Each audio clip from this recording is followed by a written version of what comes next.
right, what is going on, everybody? Welcome to an evening with 112, episode 42. Or 8 away from 50, which is crazy. I didn't think that I'd be doing this long and that you guys would enjoy it. But yeah. Um, so as the title says, I did get my Legions Con haul in. I didn't physically go to what's going on, Stu. So I didn't physically go to the convention. Uh, as much as I would have loved to have gone to the convention, just to make a nice trip back to my old stomping grounds. I didn't get to, but I did make sure that I was up. Well, I had to be up last Saturday because Legion's Con around Friday, Saturday, and Sunday, but I had to be up Saturday for something. So I was already up, and by the time I went to load up the Valor site, everything was already on there. So I ordered some stuff. So I got a few things from Series 6, and then depending on what I pull from this box will depend whether or not I do order another particular figure. So I'm sure we'll have a few people roll in as the night progresses. Usually that's what happens. So we'll go ahead and we'll open it now because I know people are not gonna be able to sit through my antics for 3 hours and then wait until the end to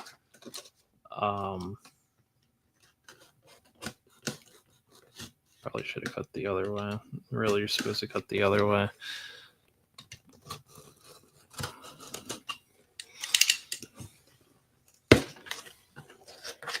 So I'm opening it from the bottom. That is because my address and stuff like that is on the top of the box, and I don't necessarily want that out there like that. The people that have my address have it for a reason. So I got the Hand Pack Alpha right here. I know there's all the glare. Sorry. But there it is. There's all the hands in the black gloves. And then in the skin tone hands. Yeah, in the skin tone hands. I got those for a reason. I'll explain in a minute why I got those. I did get Weapons Pack November. I'm holding it right here because I'm going to hold it here because on Smoking Joe's, Woody said that Yojo Jerk was holding a 1/12 scale weapon too close to the screen, and he got a 24-hour ban because of it. So I'm holding it here because YouTube apparently has bots that can't tell the difference between a miniature, essentially a miniature scaled replica of a weapon and an actual weapon. So I'm holding it here so the stupid ass robot can realize this is not an actual rocket launcher. This is a toy. This is a toy. This is a toy. So it has the case. It's got the rocket launcher in there, the missiles, the effects. This looks great. I do love the new packaging. The fact that you can slide this out and put all the stuff back in there if you want to for storage sake is really nice. I like that.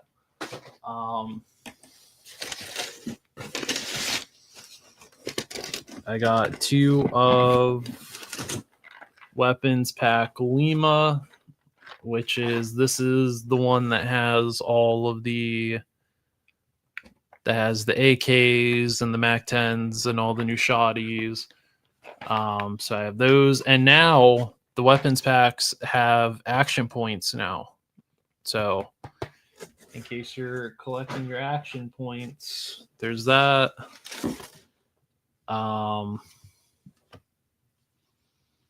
I got this. So in case anyone wants to buy, I meant to talk about this, but I totally forgot about it. In case you want to buy a Valaverse thong, in case you want to rock the Valaverse logo, want to, rock the thong in the summertime, you can totally do that. Making sure there's nothing else in the box. And then, of course, we have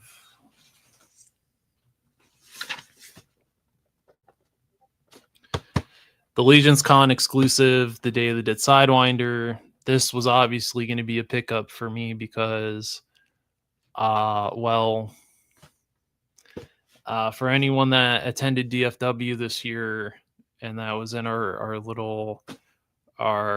Airbnb group or was there at DFW, you would know that this was a figure that I was anticipating. I talked about when we recapped DFW. I've been talking about this figure. I love Day of the Dead. It falls on my birthday every year. So the fact that we have a version of Sidewinder that has the Dia de los Muertos design on it is cool. Now, there are two variants besides the regular one you can see on the box here. There's the one with the spider web on the top, and then there's the one with the snake head, or I guess the rattlesnake on the top. So we're going to open this live. This is why I wanted to do this live. I could have opened it when I got home, but I've been anticipating this. So I'm a bit nervous. All right. I don't know if we're going to pull a variant with this on the first try. I know Rule Keeper got a variant. Kanan got one. So we're going to see. Open in the box. And let's see. It is a regular one. It is a regular Sidewinder, but listen. This isn't a bad thing, though. This is still cool because I still wanted this figure. So even if I did get the variant, I was still going to open it. But even though I got the regular one, that's okay. Although I think I might pick up another one.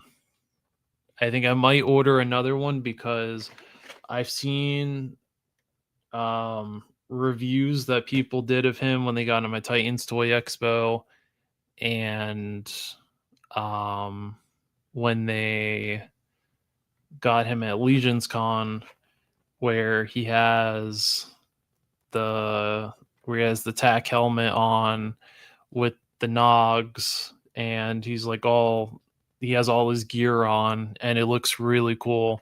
So I might have to pick up another one. And I was talking to Gonzo. He said that this Sidewinder, you should be able to pop the arms off.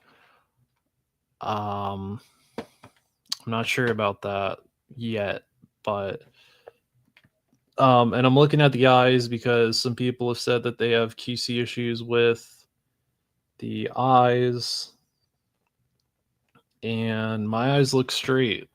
They look pretty straight on my copy. So, yeah, I think the only thing I'm noticing though is that there is, at least on this head, there's a misprint, which kind of sucks.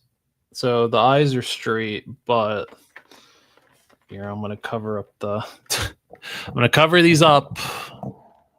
I don't know if you can see. I don't know if the camera is gonna pick it up, but you see that the symbol that's on his head, it's not centered, or the three little dots that are like in the middle there, that are on the, I don't know what you say, the edge of his nose. It's not straightened. See it? So it shifted. So I guess it works out because I kind of wanted to order another one of these. Kind of sucks that it's a fucking, technically it's a QC. I still think it's a cool figure though, and I definitely can't wait to open this. I don't know if I'm gonna open it on stream or if I'm gonna wait. And then so yeah, that was essentially everything though. So I got the hand pack. I finally got a hand pack. I could have grabbed one at DFW, but I got a whole bunch of other stuff this year at DFW that I didn't end up getting those hand packs. I got two of, like I said, two of the weapons packs with the AKs in them.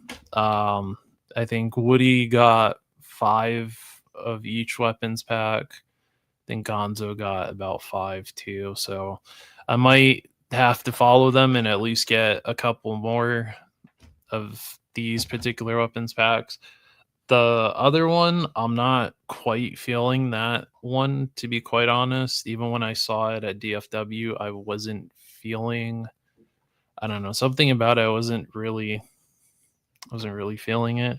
So, but this one I love. I love this. I can't wait to see what the quality is of these. And Stu says, true Valid collectors will pick up each color and style of thongs whose army building them. And Kaiju Kitty is in here picking up another $300 anime figure. No $300 anime figures here. Just some stuff that went up on Legions, or the weekend of Legions Con, that I've been waiting on since DFW, and then yeah, I got the new rocket launcher too. So that was, yeah, essentially my pickups for the week. So yeah, I don't know if anyone did also get the Sidewinder. I guess, yeah, let me know if you lucked out. Did yours have any QC issues? For the replay squad, of course, that would be Woody, since I don't know how he listens to me while he's at work. I couldn't even listen to myself while I'm at work, so I don't know how he does it. I don't know how he puts up with me, but thanks for putting up with me, Woody. So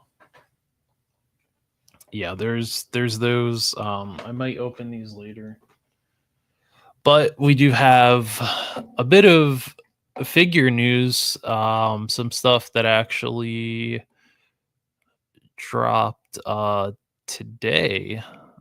I want to see who had it.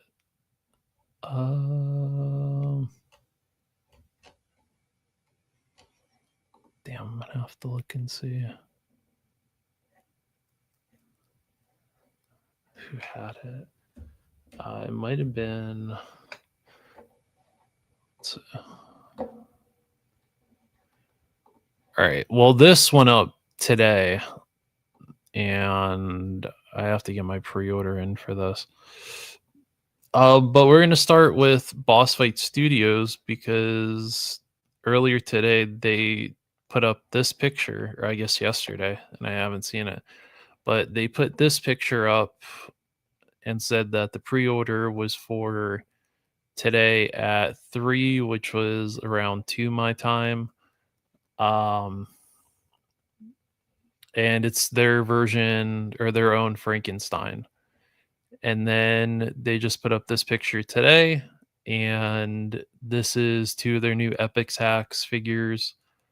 Um, and so the Frankenstein is 7.5 inches tall, so he's around McFarlane size, which is good because a Frankenstein figure should be pretty tall. Um, so he has 3 flintlock pistols, 3 interchangeable. Well, let me see. They should have. So he's gonna come with soft goods, like a soft goods cloak, which is really cool. He's gonna have that musket. He's gonna have 2 flintlock pistols there, and I don't know. Did they post another picture? Hmm. So maybe he just comes with. Well, it says 3 flintlock pistols, but I only see 2 slots here. So maybe he comes with 2, and then this um, musket is his third. But the sculpt work on this looks phenomenal. The like kind of half-assed stitch work up here. This kind of his arm stitched here is starting to open. Here you can see the kind of half-assed stitch work there on the upper part of his thigh, on his arms here, on his wrist. Um, the head sculpt is phenomenal. This is great. I love that they kind of darkened the eyes here, um, to give his eyes more depth. He doesn't have a nose, it's just the um, cartilage in his nose there. So this guy looks fantastic. I am gonna have to get my pre-order in for him. And then this guy, what the hell's his name? It says Agile Battle Robot, a CGT combat drone. I guess this is their own thing, but he looks cool. You know, this head sculpt is giving off Transformers. But you can turn him into a regular robot. So, but really cool though. I like what they're starting to do with these Epic Hacks figures. I have a couple on pre-order. I think I have the astronaut lady. Um, I think I have the aliens and the Amazonian. I think I have on pre-order. Uh, the Court of the Dead, Valkyrie, and I think the Necromancer. Those are in stock on Big Bad Toy Store now. And then their Conan and what was her name? These right here. The Conan, Reaver of the Black Coast, and I'm not even gonna try to pronounce her name. Queen of the Black Coast. So they're also doing these as well. I went with this Conan just because I like this one a little bit more. And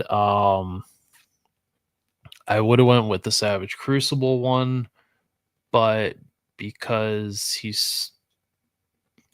was wave 2, if you didn't catch the pre-order, he went back up on their website, the Harbinger Studios website, and now he's sold out, so he's gone. So unless they're carrying them at conventions that they're attending next year, I think I pretty much missed the boat with them. So I will get this Conan, since this is not a bad Conan. I think he looks cool for what they have going on. But I do really like this Frankenstein though. This looks great. So solid job to Boss Fight Studios for this Frankenstein. This looks fantastic. So I've been wanting to talk about that all day. I've had no one else to talk to about it. So yeah, this Frankenstein looks great. Now in terms of,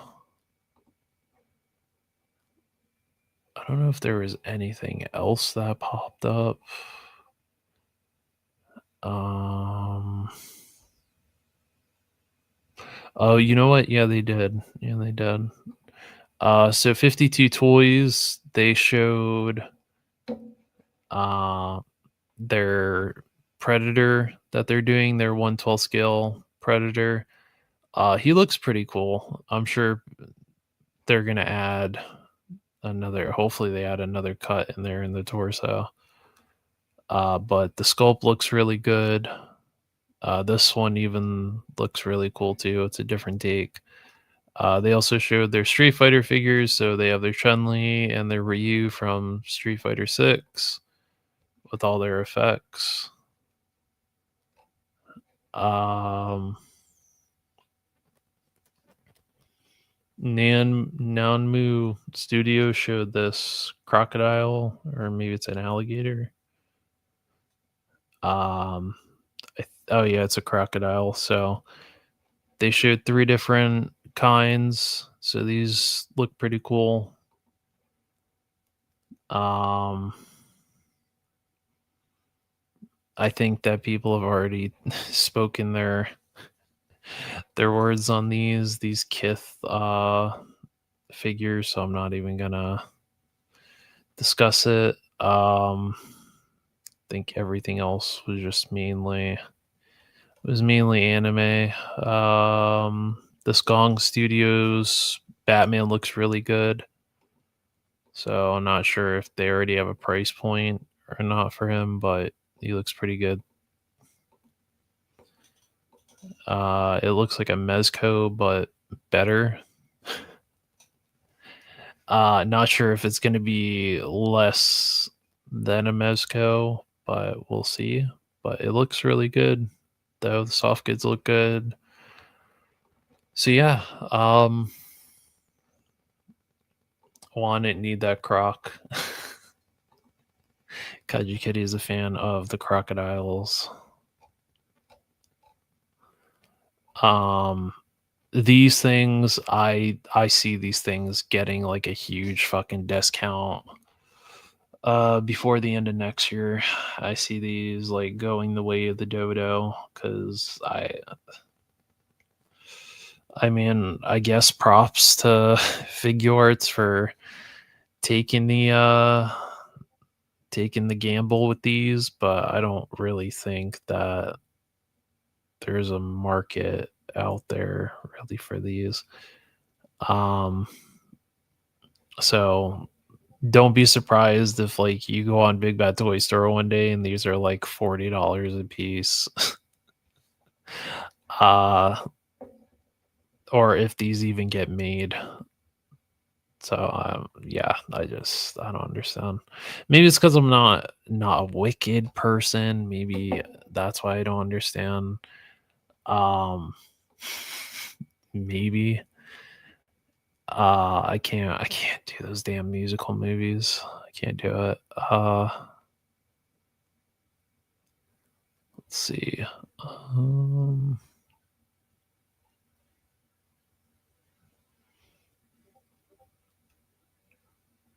so apparently they're doing a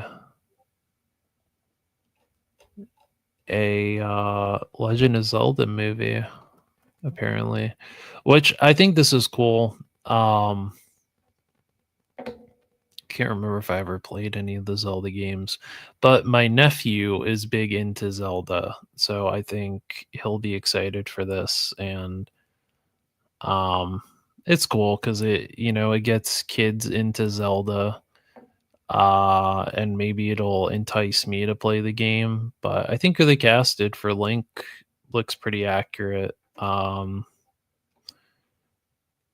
who they casted for Zelda also looks like a good casting choice too. So, you know, um, this seems to be like between now and like the next 2 years is becoming like the next 2 years of video game movies, because I think Super Mario Galaxy got announced as a movie, which is a sequel to that Mario movie. I feel like there was another movie that got Street Fighter is getting a movie. I think Mortal Kombat is getting a sequel. So there's like a lot of video game movies that are starting to emerge, which I mean, it's cool because it gets, you know what I mean, it's going to get the next hopefully it gets the next generation into gaming. So I just thought that was cool though, that they're at least, trying something. And from those pictures it seems like, they're going in the right direction, that they're taking it seriously, because I remember that there was like a rumor for the past 2 years that they wanted Tom Holland to play Link. And I was like, well, if you're going to have him play Link, then clearly you're not taking a serious direction this, with this movie that you're pitching. So I don't know, but at least in terms of that, it looks pretty good. What in the hell is that?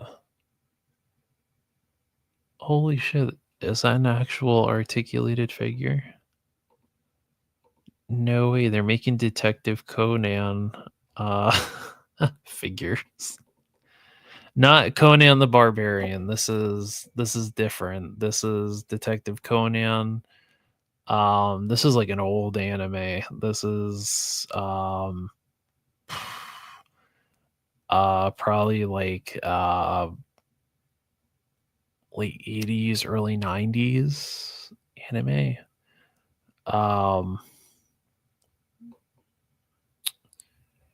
Really interesting. If I remember correctly, I think he dies. I think he gets hit by a car or something, and he's brought back to find out who did it, or maybe that was Yu Yu Hakusho. I think it was Yu Yu Hakusho. He gets hit by the car, and then he fights spirits, I think. But maybe I'm remembering Detective Conan wrong. It's been a minute, so I'm not gonna lie to you. But these look pretty cool though, for like Pop Mart figures. So that's cool. When Woody watches the replay of this, he's probably just gonna skip this because he ain't got any idea of what the fuck that even is.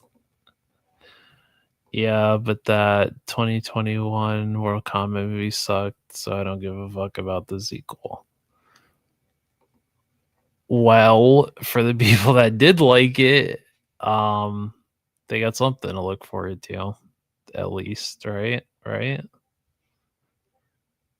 We gotta stay optimistic here.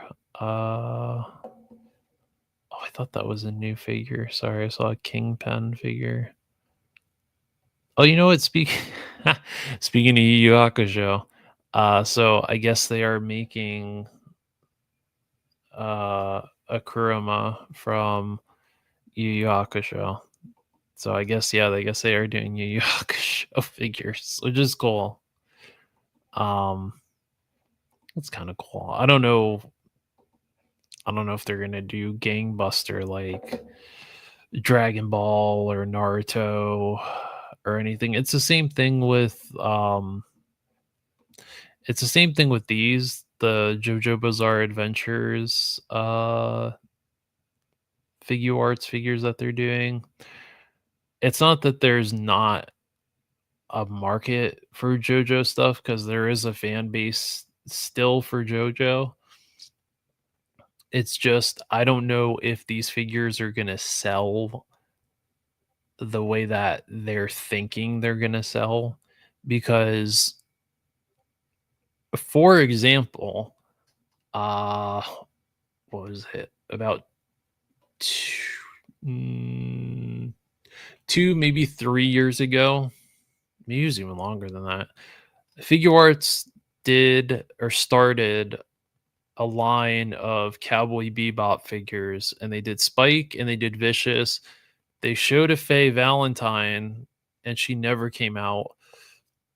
And those figures weren't too bad for the price. I think I only bought Spike because I thought, oh well, if they do the rest of the Bebop crew, I'll grab Faye, Jet, Ed, and Ein, and then I'll go back and I'll get Vicious at the end. And then, sure enough, the Fae never came out, and then they just never spoke about it ever again, which really sucks because I'm gonna pull up a picture while I'm still talking here of this Fae Valentine, and from what they showed, it was actually a really good fucking prototype, and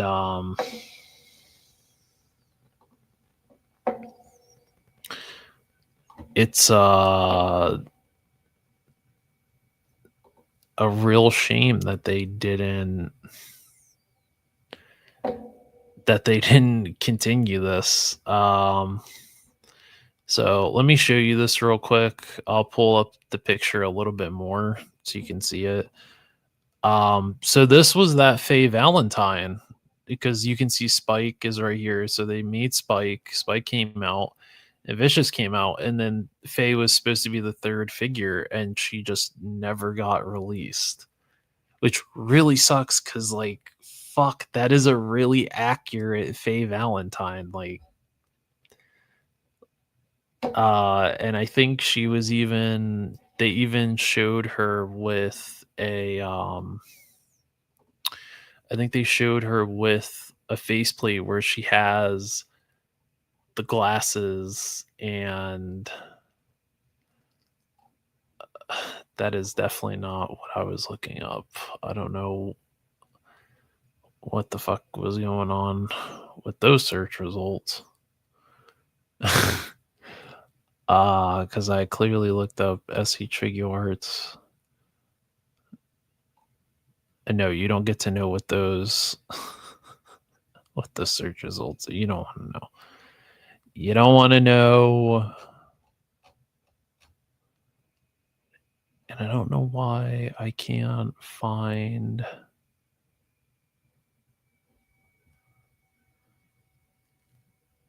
I don't know why I can't find any pictures of.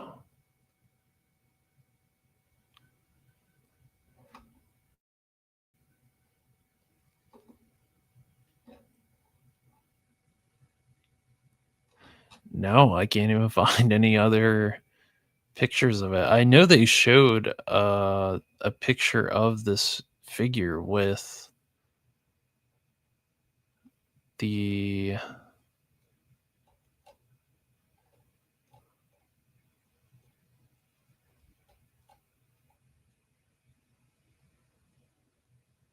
with those damn glasses. And I don't know why I can't find this picture. It was from one of the conventions. I can't remember if it was like Winter Wonderfest or something, but they did show her with the glasses and she looked really fucking cool. Or maybe they didn't. Maybe it was just that faceplate with her with the cigarette in the mouth. But yeah, dude, what a fucking bummer that this figure never came out. Because they would have had my money, because I love Cowboy Bebop. It's one of my favorite animes. Yeah, I can't find why this. No, no, no, no. No, I'm not. I don't look those type of things up.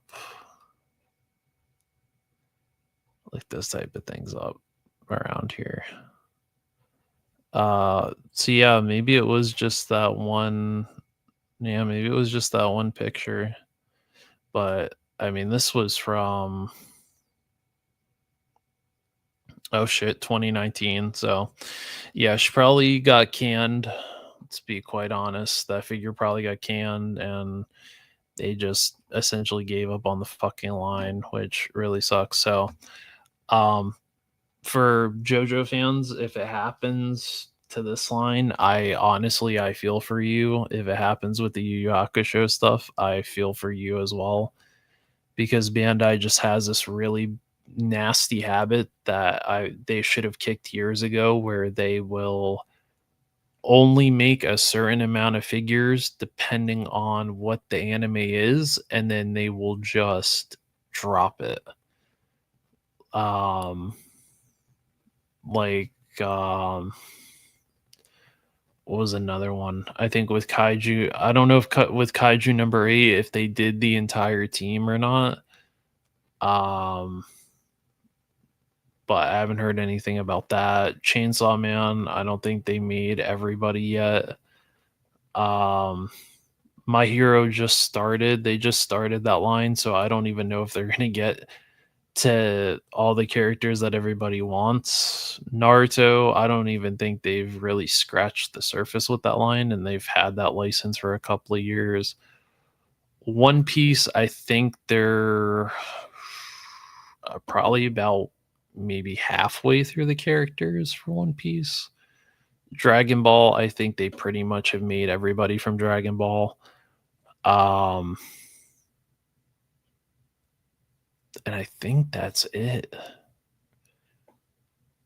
So it just really sucks because that Spike Spiegel was a pretty good figure. I reviewed it like years ago. So if you feel like taking a deep dive one day and looking at how bad that review was, you certainly can. It took Bandai 13 years to make. Oh, for Monster Arts, yeah. Well, listen. If it happens, it happens down the line, maybe. But I don't know. It feels like Cowboy Bebop is just a fucking cursed anime in terms of trying to make figures for it, because even Best Action tried, and they made Spike and they made Vicious, and they haven't made anyone else. And it's like, well, of course they're not gonna fucking sell, because you're only doing 2 figures to test the water. So, I was hoping that whatever that anime line was it Total Anime? I think that Jazzwares does. I was hoping they were going to do that, because when they had their huge panel at SDCC, they were talking about how they wanted to do a mix of older and newer anime, and yet all I've seen is just newer anime. And the figures, they sit, dude. Like, those, they peg warm like a motherfucker. And even at Ross, they peg warm too, because you gotta. It's just because it's all new shit.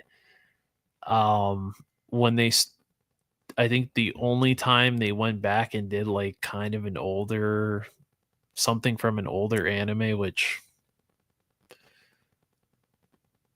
it's not super old, but when they did Kaneki from Tokyo Ghoul, that sold out immediately. I still have not been able to get that figure, and they made it worse by making it a Target exclusive. So I never once saw that figure. Hot Cheeto Fingers has that figure, and he did a review of it on his channel when he got it. But that was also a really good figure. They did a pretty solid job with it, but why they don't try to do like older animes, I don't understand. Oh, you know what? Another line that they pretty much did everybody from, when they did Sailor Moon, when Figure Arts did Sailor Moon, they did Sailor Moon, they did all the Sailor Scouts, They did Chibi Sailor Moon. They did Mask Tuxedo or Tuxedo Mask. I think they did the villain. What's her name? The witch lady. And so much so that they re-released those figures, I think, 3 times in 3 different variations, in 3 different colorways too. They did them in all the regular ones. Then they did them in, like, I think a special anniversary, like a 20th anniversary, and then they went back and re-released all of them again in the animation colors. So, but they can't give me a full cast of Cowboy Bebop. At least the main team, you can't give me a full fucking cast of. Like, I'm not asking for multiple versions of Spike. Like, just give me a Spike. Give me Spike, Jet, Faye. Since Faye looked pretty much ready to go. Like, that figure looked pretty much ready to fucking go, be sent to the factory, and like started producing them. Ed, and that's essentially it. Like, if they did a Julia, cool. I don't need it, but it'd be nice if you did it.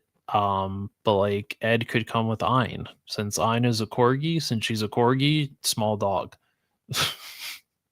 Like they did with Spy Family, they did Anya, they did a version of Anya with Bond, which is that big ass dog from Spy Family, the family dog. And they came packed together. So, you know, I wouldn't take up more, but maybe like maybe less than a quarter of the package, give or take. And if you wanted to, you can make little like face plates for her. And like put a little bowl in there, little dog bowl in there. And give some face plates for Ed and some hands for her, and she would have been it. Like, but I don't know. Maybe Jazzwares eventually gets around to her, or somebody fucking makes them, because like that would be nice if they actually decided to give a shit and do something like that for the line. Because yeah, the fact that we don't have like any Cowboy Bebop figures is just really sad. I don't know if I talked about this last week. I don't think I did. But they showed some updated pictures of Jester, which they showed at DFW, and they showed the prototype of him. And so they went back and redid some paint, or I guess some sculpt for him. So they weathered, they added I guess a wash or something like that in the leather here to make it more realistic, and they added more paint or something here. So this was the older one, and then this is the newer one. So I like what they did with the knife sheets. It looks cool.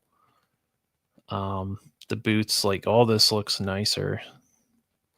But I don't know if them doing this ups the price or what or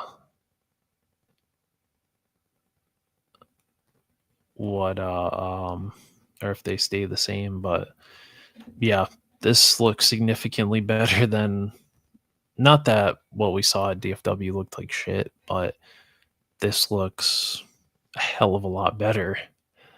And it looks really good. So, but yeah, I think those are probably going to come out in the spring, probably the same time as the black do, which I can't wait for those. Those are going to be really cool. Yeah. I think the only other thing that I could think of off the top of my head that came out uh was on Bombasby, which I can already feel myself getting a nice comment from Woody in the morning for this, since this does not at all help the accusations that were made on on Fumbling Through the Galaxies show he did on Friday. Um, so I was actually joking with Mython about this too. Uh, oh shit, that's the wrong thing. So we saw this at Shanghai, what was it, Winterfest or whatever? Um, and so this is the Sushing 1/12 scale bunny rapid action squad attacker Luna. Good lord, what a fucking name. um so yeah, they showed her, and I said this was an instant pickup. Now Woody thinks that I own naughty statues, which I don't. This is about like as far as I go with the figures now. Like even with the snail shell stuff, like this is about as far as I go now. Um, but I figured because I already have what is her name? Eileen, their bunny girl. Um, and now that I think, what is it next? Oh no, this month. I think within the next week or so, their Panzer Bunny should be coming out. And then I think Sushing, or no, maybe it's next week.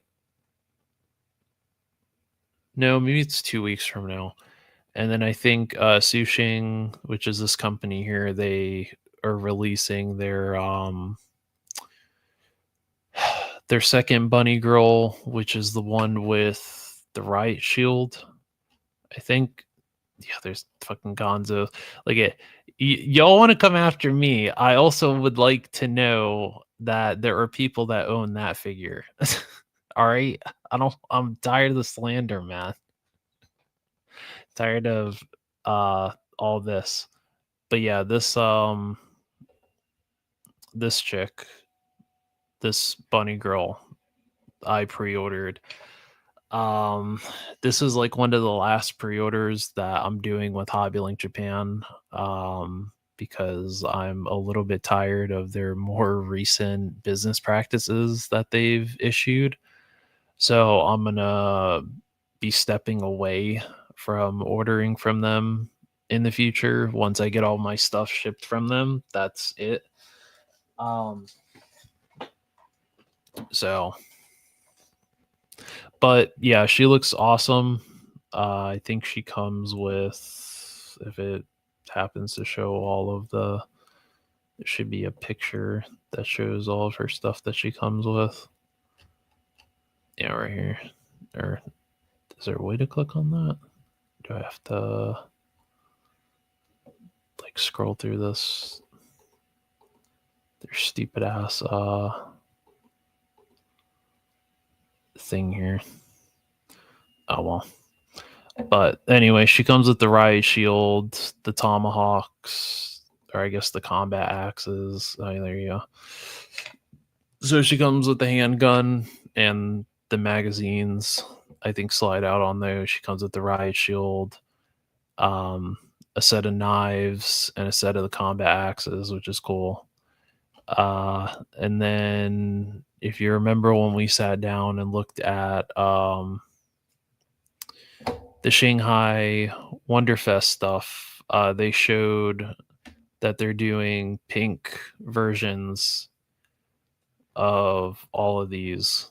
So the first bunny girl that they did with the sniper rifle, this one with the riot shield, and then the one that comes out next year that has the AR And then this one, I'm sure this new one that's coming out whenever she's coming out, uh, is probably going to get one too. So I'll probably end up doubling down on one of each. So I have one in like this kind of classic black kind of color scheme, and then one for the pink. So then I have one that goes with the regular version of Eileen, and then I have one that goes with the exclusive one that they did of her. So I think these are still up for order. So yeah, these should be shipping near the end of the month. But then this was the other one that they showed that has the rifle. Or well, she has more than the rifle. She has like the AR, the SMGs, the pistol, the set of knives, the magazines that I think slide out of those, all the hands, face plates, and all the interchangeable pieces. And what's cool about these, I actually didn't notice this until I was looking at pictures of that new one that they showed. All of this is kind of modular, so you can kind of pick whatever scope you want to put on it. Um, if you want to put a laser sight on the side, the magazines come out of both of them, which is really cool. So, and I can't remember how much these are. Oh, so like $40. It's not too bad. I think. Oh God, how much did I spend on the snail shell one? I think 70. It's like either 60 or 70, so a little bit cheaper. But this is my first time buying from this company, so I don't know entirely what we're looking at in terms of like quality, but they Stu, just a lot of assets. I mean, listen, not wrong. You're not wrong there, Stu. But yeah, so that's about like as far as I'm going with these, but this one I can't wait for. Personally, out of the 3 that they've shown, and I think only one of them's been released, this is probably my favorite just because she's got a bit of attitude, man. She's the only one I think that comes with this little middle finger hand. Um So that's cool. And she comes with the rocket launcher, which is also really cool. And this sword. I don't know if I'm gonna use her with the sword, probably the rocket launcher. But these are just gonna go on a shelf altogether. But I told Mython that I'm adopting bunny girl figures. So between Snail Shell and Sushing here, we're gonna have a nice house here full of full of bunny girls. What's going on, Menjoza? How are you? um we're just kind of we took a look at a little bit of new news.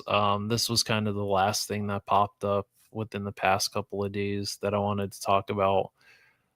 uh was that Sushing bunny girl, the new one that they showed from Shanghai Wonderfest, I guess is what they're called. Um, or I guess what that convention was called that they did a couple months ago. I'm trying to find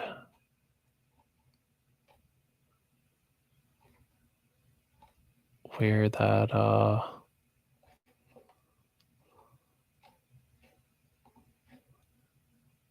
I guess she was a little bit more.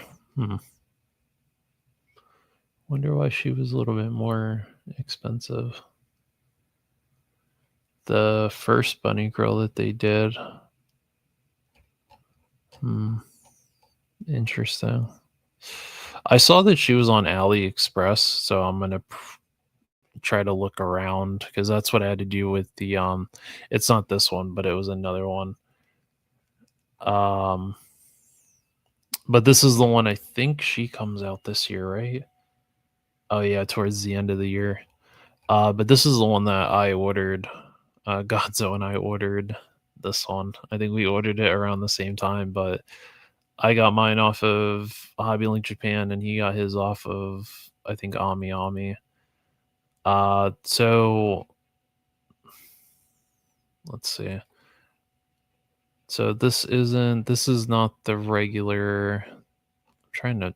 I hate their fucking website. I hate this little whatever the hell this is scrolling thing here. So this is just the regular. This is the regular. What you basically get is just this is the base version of her. She's got the little hat and the little Luger pistol. And then if you get the accessory, like the little add-on pack, she comes with these like robot arms that you could plug into the back, and then she comes with this rifle, which I think is a Kar 98. So I think that's a Kar 98.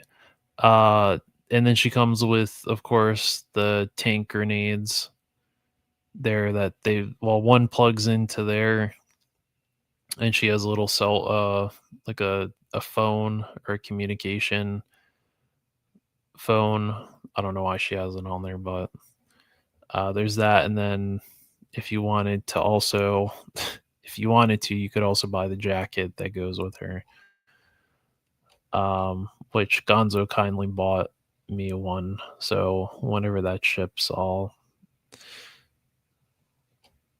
get in touch with him and handle that. But yeah, so that was also another one. So like I said, we're over here, we're adopting bunny girls, I guess now. This is like become my thing, I guess. Which, I mean, to be fair though, they're more of the tamer. They're like more of the tamer figures. They're the tamer side of these like 1/12 scale female figures, like outside of the US companies are doing. Because there are some that are like, even I'm like, that's a bit much. I think Gonzo also has this one too. Hang on. This one right here. Hey, what's going on, Rashad? Great stream that you guys had on Friday. I was laughing my ass off. Between the chemistry that you and Snape and Miss Virgo and Woody and Shane had on Friday was really good. You guys did an excellent job. I think this is the one that Gonzo has. I think if he pops in a little bit later, I can ask him. But I think he has this one, the this like robot bunny girl. I think he has. I can't remember where the hell he got that off of. I can't remember if he got it off Ami Ami or where he got it, but I think he has that one. I remember he sent me a picture of it a while ago. But yeah, so there's that one. So anyway, yeah, we're like diving down a fucking, dare I say, a rabbit hole. But even though we were just looking at one of the bunny girls that got announced that she went up for pre-order from that Sushing Studios. So But at least the good thing is, hey, what's going on, Miss Virgo?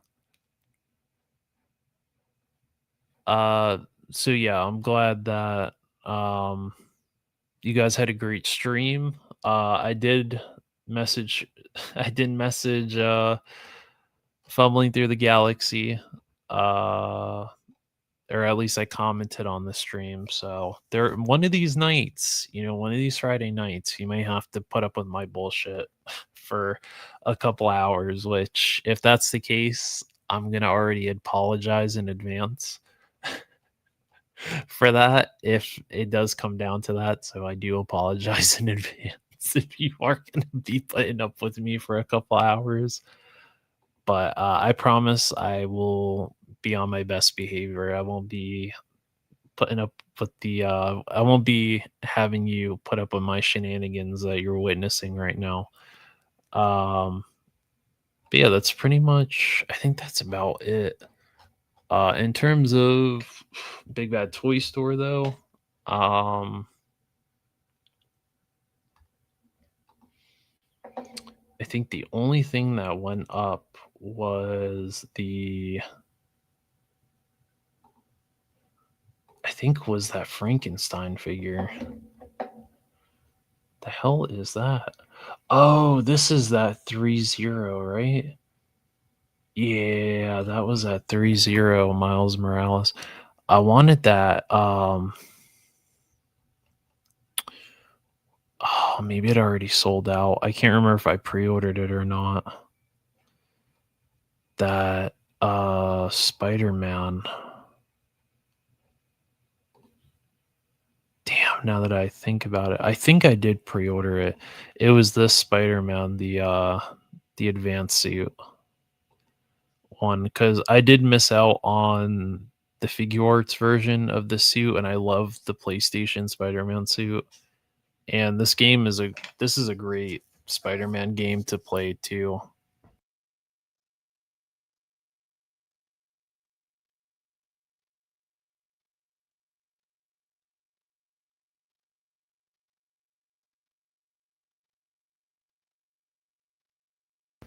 Uh, so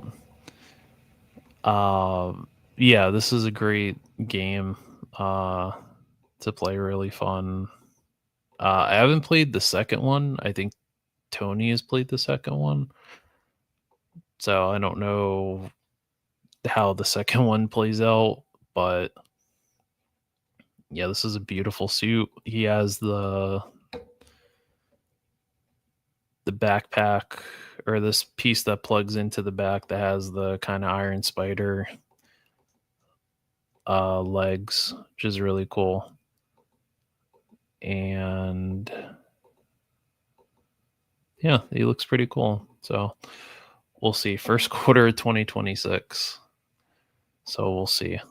We'll see how that figure turns out. Let's see.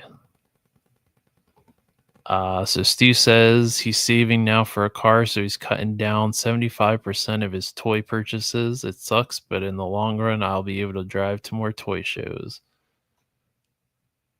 Well, listen, sometimes sacrifices got to be made in this hobby. I wish you the best of luck on that, Stu, and hopefully we see you zooming down to one of these conventions so we can have you a part of our group meetings for the conventions, because they are a lot of fun. Our The group meetup that we did for DFW was really fun. I know they want to do one for Joe Fest next year, which I already started looking at flights. So, um, and putting in the time for work shouldn't be an issue for that. And I think like the only convention that I have around that time is the horror convention that we have. But I think because the whole World Cup thing is coming down here, they moved a lot of conventions around. So That one I think is a little bit earlier in May. So once I knock that out, um, I should be okay for the end of June. So I'm gonna try. I'm gonna really try for Joe Fest this year and see. But good luck to you, Stu. And Rough Shot said those arms are huge. They're substantially sized spider arms he's got going there. On the upside with the Xmas around the corner, deals are abound. That's true. And we have a local show this weekend that he's pumped about. Stu is pumped. He's looking for the deals. And Miss Virgo said earlier we'll have you on one day. Definitely, definitely. It'll be a lot of fun. Um at least listen, the positive to that will be at least when Snape goes on about something, I'll at least be able to help him out there. He won't be everyone won't be lost trying to figure out what he's talking about. I'll be there. I promise I'll be there to help him. So this is the Frankenstein that I was talking about earlier. That went up for pre-order today. So I'm not sure if it's upcharged on Big Bad Toy Store. I'll check in a minute whenever I go to the boss fight site. But this is it right here. I think he looks excellent. I know that Mythic Legions did a Frankenstein and he comes with more stuff, but I'm still not sold on Mythic Legions. Um, even when I had the opportunity to get them for about like upper 20s to like around 30-ish bucks a piece, I still passed just because I mean this line has been around for maybe around 10 years now, and we're just now getting around to some figures getting double jointed elbows finally, and some are still single jointed. So it's a bit kind of like,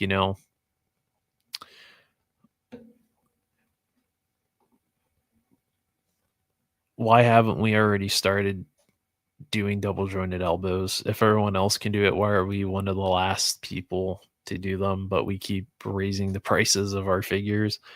So I'm gonna settle with this one. He's gonna look great on my shelf back here with everyone else. I think he'll get along with Michael Myers and my Jasons and Megan and Sam back there, and Elvira. I think he'll get along with. Um, but this is excellent. The soft goods cloak that he has here looks great. I love that he's got the musket. He's got the musket, the flintlock pistols. He's kind of got this fur vest there and like a tattered. These might be like tattered pants, or maybe those were pants, but now they're just all shredded. So he's kind of rocking like a tunic, I guess, there. And so he has 3 different head sculpts. So this one has hair. And then this one, he's kind of gritting his teeth. And this one, he's just kind of got a straight look.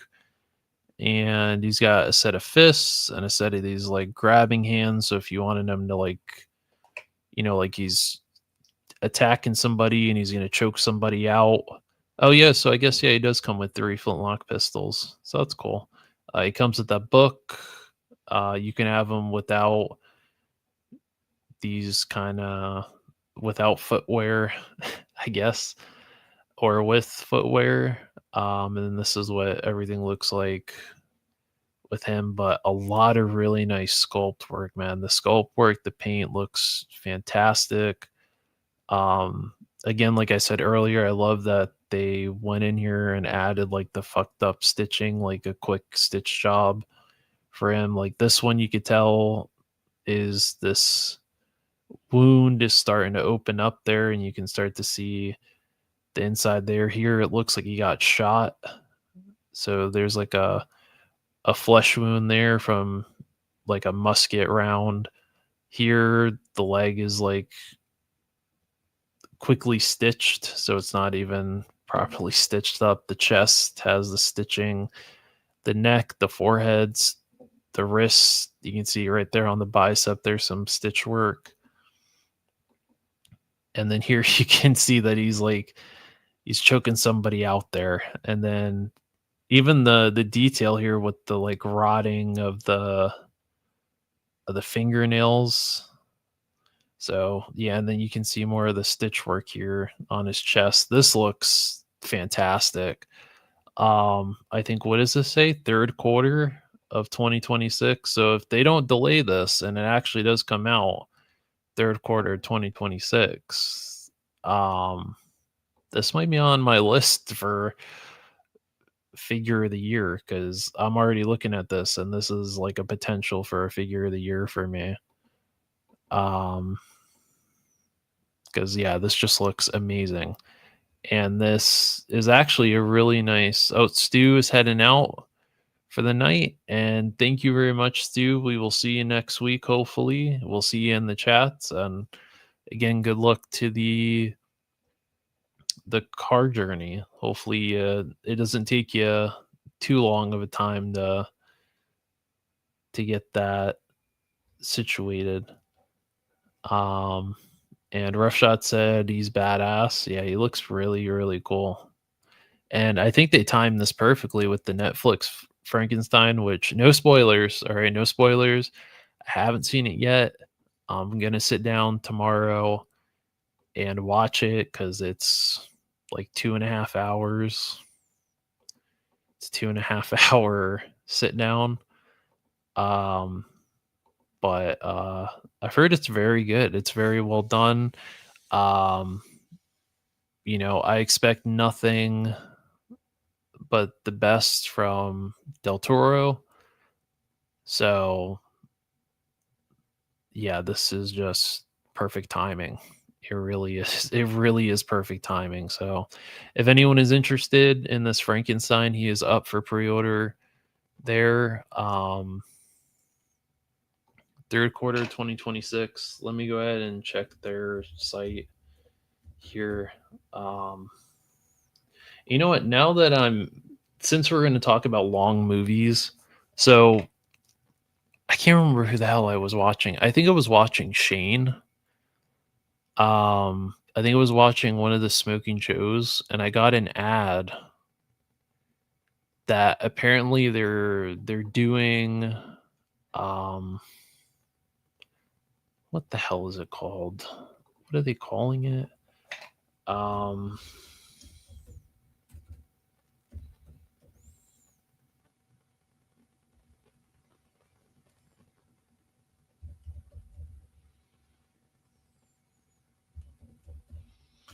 what the hell are they calling this? The Whole Bloody Affair.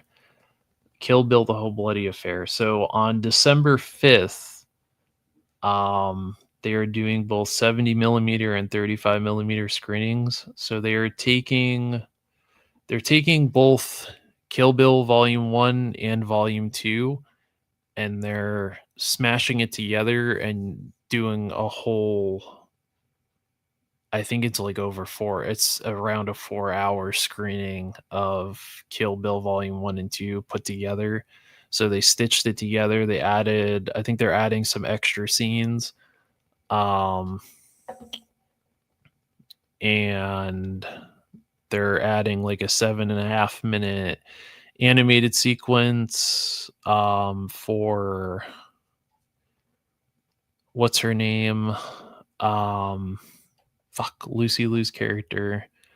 What the hell is her name? Why do I keep forgetting her name? Damn it. I got you. Hang on a minute. Oranishi. So they're gonna add a little bit more to Oranishi's story, and it's gonna be a long ass screening. So I genuinely might go after work and watch this, because I love Kill Bill. Um, Probably up there in my list of favorite movies. Um, and I would really like to see this like stitched, like put together, uninterrupted. I think they're gonna put their. I think they said they're putting a mandatory um intermission in there, so people can get up. You could take your piss breaks. You could refill your popcorn, your soda, whatever the hell you need to do. Smoke a cigarette. um, and then you can come back and watch the rest of it. So yeah, I'm excited for this. I'm definitely gonna take a look at this and definitely watch it. I like Donner Party better. Have an Eraser coming soon. Mine is yeah, probably a couple intermissions. I think so. Uh so I have the Eraser. He's sitting in my pile of loot, but he is also, I would say, if I don't ship him until next year, I would say probably both of them. Or if I ship them like towards the end of December, I'll throw them in as next year's, as 2026, because I feel like that's only fair. Uh yeah, I heard you talking about you were talking about it, and I've seen a couple of people talking about the show. I need to check that out too, but I'm also like Woody, where I'll wait for it to all come out and then I'll watch it. Cuz that's how I was with the first season of Arcane. I watched all of season 1 when it was in its completion, and then season 2, whenever they started releasing episodes, that's when I started watching it. Um which, since we're on Big Bad Toy Store, I'm going to pull that up too. Um But let me check before I get distracted again. Let me check let me check these damn Epic Hacks and see if they have this guy up for pre-order. Okay, so he is $59.99. But it says if you buy both of them, you save 10%. So, but the thing is, if you get them off the Boss Fight Studio site, you get charged immediately. So they'll charge you immediately for these. So if you don't want to do that, I'd say grab them on Big Bad Toy Store. If you want him and the robot, which I didn't show the robot yet, because I was just, the Frankenstein is what drew me in, man. That's what caught my attention. I was like, oh, that's cool. They did a robot, but this fucking Frankenstein, dude, it's like pulled me in because if you didn't watch the weekly show that Rough Shot and Miss Virgo and Fumbling and sometimes Frank do, I mentioned that I'm a huge Universal Monsters fan, which, I mean, it should be pretty obvious that I'm a huge Universal Monsters fan. Obviously, you can tell who my favorite is. But I've always had a love for Universal Monsters. Even if Creature from the Black Lagoon is my favorite, I do have a soft spot for the rest of them. And I will never get tired of watching the old black and white, you know, Bela Lugosi as Dracula, or Lon Chaney Jr.'s werewolf, or Lon Chaney as the Mummy, or no, sorry, Boris Karloff as the Mummy, and Lon Chaney as Phantom of the Opera, and forgot his damn name. That is the Invisible Man, who is actually a monster. Out of all of them, which I've always found this interesting with Universal Monsters, is that all of the monsters are kind of misunderstood except for the Invisible Man because he is actually a monster. He goes out of his way to kill people in the movie. Like he's actually an awful person. So, I always kind of found that interesting that out of all of them, you know, he's the one that's actually, the bad guy.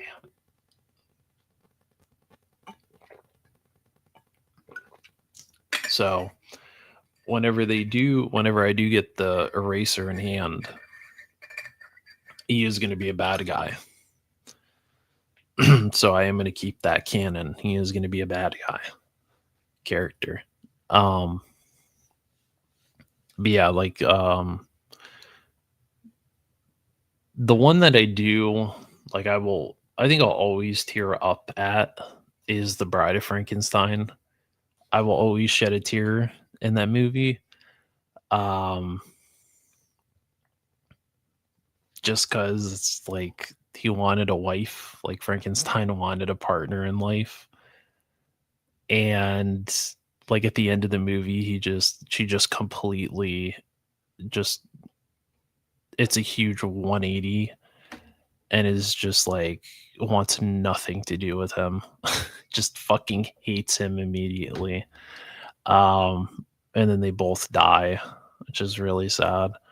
But anyway, so this robot, he's called the CGT Combat Drone Agile Battle Robot.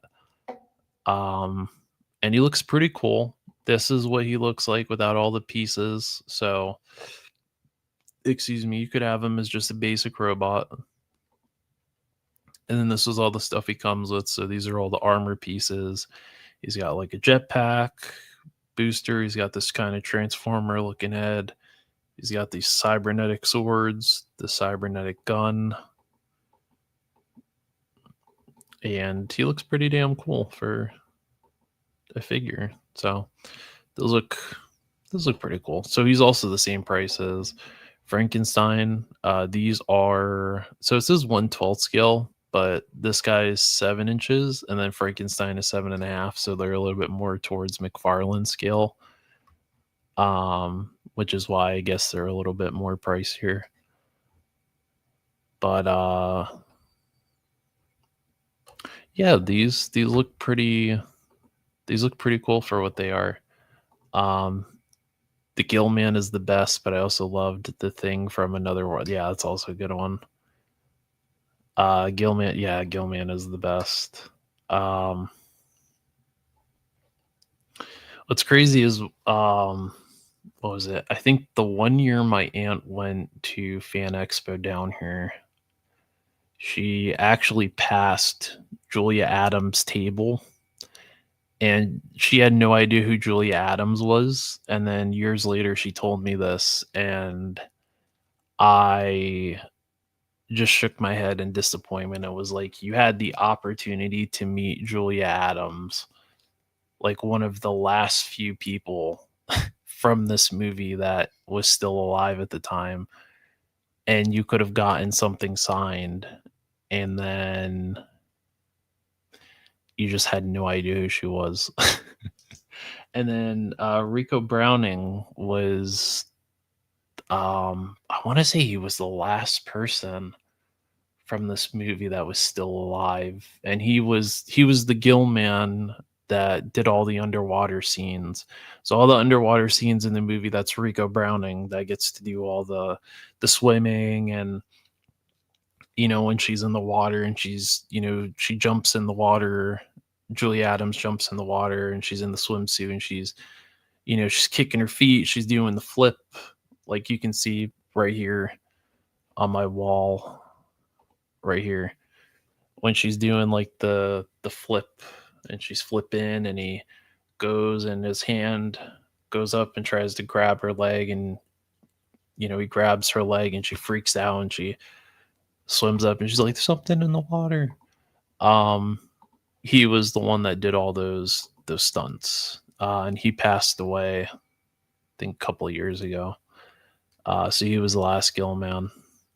So, but I love those old black and white monster movies are so good. Another one too is the Blob. The original Blob is a ton of fun to watch. The original Fly is really good too. Not to say that the 80s, not to say the remake of the Blob from the 80s wasn't good. That I think genuinely terrified the shit out of a lot of kids.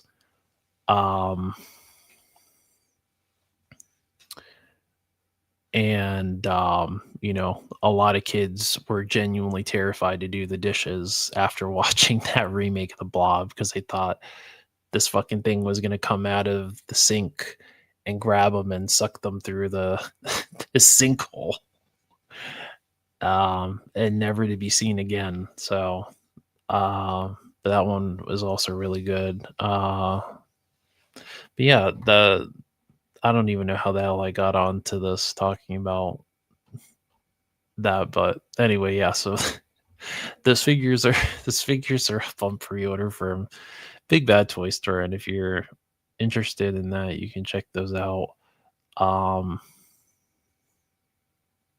But I don't think there's anything else. The Silver Surfer isn't new. That Michael Myers, I think, has already been revealed. These are those Court of the Dead figures, which these look awesome. I need to get the Undead Valkyrie here at some point, and I need to get this guy too, Death, Master of the Underworld, with his arthritis hands, his like the crow hands. I don't know if you ever seen like that's, well, it's kind of fucked up that I called it that, but if you've ever seen like elderly people and they have like their hand is kind of like, or the claw, that's what it is. He's got like the fucking claw hand. If you've ever seen like really elderly people, they have their hands like that. You know, that's what it reminded me of. So, and then I was gonna get this. I had this on pre-order, this Ultimate Art, but I'd rather have the Walmart exclusive one, the blood-soaked one, but can't find them anywhere. I don't think we ever got them. So I don't know if we ever got them. I don't know if he sold out, but yeah, if any of you get lucky and you find them, you let me know, because I want the blood-soaked one of this, because I'd rather have that one on my shelf than the all clean one, and I don't feel like going there and adding blood splatter to that. Oh yeah, and they shout out to SME Toys. He sent me this morning that they added the Bandito on their pre-orders on here, which should be coming out in January, is at least what they told us. So that will definitely be getting reviewed whenever that comes out, because yeah, that'll be my first 1/12 scale car.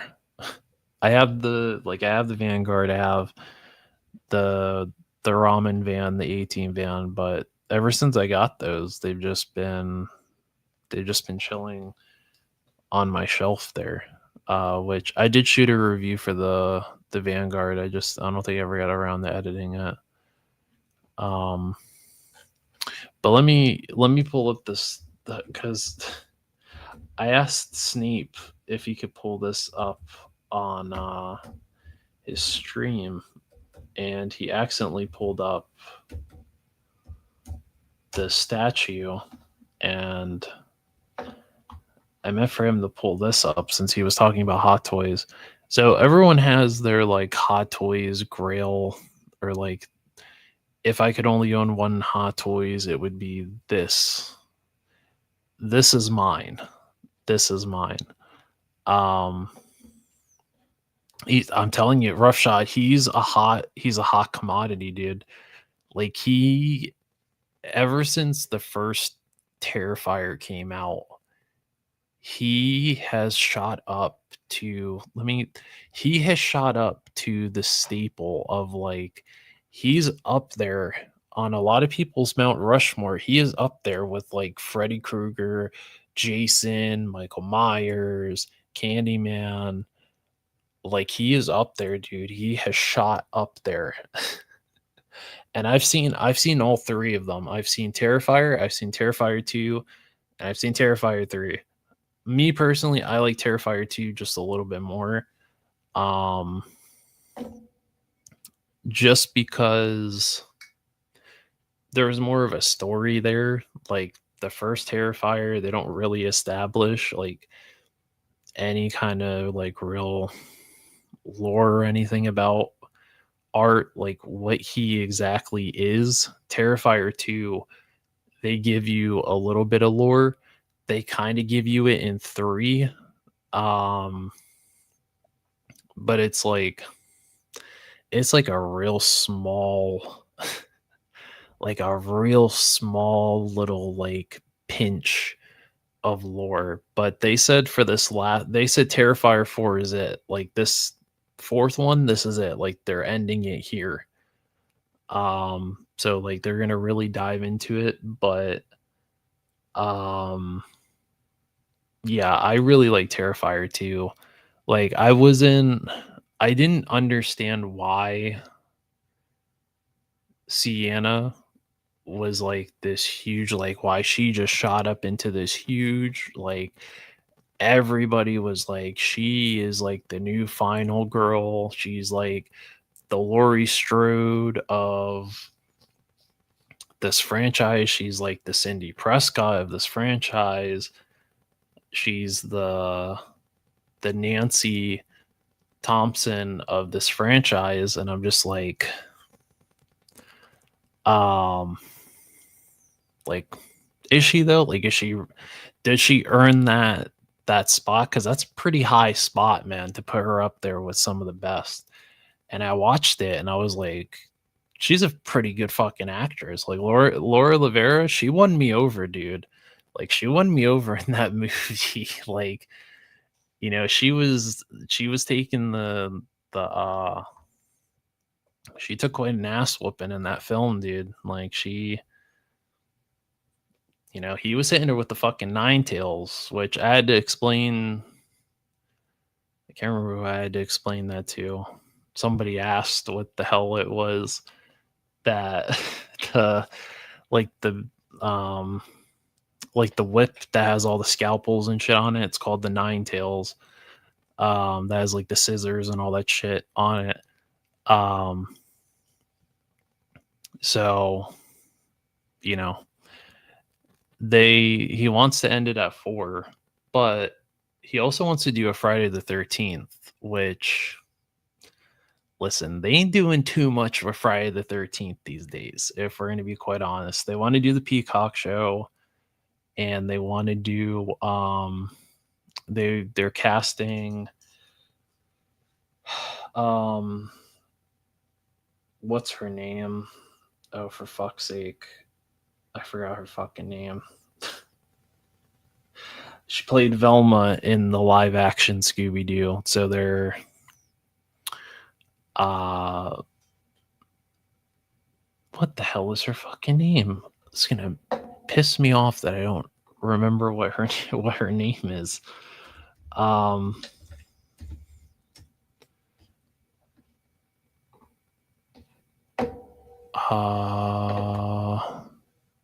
jeez man, what the hell is her name?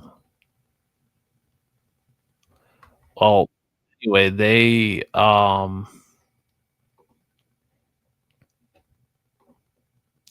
casted her as Pamela Voorhees, like a younger Linda Cardinelli. There we go. Don't know why that just slipped my mind for a minute. Linda Cardinelli, they want to cast as Pamela Voorhees, like a younger Pamela Voorhees for this, because this is supposed to be like a prequel before we even get to the first Friday the 13th. So um I don't know. I'll give the show a shot. We'll see how it goes. But like They just got something going with Jason. Now it's called the Jason universe. They had to do a whole new mask. Um, so we'll see. We'll see where it goes. Um, if it's good, great. If it's not, then. But like, if they want to establish Jason as like a fucking like a real murderer again, like someone that can rack up the kill count, they should get Damien Leone to do that fucking Friday the 13th film, dude, because you'll get a brutal Jason. You really will. Like, you're gonna get a real brutal Jason Voorhees if he does it. So we'll see. I mean, he's proven that, you know, he can what's it called? He can make a movie and give you the goriness. Like, so much so that when Terrifier 2 came out, you know, people were all antic. Like, there was a whole controversy that people were going in and people were coming out of the movie. They were getting sick. They were throwing up mid movie. You know, people couldn't handle it. People were passing out. People were saying it was too much. And then people heard it and they were like, okay, really? It was like The Exorcist all over again, you know? And that just fueled people to go see it, and it made a shitload of money. Like, this was a an Indiegogo movie that made a shitload of money, and the studio saw it and they said, "Okay, well, you want a higher budget? We'll give you the higher budget." And they did with Terrifier 3, and it's still considered the highest grossing unrated movie um to top the box office. Like, anything that was out during that time, Terrifier 3 killed it. So he's establishing himself, and the guy that plays Art, he's actually a really nice guy. He's like a real calm, like down to earth dude. David Howard Thornton, he's like real chill. I've seen him at conventions. Um, like, he's a really nice guy. Like, he'll sit down, he'll talk to you for a minute, and you know, when he's not in character, but once he once he gets in character, dude, he's serious. He's real serious. It games up even at him. That's crazy. And Miss Virgo said, "Message me if you want to have a rough shot on one of your shows." Of course, I would love to have you two on here. We'll have to plan that out. We definitely need more Terrifier. They're just so much fun. Highest grossing. Yep. Yeah, new generation. Yeah. I mean, there's not much really else out there. I mean, they've tried to remake some, like they tried to redo that Texas Chainsaw Massacre movie, and that did awful. Even them trying to bring back the final girl from the first one, Sally, and she's like, they had her as like this gunslinging badass that's gonna kill Leatherface. And that just didn't work. They remade Friday the 13th, but that one actually wasn't too bad. They did, which, listen, I know people are about to dislike bomb the shit out of me for what I'm about to say. But okay, so then Rob Zombie redid Halloween, and there's an audience of people that like it, and then there's an audience of people that don't like it. I'm one of those people that I prefer the original. I prefer the Carpenter Halloween, and that's just me though. That's just me. Maybe it just wasn't for me, but I think it's a damn missed opportunity that they never pitched Rob Zombie to do a Texas Chainsaw Massacre movie. And I've heard so many people say this, and it's a damn shame because I think he would have absolutely fucking killed it. Like, he would have done a fantastic job with it. Like, just take the aspect, like take the kind of fucked up nature of House of a Thousand Corpses and just Like, he already did it with the Firefly cult, the Firefly house. Is that what they were called? Or the Firefly family. He could do it. He could have done it, and nobody would have complained. People would have actually been like, "Yeah, do it." um, I want an OG Chucky versus Terrifier. We were supposed to get an Ash. We were supposed to get a Freddy versus Jason versus Ash movie, and the studio's just going to make it happen. But and the Rough Shot said OG Halloween is great. Zombie Halloween just dug into the other side of him. El Super Beasto. I do think though. I think whoever started that though, that was like, oh, Rob Zombie should do Texas Chainsaw Massacre. I think they had something going there, and they probably should have capitalized on that chick, because I think he would have done a really good job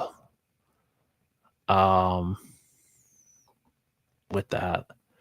But yeah, what else? They did a remake of Evil Dead, which a lot of people hated that movie when it first came out. People hated that fucking movie. But I think it's up there as one of the, I wouldn't say I'm not, what I'm about to say is not saying that the original Evil Dead, it beats the original Evil Dead or Evil Dead 2 or Army of Darkness, because it doesn't. Those movies are just gems in themselves. But what I like what the remake of Evil Dead did is, like, it got into the darker aspect of the Necronomicon. Like, what actually, like, the real darkness of whenever you fuck with this book, that these are there are real serious consequences to it. Like with 2013, how it opens with a father having to off his daughter, and he like dismembers her and puts her in, and he sets her on fire and has to burn her in order to get the demon out of her. And then, with the brother and sister, and the sister gets possessed by the Necronomicon. And Max, thank you for stopping by, sir. It's been a minute. I was meaning to send you a message to check up on you, make sure you were okay. But thank you for the late birthday wishes. I appreciate that. And thank you for coming in here and talking a little horror talk with us. You never know with this show, I'm telling you. Like what he said, I guess I'm a stoner that doesn't smoke. We ramble and ramble and ramble about random shit. We could talk about one thing and go into something completely different. But yeah, that Evil Dead remake is really good. And to anyone who's watching right now, or Replay Squad, if you haven't watched that Evil Dead remake, I highly, highly recommend that.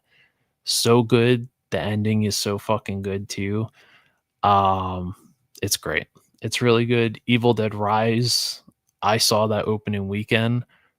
Really awesome. I actually got to meet the actress that plays the mom, Ellie. Super nice lady. Really nice lady. She was super sweet. When she went to sign my art print, she felt really bad because the like paint pen didn't go through on it. But I told her it looked even better because it looked like she had just written a message in dried blood. And I was like, dude, this is perfect. I was like, you did an excellent job. This is perfect. It looks in character. So yeah, she was extremely nice. Very nice lady. And if she happens to come back another year, I have to get a picture with her because she was just very nice. Very nice lady. Yeah, the effects in the new one were really fucking good. They were really good. I took I took my mom opening weekend to see Evil Dead Rise, and she'd never seen any of the movies. And then when the movie was done, she was just like, that was a lot. It was very violent.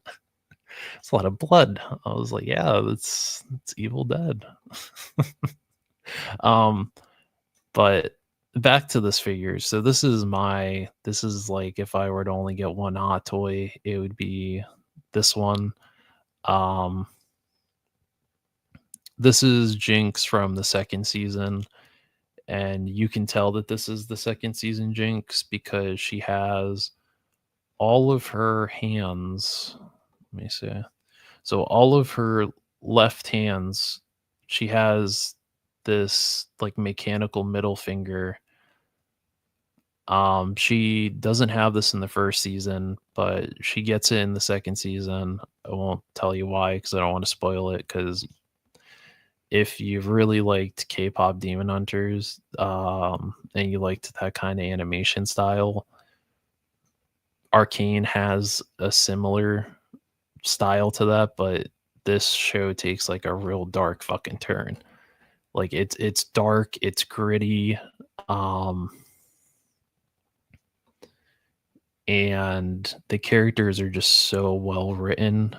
And I've always been a fan of Jinx, even before Arcane. Like when I first found out about League of Legends, the game, I always thought Jinx had a really badass design. Like she's kind of the small, kind of petite girl, but she carries this big ass chain gun, which if you look at her in the actual game, her chain gun here is like probably about 4 times the size of this one here. And I always thought that it was really cool that all of her weapons were kind of based off something. So, Fishbones, which is her rocket launcher, is based off a shark. And then in the game, her chain gun is called the bunny cannon, and it has like bunny ears on it. And then her grenades that she has are also like based off of an animal, but they're like her friends in the game lore wise. They're her friends because she doesn't have anybody. Um like she's kind of a loner, and it explains the like lore wise, they kind of explain why there's such a tension between her and Vi. Um if you watch Arcane, they do such a better job of explaining why like this kind of there's like this tension between the two, and then there's this big event that like just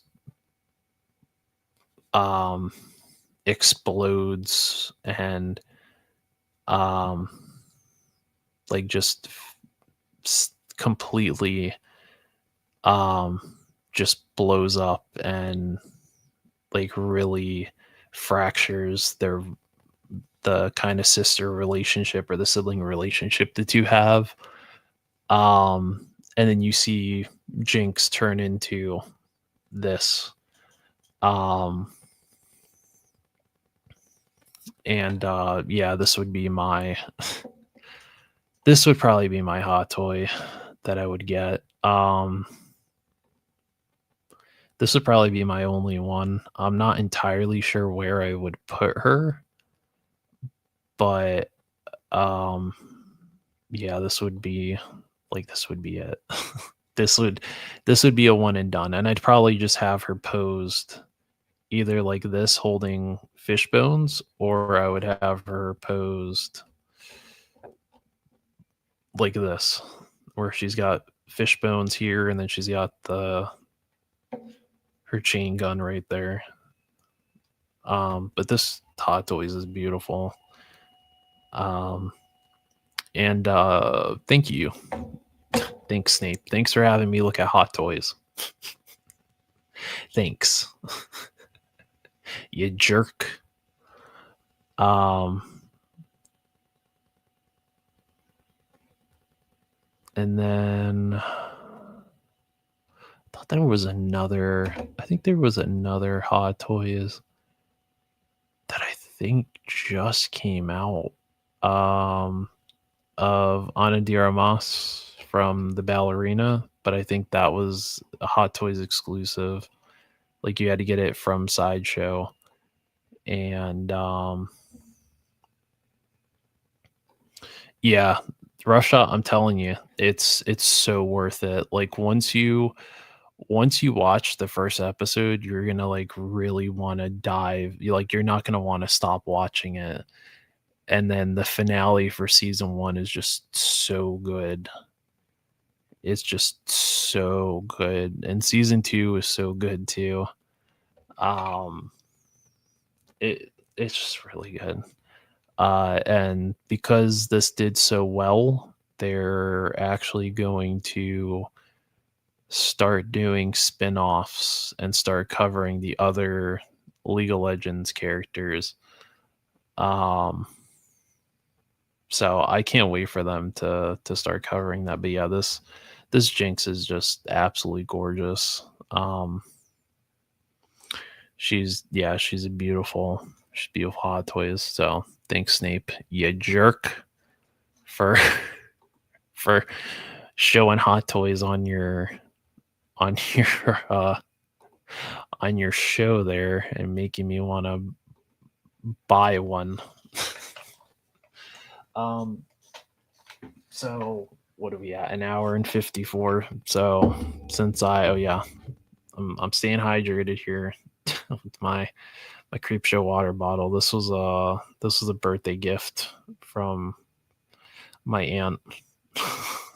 Because she knows I have a love for Creepshow. That was one of the first. Now we're getting back into horror talk. The Creepshow was one of the first horror movies I ever saw as a kid. And I think it was like, it definitely was my mom that showed me it because we had it on DVD. Because I remember seeing the original poster was the DVD cover, and it was like one of the old school DVDs where you flip where it had like the little tab, and you move that up and you flip it, and you like flip it out like this, and then in the center was the plastic little case that held the DVD in it. So I remember watching that. I can handle everything in that movie, but like once it gets towards the end where it's the dude in the apartment and all the fucking roaches start crawling on him, that's the part that I'm just like, just because I've dealt with roaches in my life, and the reason that part freaks me the fuck out is because I've had one crawl on the back of my neck while I was sleeping, and I've had one crawl up my leg while I was sleeping. And like it was in the middle of the night, and I felt something on my neck, and I grabbed it and went like this, and I put it underneath my pillow and just punched the shit out of it. And I felt it, and I felt its fucking legs, and I was like, like my fight or flight just kicked in. I just like punched the fucking roach to death. And so after that, I have just been freaked the fuck out by roaches. So yeah, when they're like crawling, when they're like crawling all over him and they're getting in his mouth, I'm just like, I can't. Like I'll watch the whole movie, but it's just that part. I was like, no, I can't do it. I can't fucking do it. Man, Joseph, the Creepshow was so great. Saw it in the theater as a kid. Yeah, the roaches, I can't fucking do them. Can't do roaches. Can't do it, dude. I've had too many bad experiences with those. Um, so if you weren't here for the beginning, I did get my Legions Con stuff in the mail from Valiverse. So I did get I got one of the hand packs. I got one of those. I got 2 packs of Weapons Pack Lima, which is the pack that has all of the new shotties and the AKs and the Mac 10s in it. I got Weapons Pack November, which has the rocket launcher, and I'm holding it here because Woody said that someone got in trouble for showing a 112 scale gun too close to the camera, so I'm holding it here just to play it safe. So I got this, and then I did get the Legions Con exclusive Sidewinder, and we opened that earlier in the stream, and unfortunately I did not get the variant, so I got the regular one, and unfortunately mine has a QC issue on the face. I don't know if you can see it, but it's like real small. But if you can see where the like leaf or what those little dots there, they're not printed straight, so they're misaligned. So if you're getting the if you're getting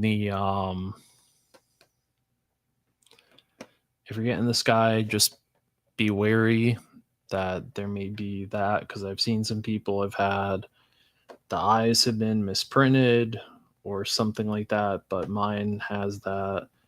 I'm gonna order another one anyway because I want to keep one where he's got the helmet on with the nogs flipped down. And I'm gonna have him with his AK, but it kind of sucks that this one is misprinted with that. I mean,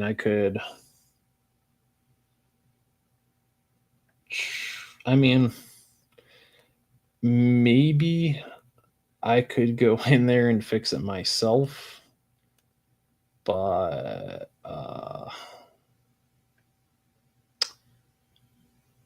I could probably go in there and fix it myself, but I don't know if I necessarily want to or not. But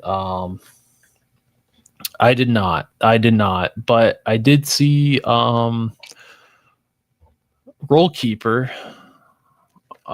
He actually got lucky and got a 1 in 100, and Bobby signed it for him at Legions Con.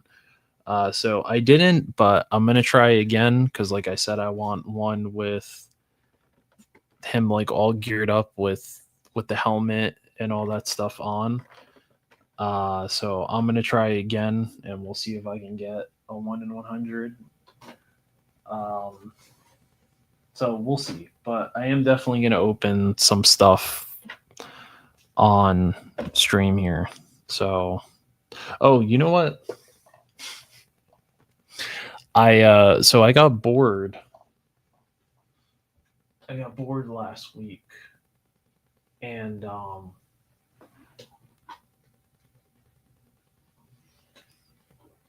I told Gonzo, I can't remember who I traded for that night op Senshi. I think it was either Woody or Gonzo I did a trade with, and I told them that I was gonna repaint. I was gonna eventually repaint the head because I didn't like the Oni shit that they did for his face. And I finally got around to painting it. So I went ahead and did it.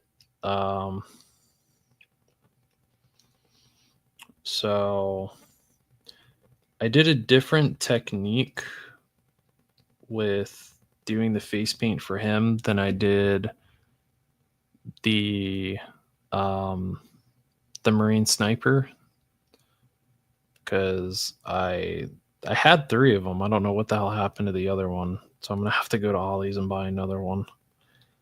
But I didn't like that they didn't have any, like, they're supposed to be Marine snipers and they're supposed to be out in the forest, but they don't have any, like, you know what I mean? Like, there's nothing, there's no face camo, there's no face paint or anything for them to match the environment. So I painted those. And then with Senshi, I was like, let me try this gray. And so I watered it down a little bit, and I just kept, I did a couple of layers of it. But this is how it turned out. I should be okay because YouTube, this is a fucking toy. All right, this is a toy. This is not a real man holding a firearm. All right. So I don't know if you can see, but it looks significantly better. I'm probably gonna have to break out the fucking light or something again.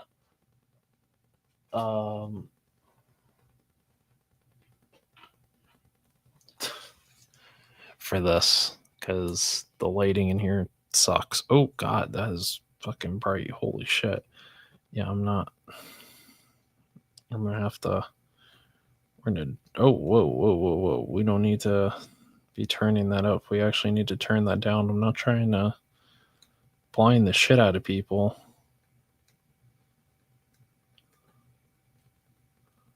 Yeah. Oh god. Hopefully I'm not blinding you people. If you see this, it's not, you're not going towards the light, I promise. There's not, I was trying to show this because the light on my fucking camera on here sucks. So I'm trying. There we go. So yeah, it was originally gray, but it kind of matched, I guess whenever it dried, it kind of matched the rest of the color of his BDUs. So, but yeah, I think I did a pretty good job.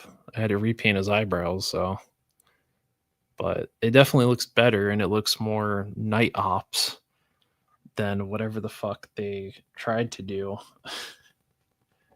And then whenever you put on the helmet, it actually looks more night ops. So this is what it looks like with the helmet on, right? And then when you flip the nogs down,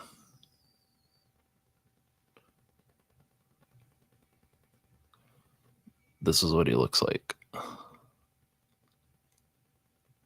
So you can see it blends in with everything else. So now my Night Ops Senshi looks more badass. It looks more like that, man. Sometimes I think streams get shut down because someone VA reports YouTube. You had a burner on the stream and YouTube just automatically shuts it down. I believe Woody observed that if the weapon was in the figure's hands, you should not get hit with a strike. All right. Well, he's got a weapon in his hands. So I hope that there is not, because if not, I'm gonna be pissed. So yeah, but anyway, yeah, so the Night Ops Senshi looks so much better though with that. It just looks better. I think they should have just did something like that, even if it's not the stripes, even if they did just the chocolate chip, something, because it doesn't match with, the Night Ops aesthetic. Like, he's supposed to be stealthy, but he's running around with this. It looks like somebody took a Sharpie and fucking drew on his face while he was asleep. And it doesn't look right. It's like, if you were going on a spec ops mission, that's how you would dress. That doesn't make any sense. So anyway, so that's my night ops entry. And then I thought I misplaced this guy's face piece for his helmet. And then it turns out I actually found it the other day. And I was like, oh, well, I painted this for nothing. But to be honest, it looks better than what it was. So so this is what my Senshi looks like now. So I repainted the helmet and the like crest on his helmet there. But because this guy, again, I've been burned twice. Because this guy also had a QC issue on his face where unfortunately he looks like he has Bell palsy. And that's not to be mean, and that's not to make fun of anyone that has had someone in their family that has Bell palsy or has had it themselves, but it literally looks like he does. Like his eyes are all fucked up and like the printing on the face is all shifted. It looks like his face is drooping. Like see his mouth, it's not centered. So I'm gonna have to get one of those what are they called? Delta Core? What are they called? Whatever that the one that's in like the spearmint colors, the like Wrigley mint colors, or his like knee pads are like a really like mint green and the rest of him's green. I'm gonna have to get the balaclava head from that and put it on here and then put it on there, and we should be fine. So my Senshi's almost done, and then both of my Senshis will be done. So but besides that, that'll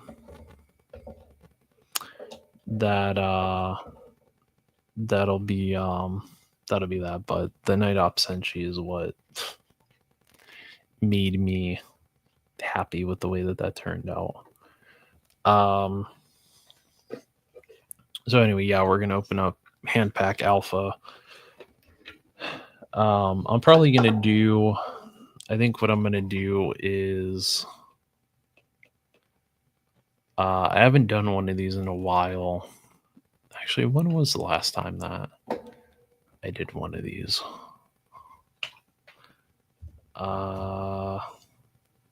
Let's see. Now that I think about it. Oh, 3-Star just put up a review of Wetsuit. I meant to watch his review of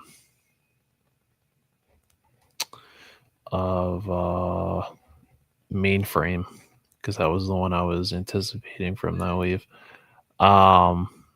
Give me 1 second.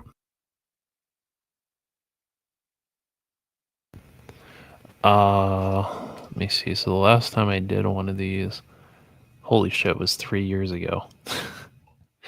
So I used to do quarter updates where like every 3 months, and I've seen other people do it, so I'm not the first person to say that I started doing this, but I saw other people started doing it. I was like, oh, I think that's kind of cool. That like every 3 months they would do a quarter update where they would sit down and they'd have like a nice chunk of figures, and they would sit down and they would talk about it. They'd have like, I don't know, maybe like 20 figures or something like that in front of them, and they would kind of like cover them in sections. So like if you had like say you had McFarlane, Classified, Valaverse, Monster Force, and I don't know, like Marvel Legends. You know, you'd have a section for McFarlane, for Classified, for Valaverse, for that and that. So that's what I might do with this, because like I said, I am going back for round 2. Because I am getting a couple more of these weapons packs for Lima, because I'm more of a fan of the weapons packs for Lima than I am for Mike. I'm just not feeling the weapon selection for those.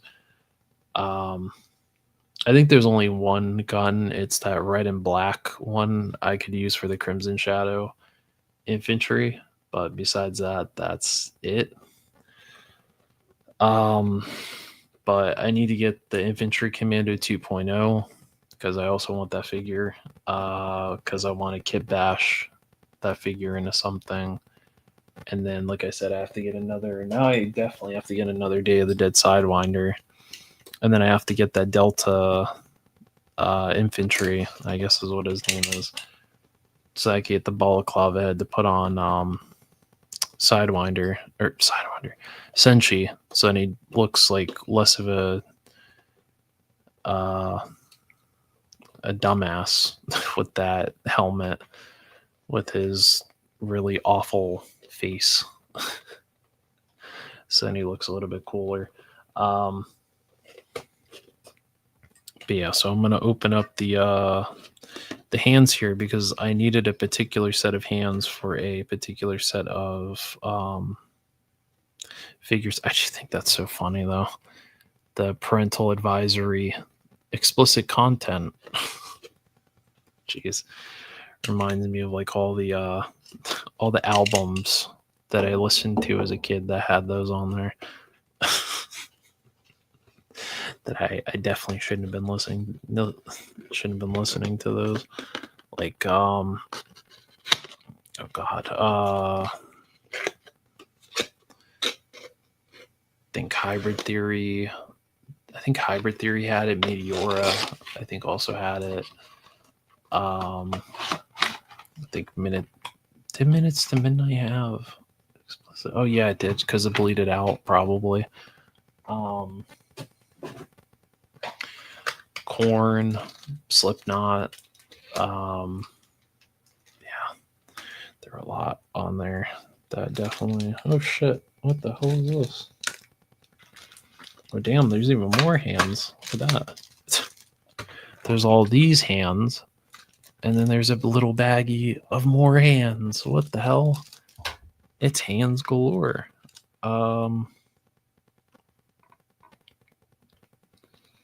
But let me see. There is a particular set of hands that I need in here, and they're not in here. They are not in here.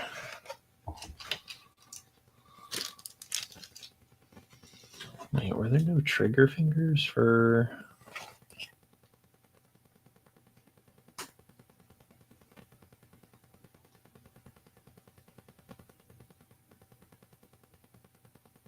Huh. Interesting. So they didn't give you trigger fingers for the regular skin tone hands. That's interesting. Right, well, anyway, these were the hands that I needed, were these trigger finger hands, because I have a particular individual that came with some pretty janky ass hands when I got them, and we're gonna replace his hands because he doesn't quite. Ooh, that's a tight fit. Ooh, I might have to eat that up later. Fuck, that's a tight ass fit in those. Damn. I'm thinking the peg for these is a little bit longer than I was thinking. But they actually look better. So anyway, it was for my Daredevil Born Again Punisher. That was the main reason why I bought that pack of hands, was for these trigger fingers for him. I know it sounds kind of stupid, but considering that the figure had some pretty janky ass hands, I mean, he comes with this hand. Like, what the fuck is this? Why does he come with like a fucking like force choke hand? He comes with at least trigger fingers, and they came with some other fucking weird hand. I think he came with fists. I don't know. He came with some fucked hands, but yeah, I gave him these because I was like, I think the Punisher would be rocking some. I think he'd be rocking some blacked out gloves. But to be fair, though, that actually looks pretty damn good. That actually looks pretty damn good. Not he's actually got like the blacked out gloves. So, his weapons are, I mean, they're something.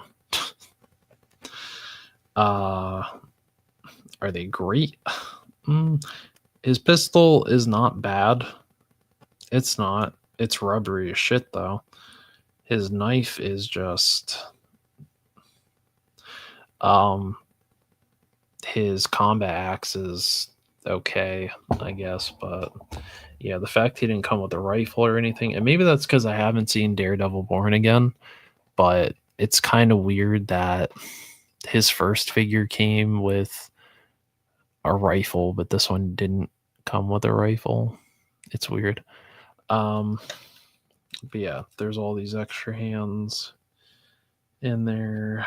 There's the naughty hands. There they are. There they are. There's those naughty hands. Those where the fuck are they? Oh, there they are. There's those naughty hands. Those explicit hands. Parental advisory hands.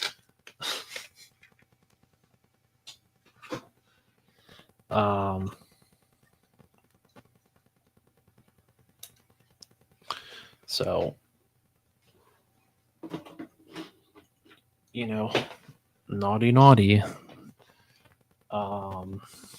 We'll go ahead and we'll open up one of these packs because I do kind of want to. I either want to do either I might do a fourth quarter update talking about all the figures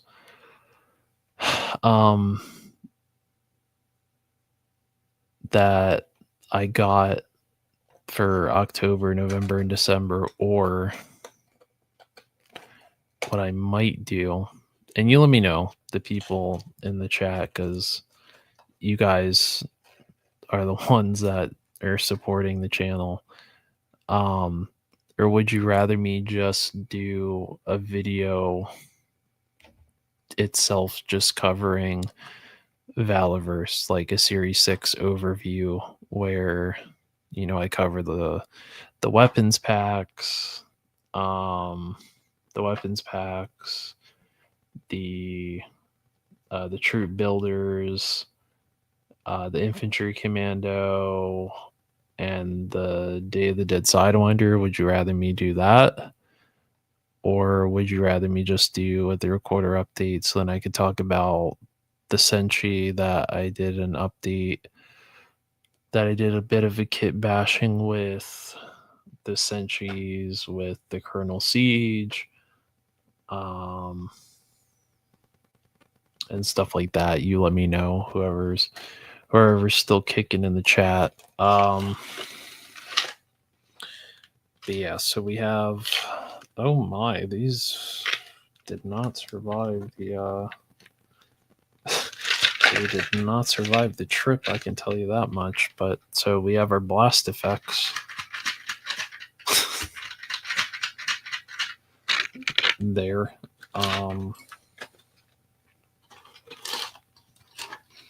So we got all our shotties are in. are in that one bag, and then the Mac 10s and the 74U and the 2 variants of the AK are in here. So the way we're going to do this is I'm going to use the Punisher because Mendoza said that if the weapon is in the figure's hands, you can't get in trouble for it. So that's what we're going to do.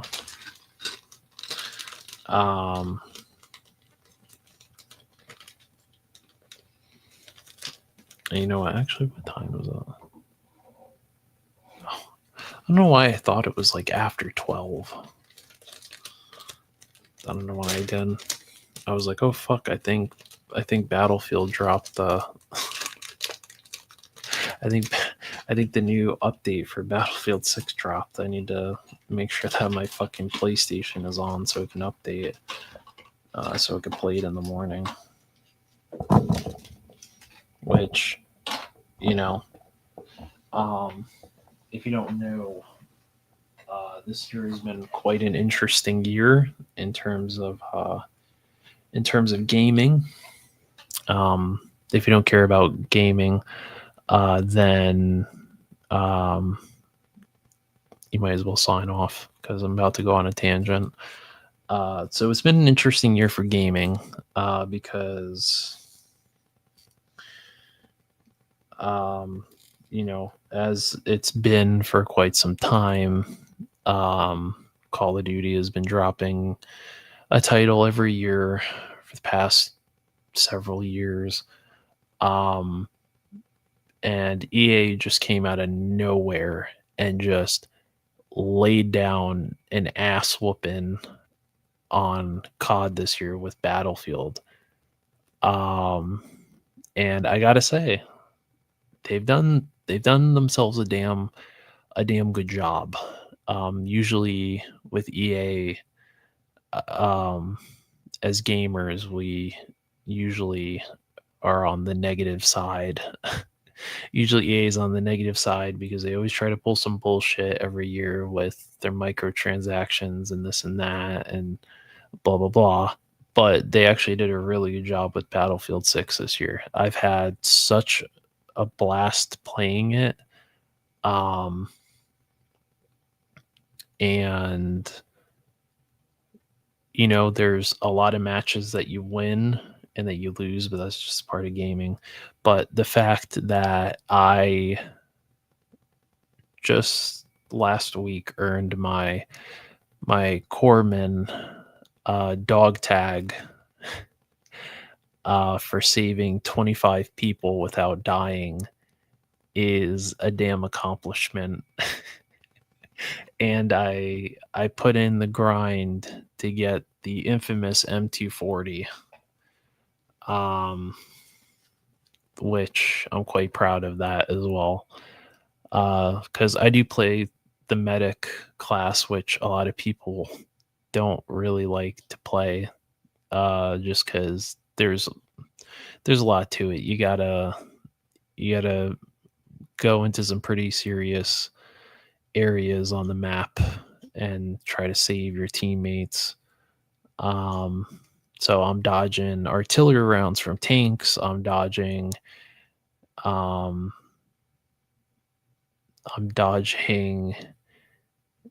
Gatling gun rounds from the Apaches. I'm dodging artillery strikes from jets. So, you know, I'm dodging sniper rounds.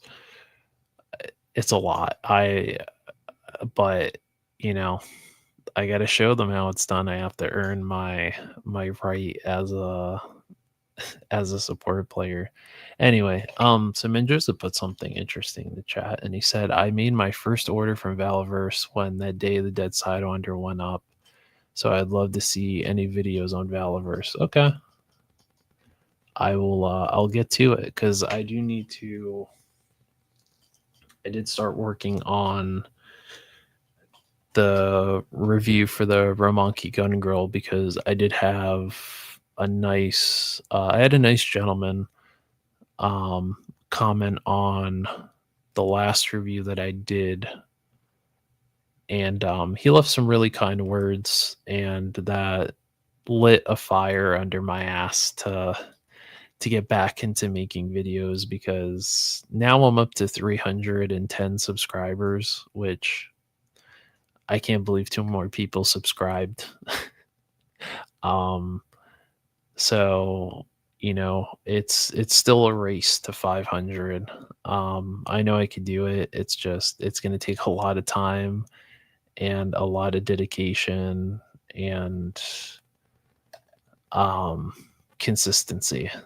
So I had to get back into the grind. As much as I love sitting here and playing Battlefield and all that stuff, I had to get back into making gotta get back into making content. Because it's been about 4 months since I've done a video.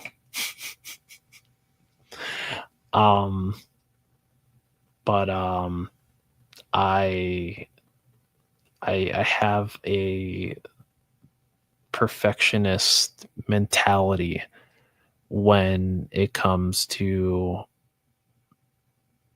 doing videos now. Um with with the last video I did, and I understand that it didn't necessarily appeal everybody that subscribed to me, and that's okay. That is perfectly okay. But um you know I did put a lot of time into that video from the from the making the new, well, even the video before that, making the new intro, and trying to find music that fit, and trying something different where I have the video playing, but I stripped the audio from the video and went in and dubbed that. And then when it got into the articulation section, did something different. And so with the Ramaki Gun Girl video that I'm working on, or about to start the review for, I'm going to be trying something different with that too. So it's just, I put a lot of time into it. I think as of recently, I've actually noticed that let me show the damn uh weapons pack weapons, because I'm not about to go into a whole spiel on this. I'm not about to bore people. Um so we have this is all the shotties, by the way, that I'm about to show. um so I got Frank here. I believe this is a Remington, I think, but it's a pump action. Really nice. I love how Bobby decided to paint the ejection slot for the shells. Kind of wish he painted the bottom, but to be quite honest, I don't think. Oh shit, maybe he did. Did he? No, I think it's just the color that he did for this. I think that'd be kind of cool if he did that, where you load the shells into there. Um, but yeah, I like this. I like this pump action. It's really nice. I might give this. I might give this one to CoverGirl, the retro CoverGirl. But this is really fucking nice. Even with Frank here, that looks pretty good. So nice paint on it. It's like a nice gunmetal gray. The pump is a nice black, and then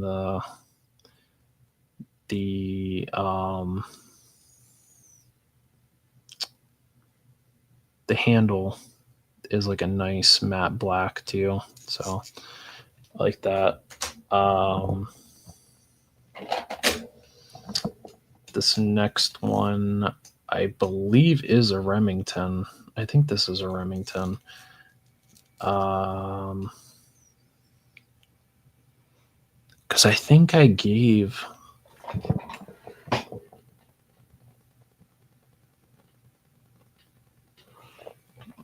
whenever I do the sit down for this, I'm gonna have to like pull the flint off my shelf there. I don't feel like going over there and grabbing them, but I think that Arsenal of Pew Pews shotgun I got for that flint, I think it's the same kind as this, but this one, it's obviously got the kind of underbarrel pump for it. It's got the shotgun or the rack for the shells on it there. This is also really nice too. It's just crazy having these in hand after seeing these at DFW months ago is really crazy. And of course, my personal favorite, the Spas 12. This is one of my favorites, not because of Jurassic Park, even though that is like a big reason why people really like this shotgun. I think it's because of Call of Duty Black Ops, the first Black Ops game. I think even Modern Warfare, either the original Modern Warfare or Modern Warfare 2, had the Spas 12 in it, but I definitely remember it was in Black Ops and it was called the Dragon's Breath. And you got to use it in one of the campaigns. But yeah, this is really nice. Again, a nice mix. I don't know if you can see that. The light on this camera is really shit, and the light in my room is really bad too, so I apologize. But nice gunmetal gray, nice matte black there, and they actually added the like a really small detail. Here, let me have his head turning this way so then they realize that this is an action figure. If you can see, they actually added the little rack on there. See it? It's like that little nub that's sticking out. The rack for the Spas 12 is nice. So yeah, this is really nice. I might give this to my, because I also want to get the retro carded flint because I like that flint a little bit more than this one. So I might have to give that flint this shotgun, and this will be Lucy. So this will be Lucy for my flint. I'm gonna get to the break action shotgun. You just wait, man, Josie. You just wait. I'm gonna make you wait for it. You can't have dessert before you have an appetizer. And then this one is, I believe this is called the KSG. I think this is the KSG 12. This was in, Keanu Reeves used this in John Wick. It looks weird because it doesn't have the underbarrel attachment for the pump. That's why it looks a bit weird. The Arsenal of Pew Pews version I have of this actually has the underbarrel for it.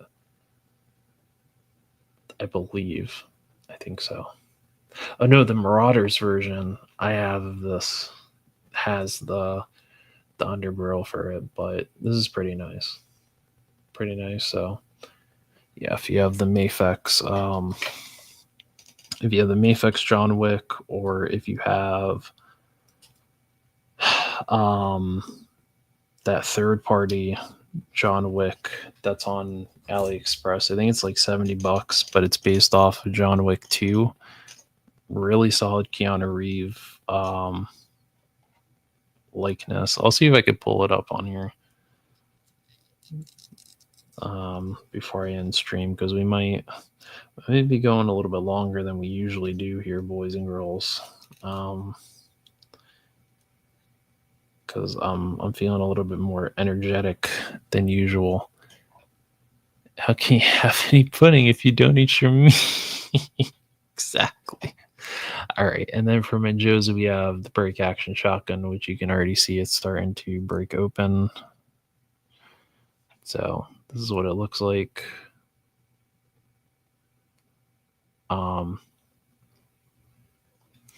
Which looks really, really good. And then because of the Valley hands, they have the roll of the dice. So you could actually have him holding it out there, which is pretty damn dope. Like with this John Bernthal Punisher. No, my fear was it will not stay shut. No, it is. I'm moving it around and it's not, nothing's happening. Like once there's enough friction in there and there's little, so see if I can, well, shit, how am I going to do this? I have to get fucking creative here with how I'm doing this. I'd have like John Bernthal like really looking strange. So I don't know if you can see. Can you see that? There's like a little nub. Can you see the little nub that's on the inside right here? There's a little nub. It's hard to see, but it's about that big, and it sits in the middle, and then the other side here, I don't know if you can see it, there's a hole right there. If you can see, if my light catches it, there it is right there. There's a hole right there, and that's what catches it whenever you close it, and that's what locks it in. So this isn't gonna, like when you go to take a picture and you have it closed like that and he's holding it, it's not gonna just right out. So yeah, it looks good. I'm telling you, this Frank dude, I'm telling you, all you need to do is just get one of those fucking hand packs and put some new trigger fingers on him, and like the black gloves just fucking make the figure, dude. I'm telling you, I was looking at those hands and I was like, oh, they got black trigger finger hands, black glove trigger finger hands. So I was like, all right, Frank, I'm going to do you good. Because I'm actually going back and I'm watching the first season of Punisher after I got this figure. It made me go back and I was like, oh, fuck, I'm about to go rewatch the first season of Punisher all over again. And it's pretty fucking good. I haven't seen it in a minute. Like, it's been a couple of years since, actually, I want to say the first time it came out is when I watched it on Netflix, but I don't think I fully finished it through. But yeah, this is a really good ass Punisher figure. I did have the 2-pack of the comic Punisher and Nick Fury pre-ordered, but I ended up canceling it because I'm going to see if it goes on sale. I think it's one of those that it'll go on sale because those 2-packs, those Marvel 2-packs, they always go on sale. So I think if it goes down for a decent price, I might pick that one up, and I'll make a little cigar for that Nick Fury, because it looks like someone clocked him and they like knocked one of his teeth out, and so he's like gritting his teeth, and he's got a tooth that's missing. All right, so we're going to take a look at the Kalashnikovs.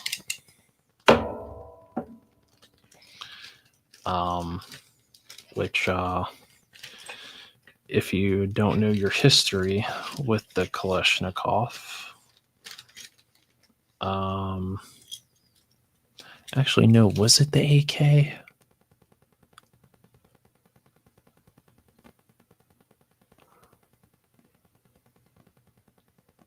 No, I think it's the PPSH. Never mind. I think it was the PPSH. How the Soviets created the PPSH was well, during World War II, after I think it was after the Battle of Stalingrad, when Germany surrendered, or maybe it was before Stalingrad. Every time the Soviets, it was the AK. Okay, so whenever the Soviets captured the Germans, they took their STG-44, which was a monster on the battlefield. Like that and I think it was that and the MG-42, which has another name, has a particular nickname, but I can't say what the actual nickname is on YouTube because it's not up to YouTube's terms of service. But if you're a history buff, you know what I'm talking about. But anyway, they took the STG-44, they gave it to their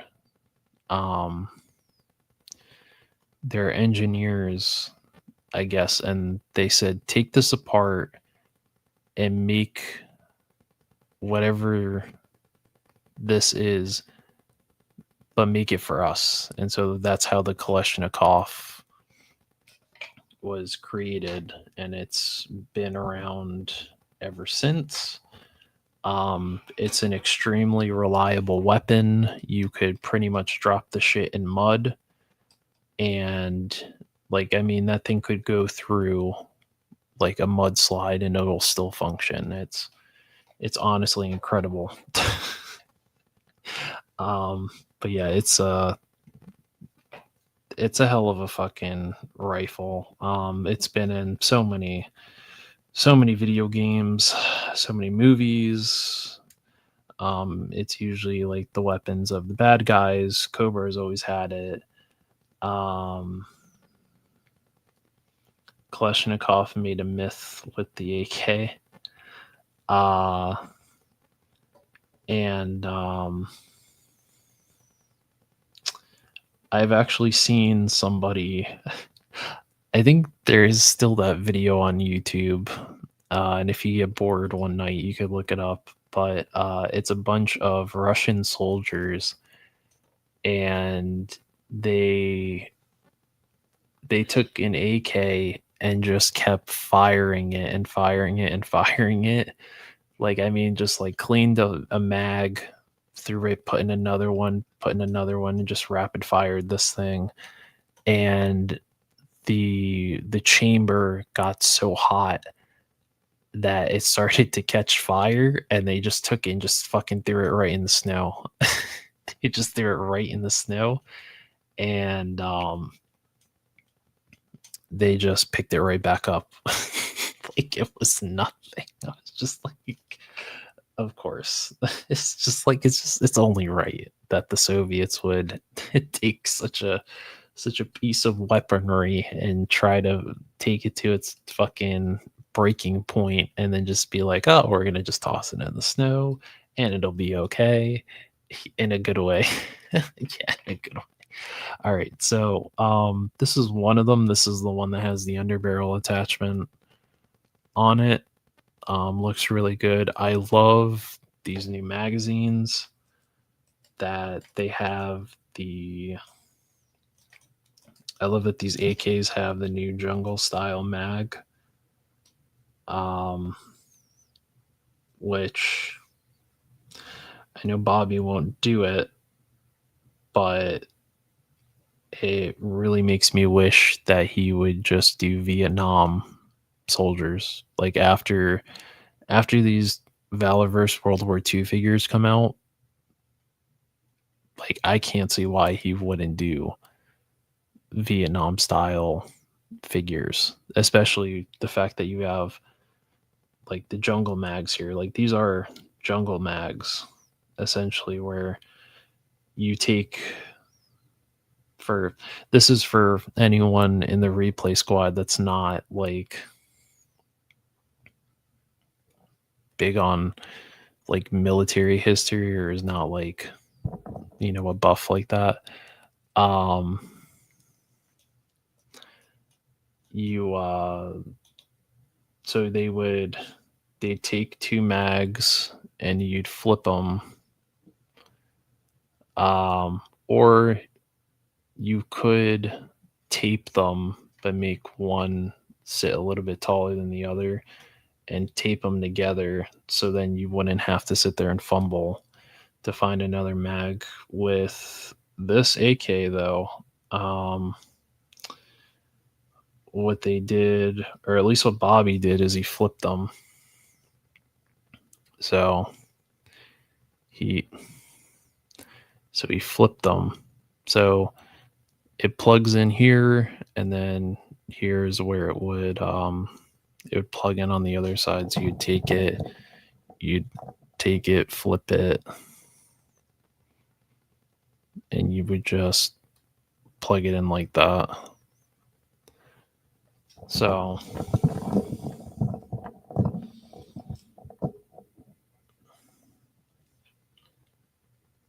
damn, I thought he actually put the I was gonna say, oh shit, because I thought he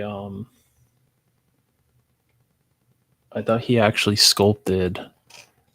I thought he actually sculpted the bullet in there like Gridiron does, where they have at least one sitting up top and they paint it so it looks like there's one already at the top. Do you flip them or do you twist them? That's a good question. I guess in Frank's case, he would flip them. Based off of the way that this AK is designed, he would be flipping them. At least I think so. Or maybe I'm wrong on that. I don't know. If that was a quiz question, I probably got it wrong. But at least if we're going off this tiny 112 scale firearm, I would say that he would be flipping it. The Lima pack looks so good. My Delta Reds need some modern shot. Yeah, the shotty. Like I said earlier, I think Woody and Gonzo grabbed like 5 of each pack. So I honestly might go back and get 3 more in the morning. And get 5, because I don't see these. Well, I don't see this particular one lasting long. Like, I think once he stops making shit for Series 6, I think this is going to be like one of the first things to go, is this weapons pack Lima. And I don't know if he's going to do another weapons tin. I know he's doing the gear tin in January, but if he does another weapons pack, he needs to put these need to go in that weapons pack. If you have to change a few colors on them, then fuck it, do it. But like, these are really, really good weapons. And this is coming from someone that's bought. I had weapons from Alpha Bravo Charlie. I think I didn't get Delta. I think I had Echo. Or no, I might have. No, I do have Echo. I'm missing Foxtrot. I think Hotel I don't have, but I'm going to get that Hotel pack because it's like really cheap on the Valorverse site. It's like $9.99, and you could give all those to Snow Job if you wanted to. Um,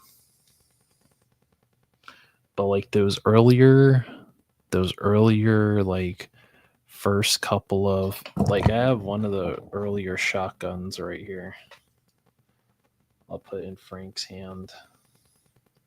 Like they're not bad. Like they got some like you wouldn't like you can't just take it and just snap it. But for like like early series shoddy, it's not bad. But I like the newer ones though for sure. But anyway, back to the Kalashnikov because Frank is getting pissed at me. He's giving me a nasty look there. So this Kalashnikov is really nicely done. Again, just like the shoddy, they painted the silver on there for the entry or the exit for the shells or the casings. The grenade launcher looks really good. The wood grain for the buttstock and the top of the barrel looks really good. Or the regular stock looks really good. Yeah, I don't really have any complaints. Where the hell did it? Oh, what actually some of my of some of my older blast effects in here. Yeah, I think Hotel, I would probably try to do some Arctic camo on those and see. Let me see. Do I have a small enough blast effect to put in there?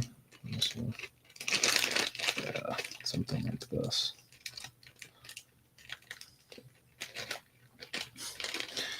Now, all of these are like all of the ones I've had since Series 3. So that's how long I've been collecting Valaverses, since Series 3 when they added the girls. That's when I that's how long I've been collecting. So we'll get Frank here looking like he's about to use the grenade launcher here. Man.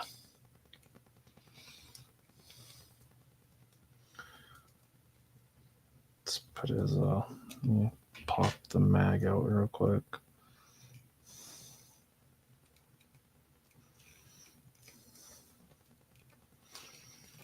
Yeah, notice how I didn't call it a clip. I'm not about to have that happen to me. I've seen that happen. I've seen that happen quite a few times to people where they've called it a clip and people just lost their shit in their comments. All right. Damn, it's kind of hard with Frank here because he's a bit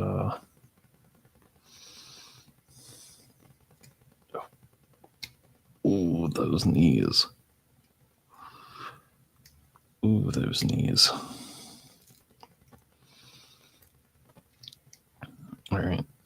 So, yeah, that's like a really small blast effect, but you could only use such like a specific kind of effect and it won't even fit in there all the way. But hey, Red, what's going on, Red? When Valaverse released Gemini, that's when I started collecting Valaverse. I actually have Gemini. Funny you say that because I actually do have Gemini right. Where the hell did I put her? Oh, there she is. The belle of the ball that she is. She got that face. She got the face only a mother could love, but not the rest of the community. Oh, am I right or am I right? Because people fucking hated this figure. they were like, she looks ugly. She looks this. She looks like Wednesday Adams. Just like, well, she looks like a fucking fighter since that's what she's based off of. She's supposed to be based off of like a UFC fighter, I think, but the contract or whatever contract this particular female fighter signed with Valiverse, I think it didn't go through, so they had to like retool some things. But yeah, this is what mine looks like. So I gave her the dog tags from the Recon Divers.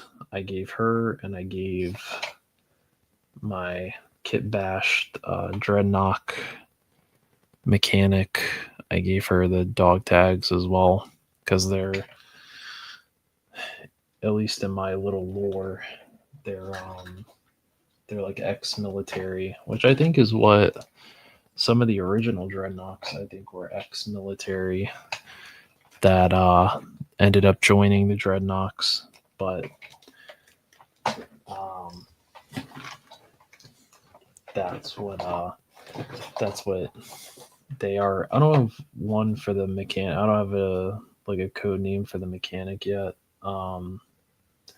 But yeah, I actually did do a review on that Gemini. That's when I used to have my old. I'll actually go ahead and I'll drop a link to it in case anyone's curious or cares. But like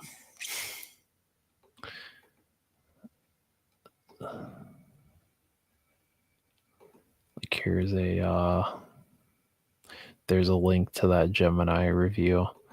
They're doing that gym set with Eclipse and Gemini, but I feel like he's probably gonna do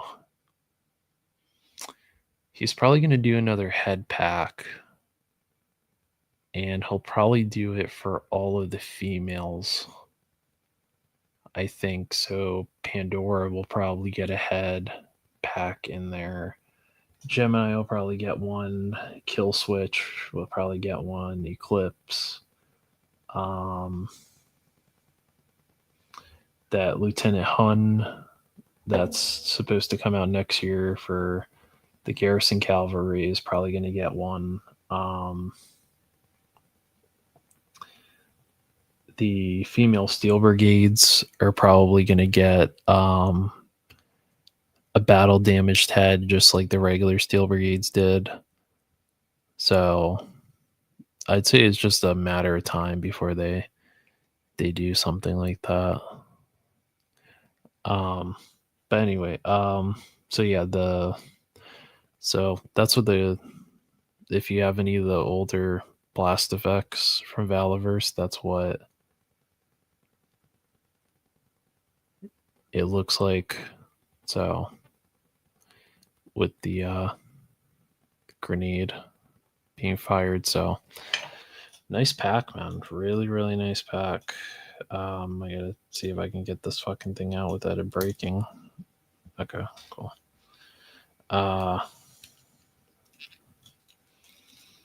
And Kaiju Kitty said he's getting none of it. You hear that? None of it. He's getting none of it. So then this one here, I do have some blast effects from Valiver. I have a whole bag here of blast effects and smoke effects, and I've had this bag since like Series 3. I have all the blast effects still from, I think, Weapons Pack Juliet that I never opened.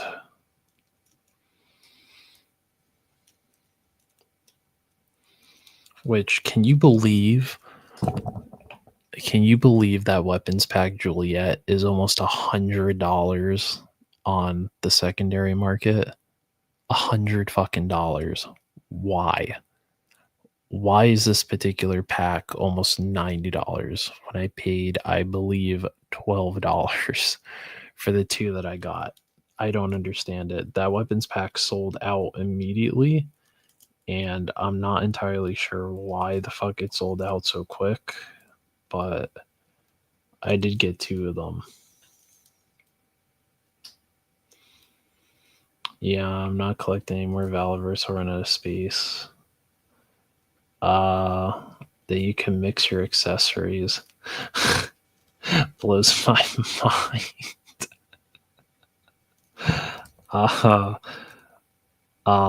So this is the other AK right here.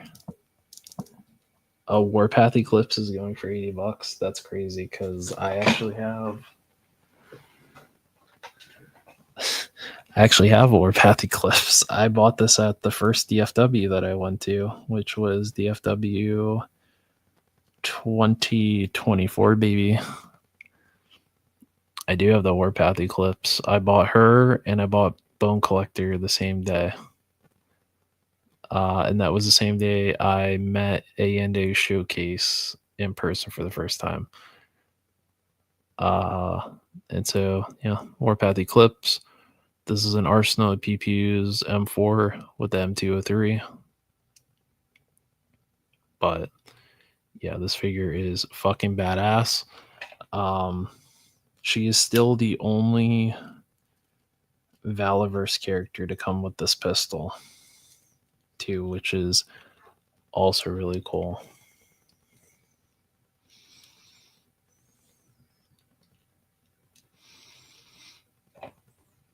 She is the only Valaverse character to come with this particular pistol.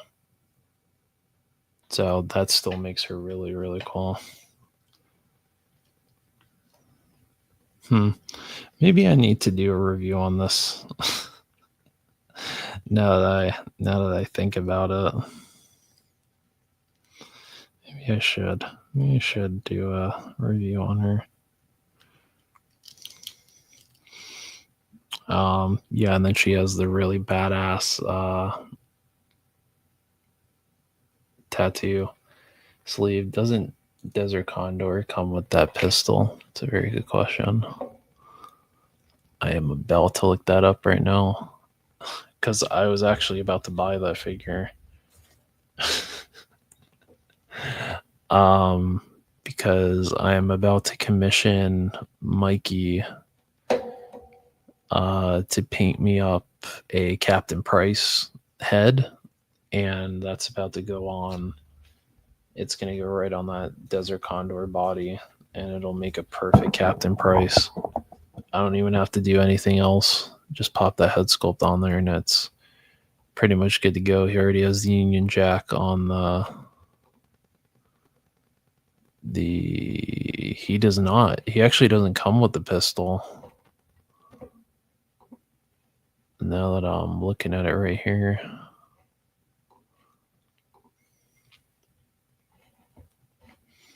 Yeah, he doesn't come with the pistol.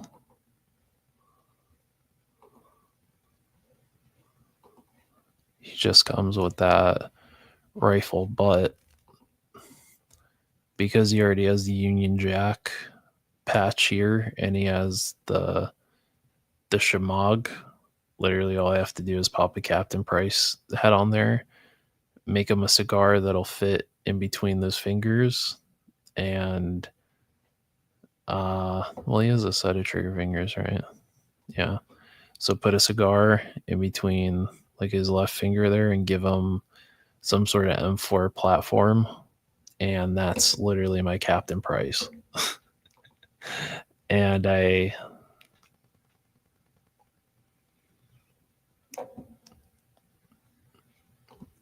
you sure? Well, listen, I might need that. I may need another Desert Condor because I'm brainstorming because I'm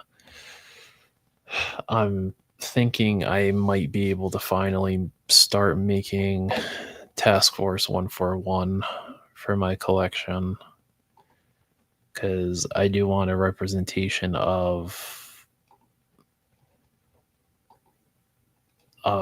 whatever members I can make, because I haven't played the original Modern Warfare campaign since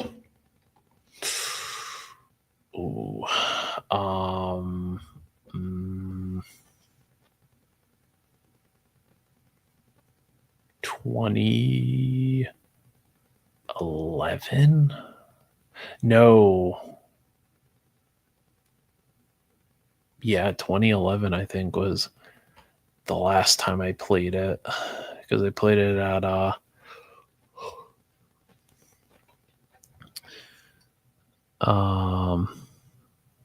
think he was like one of my only friends I had whenever we moved back to Bayonne, in New Jersey. I went over to his house one time and he had a PlayStation 3 and we played Modern Warfare on there.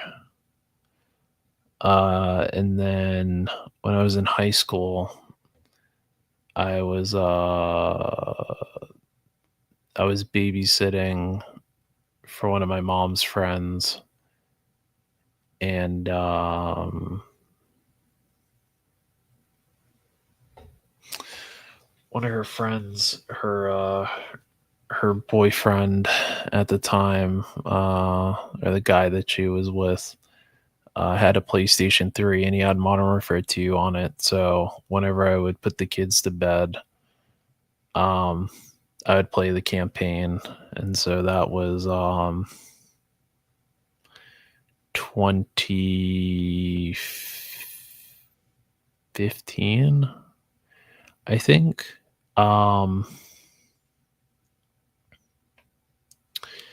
And so let's see. I played 7 months ago.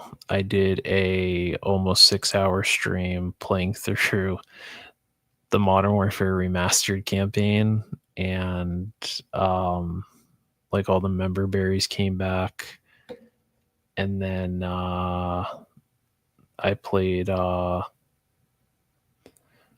Warfare 2, that campaign, and that just took me back to it's took me back to good days, man. The good old days. No, well, thank you so much. I appreciate that. Thank you for contributing towards the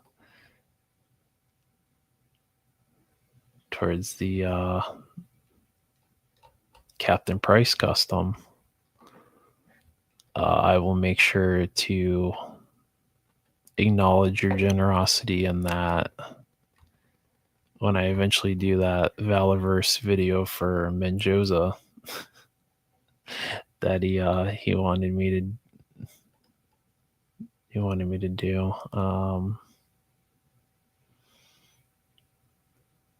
Where is it? Yeah, so Menjoza wanted a sit down. I'm still going strong. Might be a little bit longer because we're opening up some Valiverse stuff on stream, and I'm being extremely careful with the way that I'm doing this. I'm following what Woody said, so I'm showing each individual weapon in a figure's hands, since Woody said that's the hack. But yeah, so the now that I'm done with my antic, talking about the good old days, this other variant of the Kalashnikov is nice. I don't know what in the hell all that is up at the top there on the barrel. I've never seen in my life anything like that. I don't know what the hell that is. I don't know. I really don't know what the hell that is.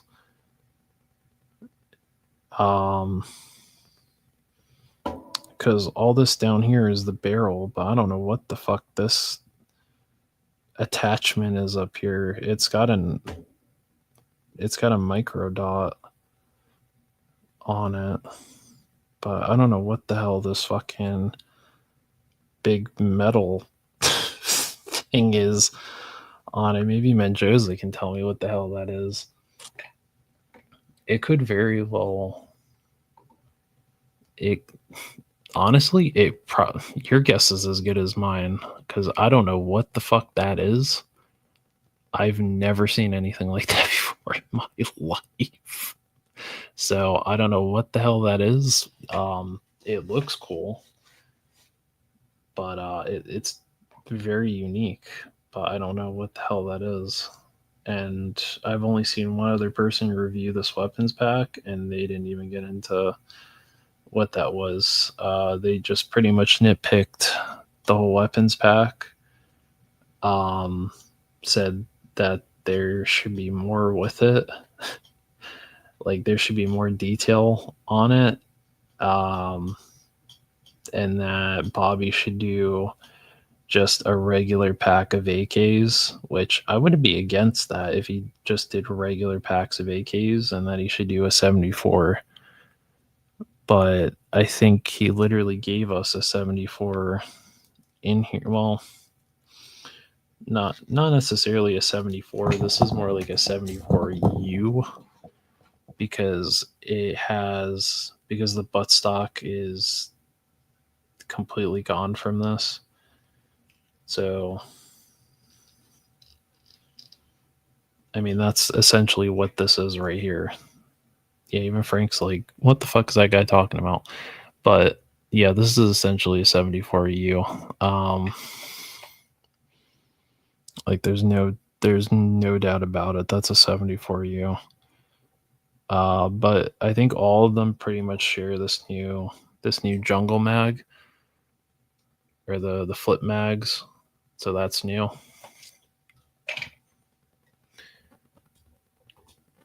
Looks like a fake gun. Makes sense. Shoddy and AK pad. Oh, maybe. Alpha looks like a fake. I mean, listen, they're for action figures, so I'm not looking for the most fucking real world. It's got to be real world. It's got to have this. The magazine needs to have like a fucking. It needs to have a bullet in there, just like the Mezco guns. No, I don't need all that. I just need them to be like, if I go to put it in a figure's hands, I don't want it to like crumble. You know what I mean? Like I don't want brittle ass plastic. I want them to be like durable, that if my figure happens to take a fall off the shelf, these aren't just gonna fucking snap into a million pieces. So, which I think I've only had one Valorverse gun break, but it was one of the earlier weapons packs, so I'll let it slide.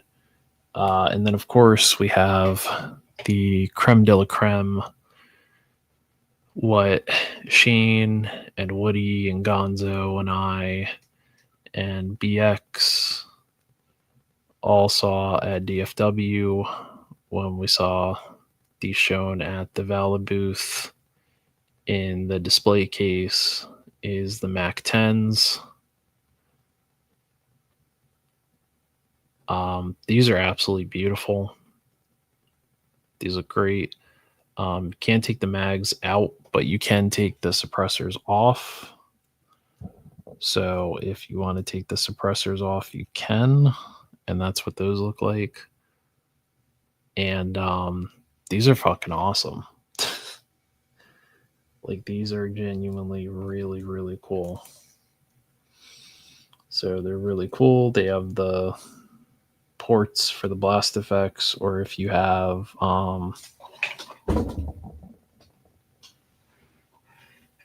like a million of these fucking things. The smoke effects for the barrels, you can put those in there.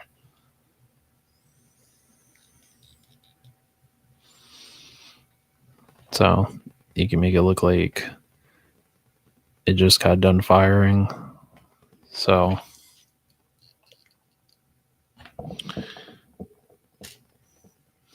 but yeah, this weapons pack is solid. It's genuinely, to me, it's the better of the two.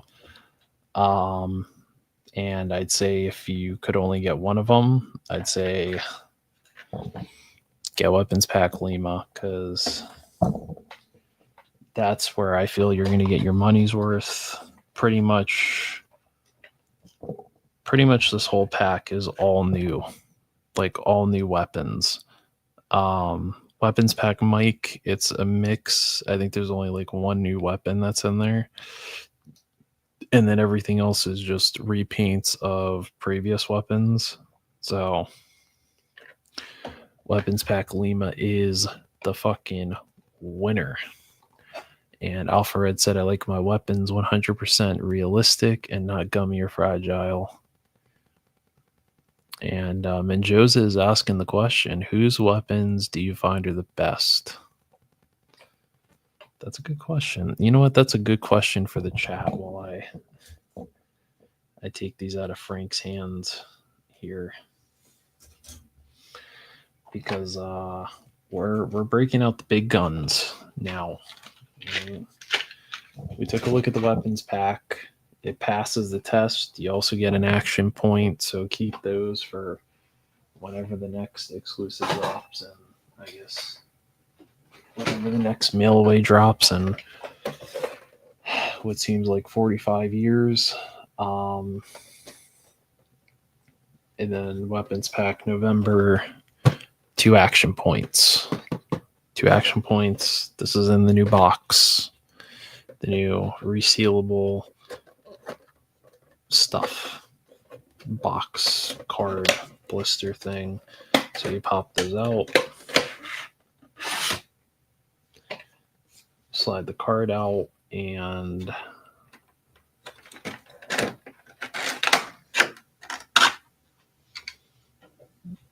I'm hoping that when I take this off, 3 little artillery shells do not go flying across my room, because I'm going to be really pissed and I'm not going to bother to go fucking look for them.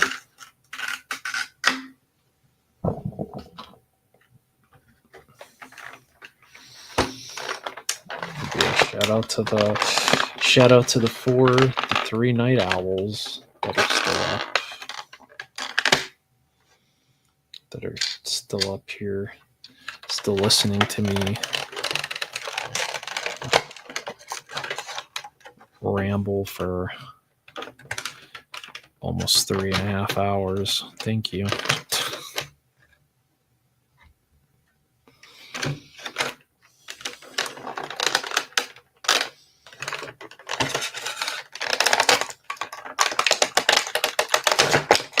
Oh shit, almost lost that. Got your blast effect for the rocket.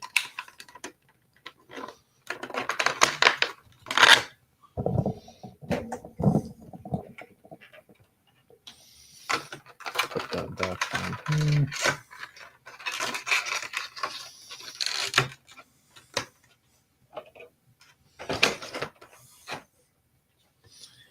Just gonna slide this right back in here, and then we're gonna figure out what the hell we're gonna do with the package.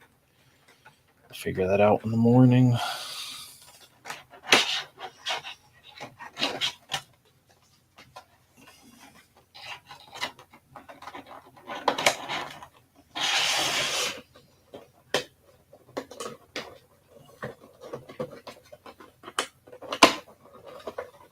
Seeing the real sealable package in real time.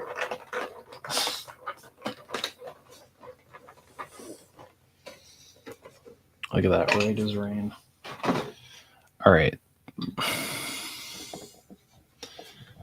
Now,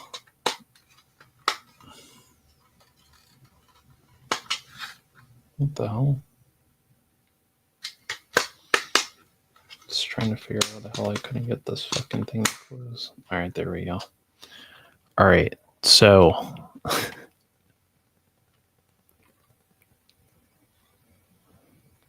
right off the bat, the case itself, it's got a nice weight to it.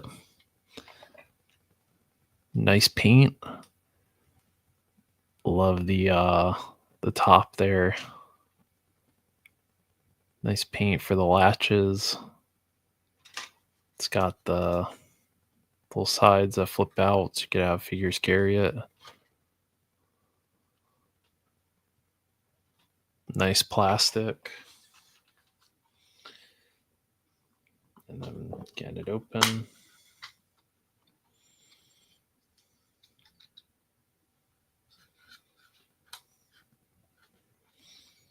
I'm going to take this out because, again, we have to be acknowledgeable of the YouTube robot. And I frankly don't want to deal with a fucking strike on my channel over some bullshit. I'd rather at least it be for something.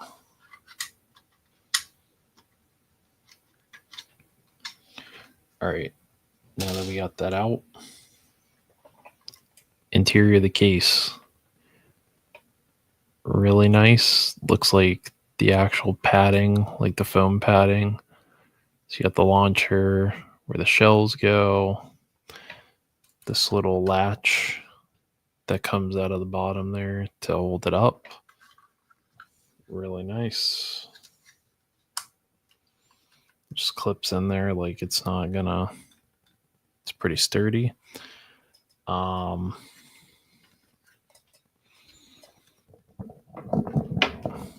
the hell is Frank? Frank has been such a nice weapon model for us. Can we get a round of applause for Mr. Castle being so cooperative with us tonight and volunteering to show off all these wonderful new Valaverse weapons? Can we get a round of applause for Mr. Castle here? Mr. Frank Castle. So this is one of the shells. Really nice paint. Nothing's chipped on it, so nice silver for the tip, the little yellow. Thank you, Menjoza. And then it's just the solid black for the rest of it.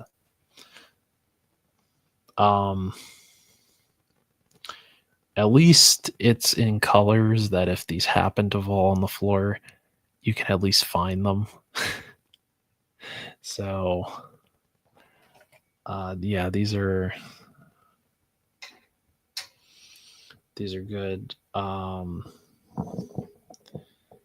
Now, I don't know if he's going to be quite able to hold this rocket launcher, but we're going to see. We're going to give it a try. And hopefully he should be able to hold it. I think. Should be able to. Yeah, he can. He can hold it, kind of. Yeah, he can kind of hold it. Yeah, there we go.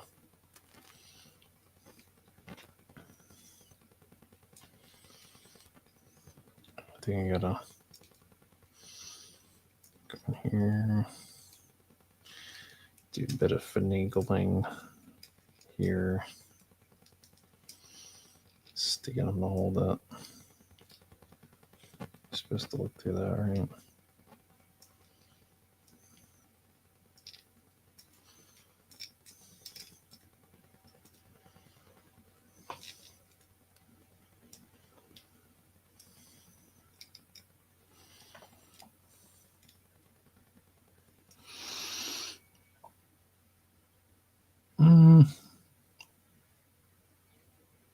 It's close enough. All right, so you got Frank here showing off the merchandise. Looks really good. I like the nice paint details on there. And yes, I do have it lined up to where his eye is looking through the scope. I saw a DM Musings review, and he had the dude's eye all the way at the bottom. Because I don't think he realized that there is a scope that he could look through. And then, of course, you can actually put the shell or the shell. It's not necessarily a shell, is it? So you can put it in there and it locks in, so it's not going to fall out. So once it's in there, it's good to go. So pretty cool that you can actually put the damn rocket in there and it like actually stays in there. So that's pretty damn cool. And then of course we gotta look at the new blast effect for this. So what are you gonna do with that freak? I'm gonna take down the cake bed.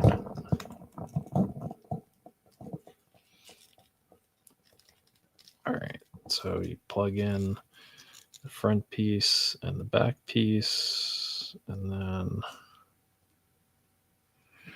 line that up, and look at that. Look at the way it catches. Where the hell's my light? Oh, I've lost my light, damn it. Oh no, what did I do with my damn light? Son of a bitch. I had it. Fucking put on my.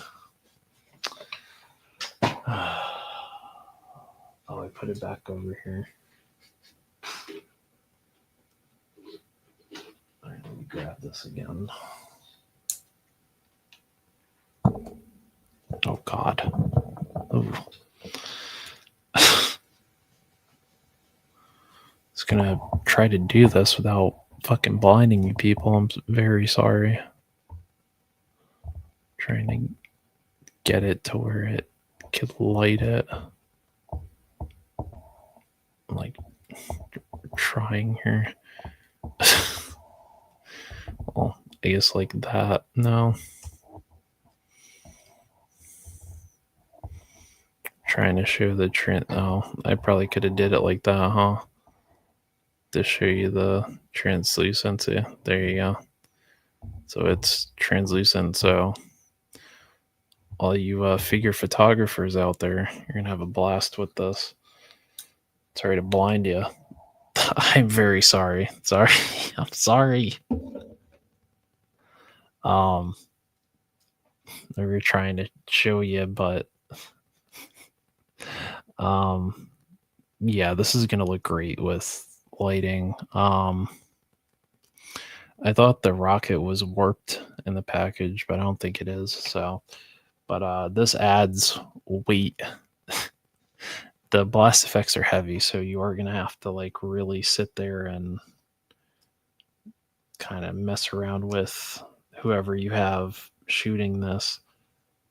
But yeah, really nice. Again, like I really don't have any complaints with any of this new stuff so far. I've seen people kind of, complaining. And I'm sure whenever I put up my fucking video talking about all this new stuff, I'll probably be accused of being a Valis shill or whatever, because God forbid you happen to like something these days that isn't classified or anything. Oh my, you happen to like the new stuff that Valiverse came out with? Oh. It's like it feels like the Salem witch trials. Oh my, witchcraft? Oh. Take him to the hanging tree. Take him to the gallows and hang him from the tree. I'm looking for a good quality figure stand that could be used in photos. I mean, that's a damn good question. Because I believe Tamashii had some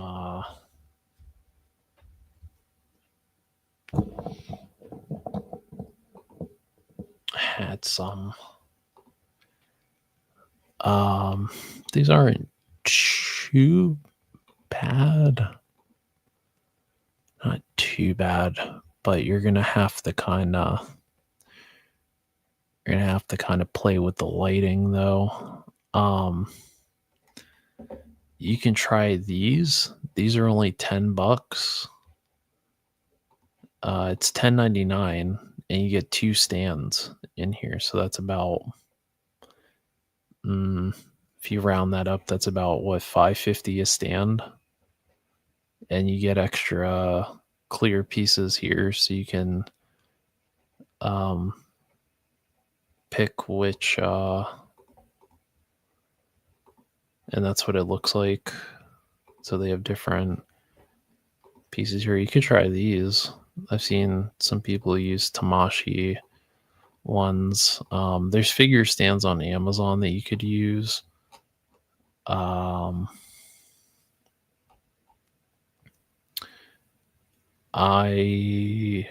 personally, I like the Revoltech stands, but I don't think Kyoto sells the stands by themselves. So you're kind of in a bit of a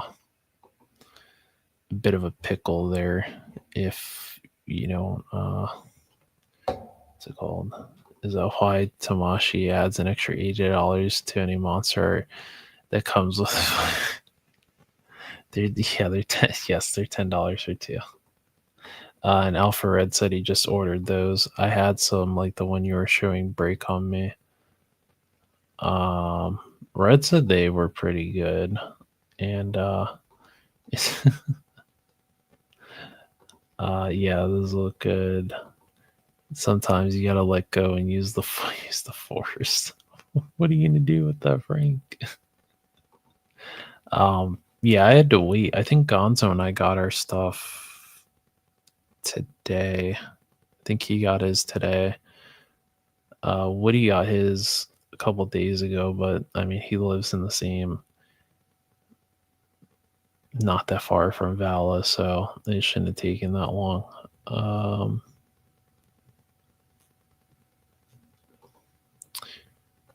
With the strikes, maybe. Yeah, Monster Force has some good weapons. Although I've heard with some of their weapons, like with some of the figures, they feel a bit brittle or a bit more fragile than the regular gridiron stuff. And I don't know if it's because these are molded weapons while the gridiron ones are 3D printed. Because I have some of the Arsenal at PPUs stuff, like I showed with like Warpath Eclipse, like that's Arsenal at PPUs. This one is an Arsenal at PPUs weapon, and they're pretty good quality. Now, granted, you're paying a chunk. Well, you're not paying a chunk. It's not like the metal beef's weapons. Oh, good fucking lord, yeah. You're going to be paying a chunk for those. But like for Arsenal of PPUs, like those aren't bad, but I'd say for probably 2 Arsenal of PPUs guns, you could get this whole weapons pack. You could get this whole weapons pack for less than the price of 2 of those Arsenal PPUs weapons. Mython, what's going on, Mython? How are you, sir? We were just going through, and so we just went through and took a look at weapons pack Lima. So we just opened up this and we went through everything. And then we just took a look at weapons pack November, which is the new rocket launcher. And that's really good quality. And then now we're going to get into and we looked at the hand pack too, because I had to replace I had to replace a set of hands on one of my figures. And so now we're going to get into the Day of the Dead Sidewinder, which I'm going to try. I'm going to try for the variant. So I'm going to order another one.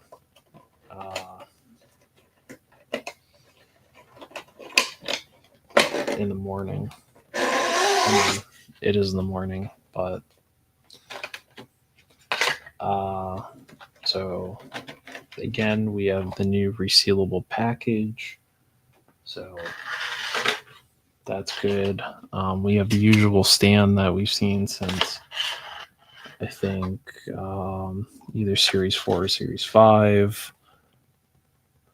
Damn it, I wish I had my sprue cutters. Oh well, I'm gonna have to do it with this. The original Delta Red scars, I believe, do make me nervous, but season 0 and 2 were great. All right, well, listen, don't be making me nervous, Minjos. I have 2 Operation Monster Force figures sitting in my pile of loot, so don't be making me nervous now.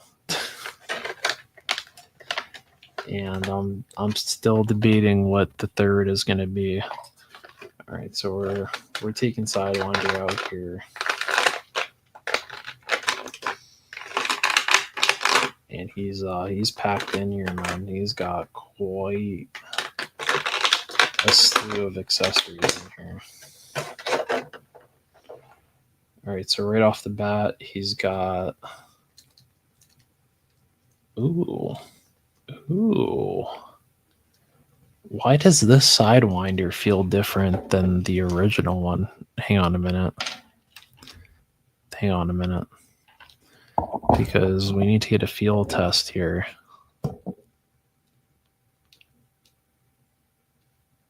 They feel different.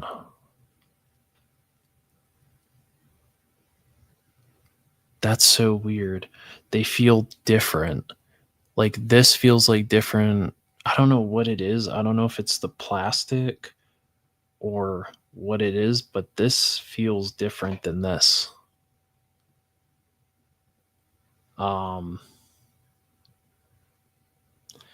It's hard to explain. Like it's hard to explain. So whoever has their Day of the Dead Sidewinders on the way, if you have the Series 5 Sidewinder and you open this, do a feel test of each one of them, and they feel different. No, this one feels better than this one.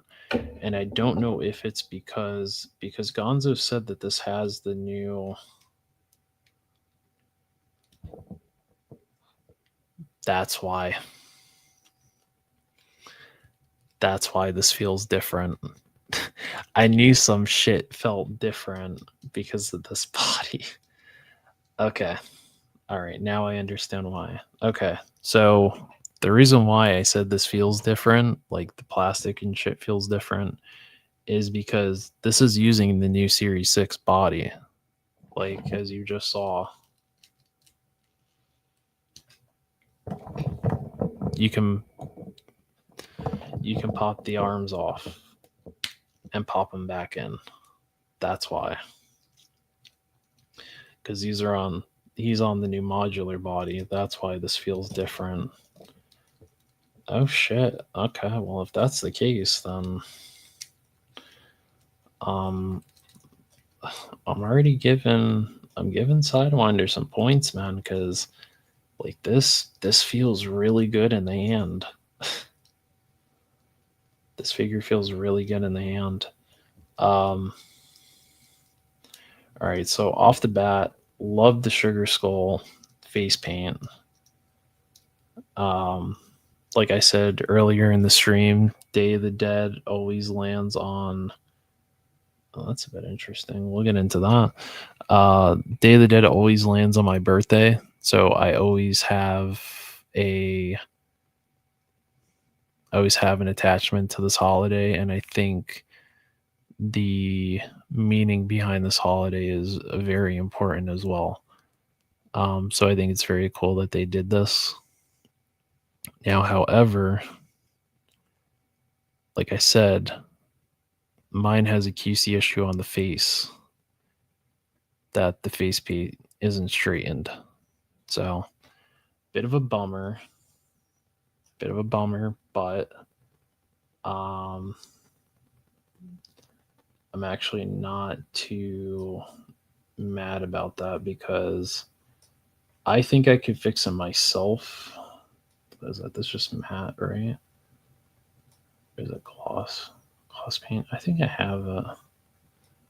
Oh, well, actually, now that I look at it, I just noticed the fucking bottom. I just noticed the bottom here. Where is it? Right there. See the bottom? The little piece underneath his mouth is shifted too.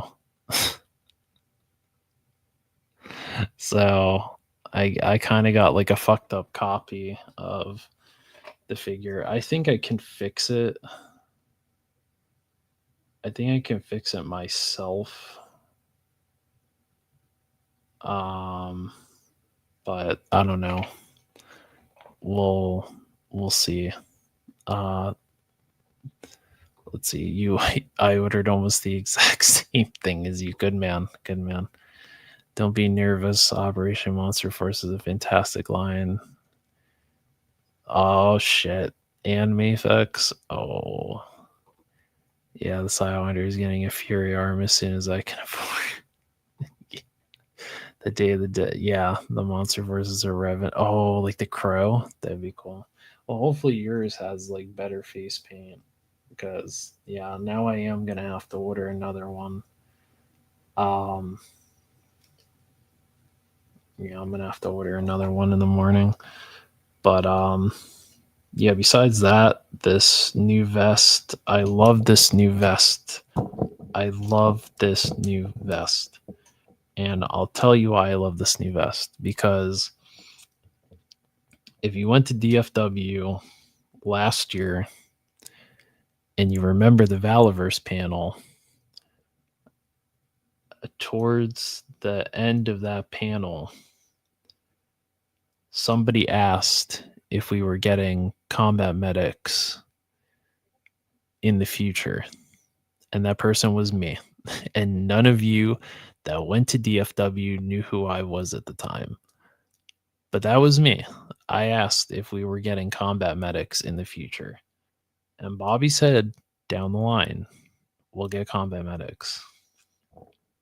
Sure enough, when this figure got teased, I saw this right here. I saw that little red cross and the medical shears. And I knew that we were getting combat medics at some point. And this just makes me really happy because I've been wanting combat medics because the only medic I have in my collection is Doc, and we have Lifeline coming next year. And I don't want Doc to be the only figure in my collection that's a combat medic. So it's cool that with this release that they actually paid attention to Sidewinder's file card, which I don't have his file card, but it said his second profession was a combat medic. So it's cool that he got this, and this is actually modular too, because all this comes off. Yeah, so all this comes off, and then you can see he has his little medic, his medic patch, and he has his country's flag on there too. So really, really cool little touch. Oh shit, I'm not gonna be able to get this back on. I popped it off and now I can't get it back on. No, please, not in front of the people. Not in front of the people. All right, I got it back on. So that's really cool. He essentially has the same sidearm. He's got the Mac 10s.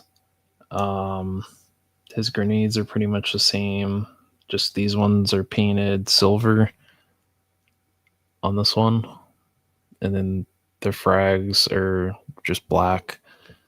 And then the body is in like the kind of night ops colors. So there's that. He's got the suppressors. He's got the helmet.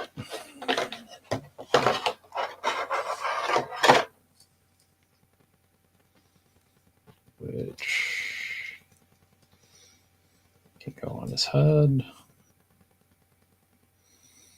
Right on his noggin there. I'm gonna put that there. We'll get his nogs out.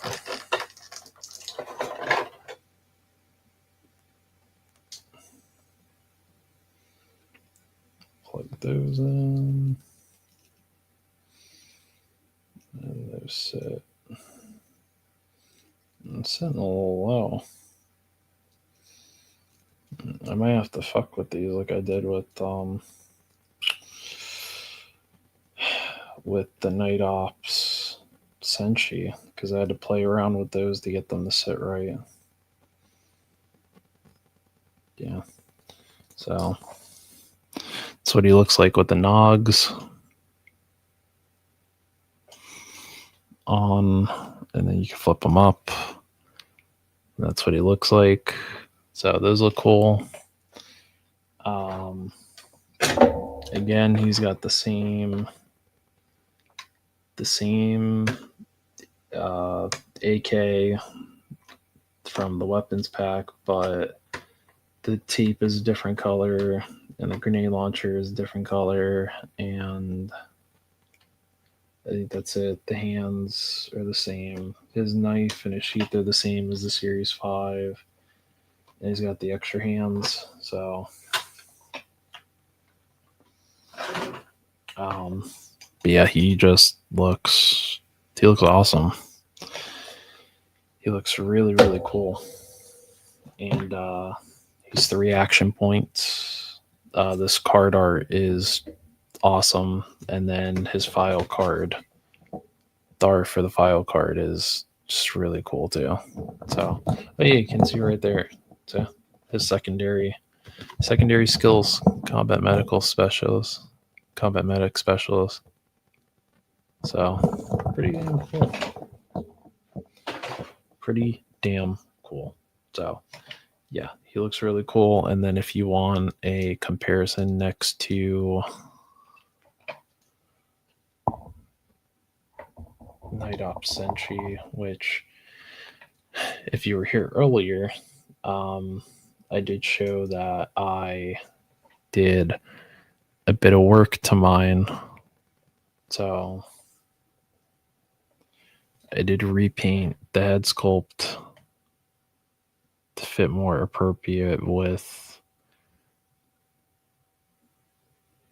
this Night Ops motif. Mython, thank you for stopping by. Hopefully you get your Valiverse stuff soon so then you can indulge in this pretty damn cool series. This is actually probably one of my favorite series, I think, that they've done. Dare I say, another hot take, dare I say better than Series 3? Better than the all-female wave. So yeah, so that's what that Senshi looks like. Alpha had to work his magic because I'm just not feeling that. I just was not feeling that fucking face paint, dude. I wasn't feeling it. I just was not feeling that shit. But yeah, once I fix his nogs and stuff like that, I'll probably fix those later on today. But yeah, the shit just looks.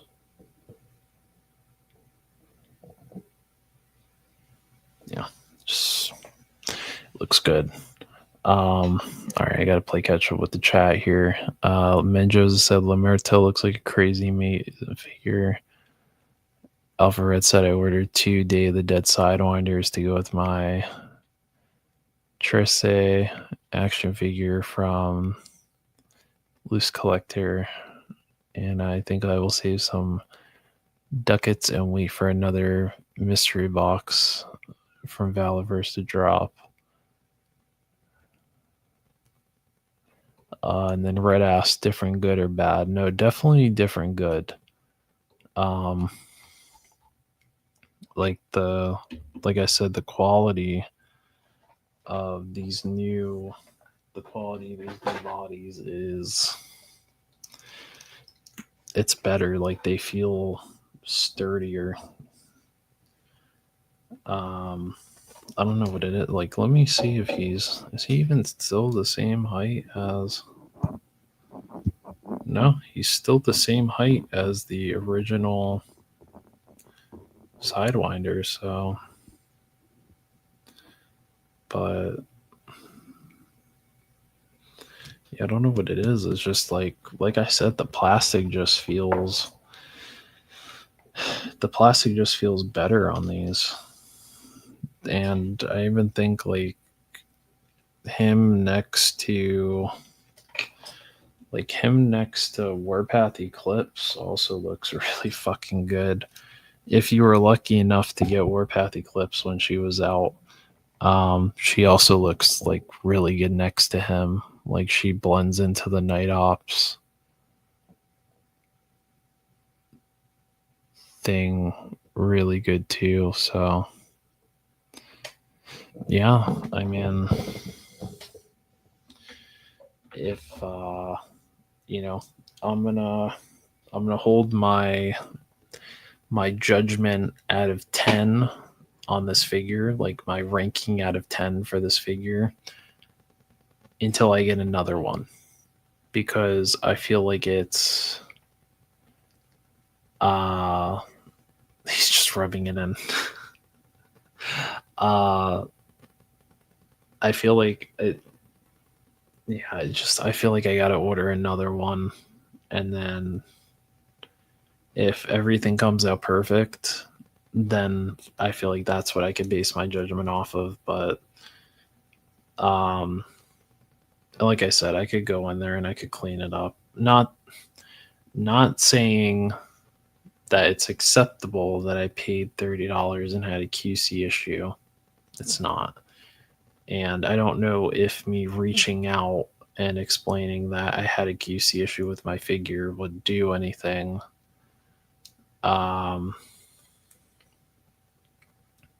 Like, I don't know if that would just, I don't know. But I also want to take that. I also want to take that gamble too. You know what I mean? And see if I can get that variant. Just because the Sugar Skull, I would email. Okay, all right, then I'll email them. But I still want another one because I want to keep one with the night vision goggles on and keep one with the night vision goggles off. So yeah, I mean that is my Legions Con 2025 haul, and I didn't even have to go to the fucking convention. I shopped from the comfort of my own home and got all my stuff within at least a week. So, yeah. But yeah, so I'll reach out to them. I'll email them whenever I get off stream and see what can be done with that. But I think we're off to like a really good start with Series 6. I mean, granted, I don't have the three troop builders yet. I don't have the new weapons pack. I don't have the backpacks yet, but I'd say we're off to the races with this. Like a lot of people really weren't fans of Series 5. Like people just were not fans. Don't forget to send me your mailing info and I'll get that. Okay. I will I'll message you for that. I appreciate you helping me out with that. Thank you. I will gladly take that Desert Condor and I will I'll put it to justice. I'll make that beautiful Captain Price figure. Um so yeah, like I said, I think we're off to the races with this wave. Like I think we're off to a really good start because like I said, people weren't feeling Series 5. There was a lot of issues with Series 5. There was the QC issue with Colonel Siege with the torso. Atlas had the like crotch piece issue breaking. There was like stress marks on the plastic if you bent the arms or the legs. Some of the faces looked fucked up, like Senchi's face, like I showed earlier. Mine looks like he has Bell palsy, unfortunately, which is not to make a joke. He really like his face, like his mouth was all shifted. It looks like his face is drooping. It's bad. Um, I didn't get the Praetorian because by the time I went to go buy one, he was sold out. So I don't have him. I don't have the Recon Core because those sold out. I think I have the gear pack. But honestly, I would say though, and I don't have Atlas either. I still have the Atlas. But I honestly will say the damn MVPs of Series 5 or the MVP of Series 5 is either the Praetorian Guard or the whatever it was, the Praetorian Sidewinder. Or since I don't have the Praetorians, either Sidewinder or Colonel Siege. Colonel Siege might be my MVP of the wave. I love the like old gunslinger characters. Like I really like those old kind of gunslinger characters like the Expendables, like and that's what he feels like. He feels like a member of the Expendables. Or like he kind of gives off Hannibal from the A-Team vibes with the cigar in his mouth, but he gives off like a modern gunslinger with the Winchester 1887, the cigar in his mouth. I gave him the cowboy hat. He didn't come with that. So don't think that you ordering a Colonel Siege is going to come with a cowboy hat. You got to buy that separately. But once you give him that, and I chopped up his holsters so you can, I gave him a 357 or that revolver, and I chopped up his holster to put the lever action in. Now he looks like a damn gunslinger. So, I need to get a classified General Hawk, and then I need to get that I have to get the Operation Monster Force General, and I already pictured, like when I saw that Operation Monster Force General, I already started brainstorming in my head, like, and I'm no play motion, or I guess that's what it would be called, play motion. I'm no Legend series, all right. I'm no play motion. Um, uh, Professional like Legend series. Uh, but I saw him and Hawk and the general around like a war table, like planning an operation. And for me, I like to mix classified with Valaverse. So like General Hawk would be working with Colonel Siege. Colonel Siege would be, like they would be integrated somehow into the Joes for me. Um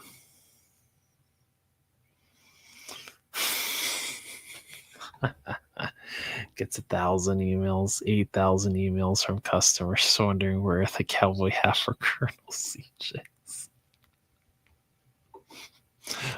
Where is my cowboy hat?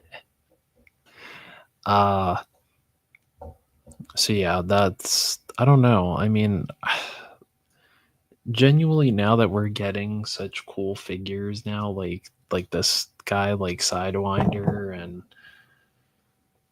now that the now that Bobby is more open to kit bashing and stuff, and now that we're going to be able to like fully pull apart our figures and start kit bashing these and start making our own characters, this now opens the door for me for wanting to try this whole play motion thing.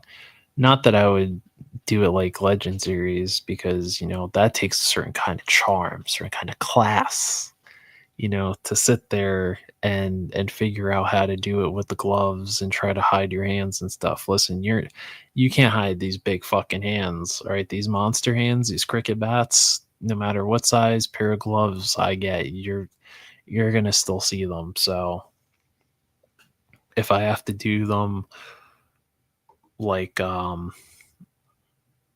I did my, let's see, where was it? Like my Steel Brigade review. Let me see if I could show you here.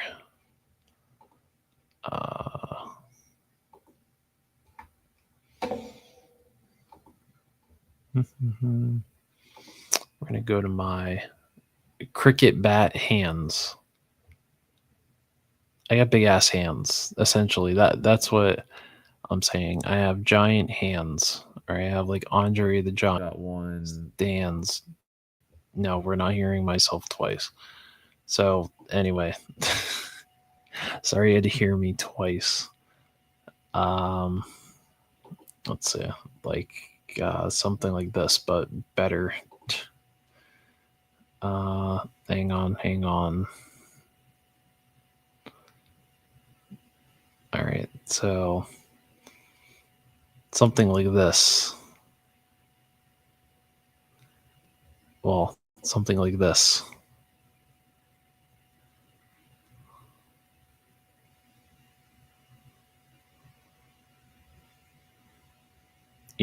Or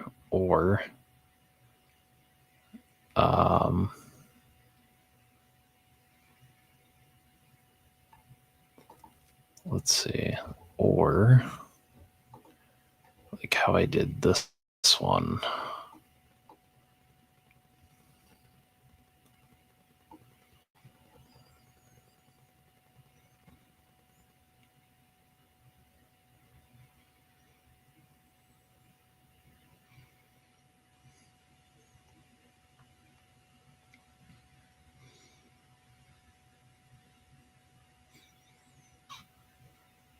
It's actually funny seeing that picture of her with the Crimson Guards. That's when I found those Crimson Guards at Ollie's for $4. It's for like $3.99 or $5 or whatever. But something like this, but obviously a little bit more polished. This was like right before I took my hiatus from YouTube.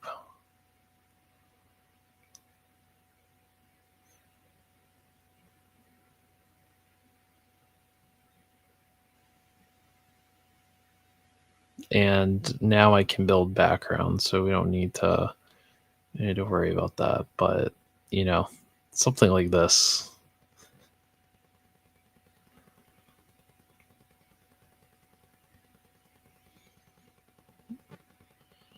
And those Fortnite figures made fantastic henchmen to get beat up by Gemini. I can't tell you how many times I made trips to Ollie's and found nothing new, but those would always be there. Those used to be like the old reliable at Ollie's, and I would just pick them up. And then when they showed up at Ross one year for Christmas, I picked up whatever they had at that Ross, and I think I have like 10 or 13 of these fucking Fortnite henchmen. They're old reliable. They're good.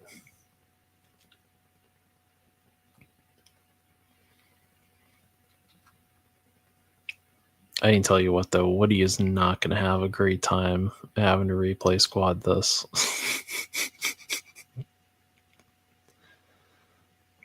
um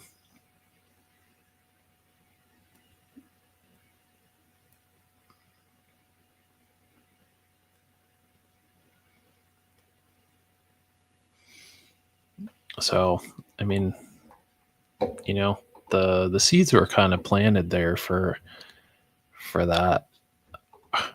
Are those hands? I thought they were tweezers.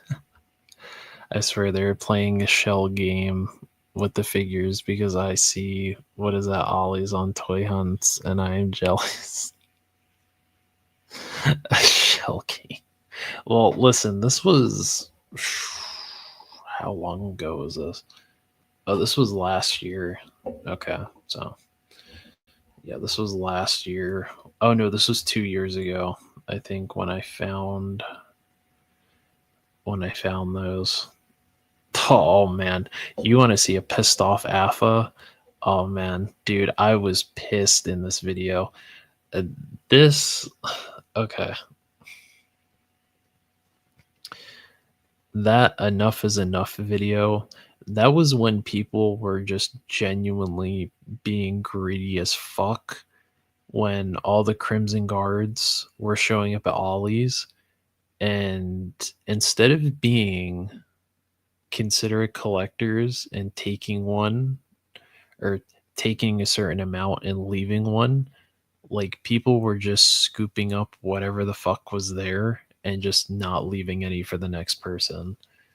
And that just genuinely pisses me off when people do that.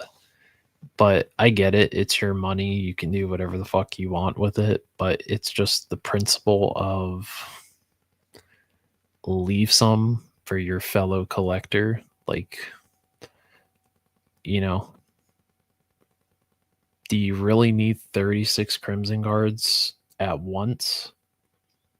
You know, can you take like, if they have 30, can you take 20 and just leave 10 for the next person?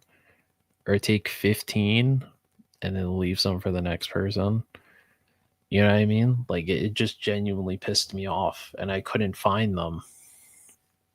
Like I could not find these fucking figures because every time I would go into Ollie's, I would always ask the employees and they would tell me that they had them and people just came in and just fucking swooped them.